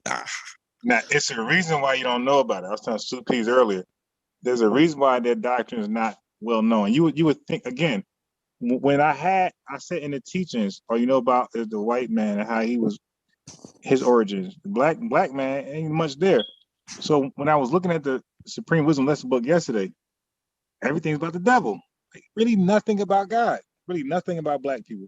Just the devil and the technology and Yakub. That's it. That's all they are. They're obsessed with the devil, where you just know about the devil and nobody else.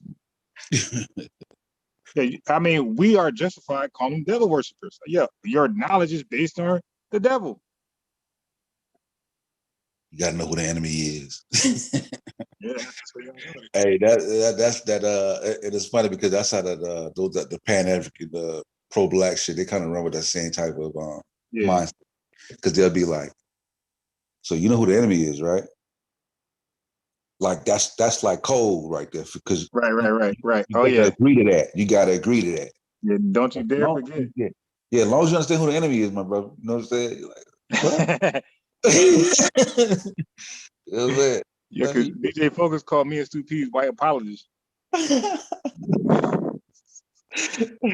And Sosa, he said that he has the right to challenge Darwin's theory, but we don't got the right to challenge Yakub's story because he wanna put that in a category of religion. Nah, see, I don't want to debate religion. I want to debate, with y'all science. I said, bro, until you concede that the Yakub story is a story and it's not scientific or it's historical, we're gonna put that on the table when you mention Darwin. All right? And self-creation. Until you admit that that's just a story. If you believe there's any validity in that's on the table when you mention Darwin. Every time. The mere fact that they believe Yakub, the mere fact that they believe that shit. That story is so, really, like that's the when I read that story, that was the sinker. Bro, when my cousin brought me Malachi York book in Charleston, I opened that shit up. I was like, nigga, what the fuck? Like, but you don't throw this shit. Well, nigga, there was pictures drawing of aliens he had saw. I'm like, right. Like, man, if you don't get this, you know what I'm saying? My cousin's about to get hooked. You know what I'm saying? Hey, yo, I'm telling you, man, you need to read this shit. I was like, bro, hell no. Threw that shit in the trash, nigga. Sorry about shit. But you know what I mean? But just that's why I be thinking, like, how many truly believe? Like, you gotta be at a very vulnerable state, or your mind gotta accept that. You know what I'm saying? Like, if you just went to a regular nigga on the street, and you like, hey, yo, 72 trillion years ago, there was a scientist. He was a melanated brother, African brother, like black brother. You know what I'm saying? He'd be like, the fuck? Right. You can't even get the story out. He'd be like, right. Nah. You know what I'm saying? Like, if I pull my daughter to the side She ain't gonna buy that. She Yeah, ain't even like, get out of here, she gonna daddy. be like, yeah, as soon as you say some 76 trillion, she gonna be like cat. She gonna be like cat. Yeah, be like, yeah, daddy. Like, yeah. No. Guess what? Guess what? You see, because they're doing it so long, is that they become expert in brainwashing. You have been doing it so long. Like, think about it when you're younger and you had your girl game up, your talk game up. You get so good at it that you can talk off the panties off of most girls. They're doing it so long that they know how to do it. They know the approach to take. They know how to indoctrinate you. They know how to get you in the circle. So when you look up in the sky, you see a light flash. You say, "Oh, that's the what's the name? The land plane, the earth plane, the sky jet." Oh, yeah. Because Farrakhan did a beautiful job in that video you played Unbiased. You know what I'm saying? Oh, yeah. 1956, there was a pilot. You know what I'm saying? James, so he's giving you factual events to corroborate fake shit. So when you go look back, you see, okay, James Sanders is actually a real person. Okay, he actually said he saw something. You see what I'm saying? Like, so when he did that shit, I was like, yo, that nigga is it's masterful. I was like, damn, that's dope. You know what I'm saying? Dope, not dope like it's a good thing, but like that motherfucker just smooth with it. Like he got the whole shit laid out. You know what I'm saying? So if you ain't no real researcher, or you're not interested in finding truth, if you just want to confirm a bias, he got you. You know what I'm saying? Shit. The dudes know what they're doing.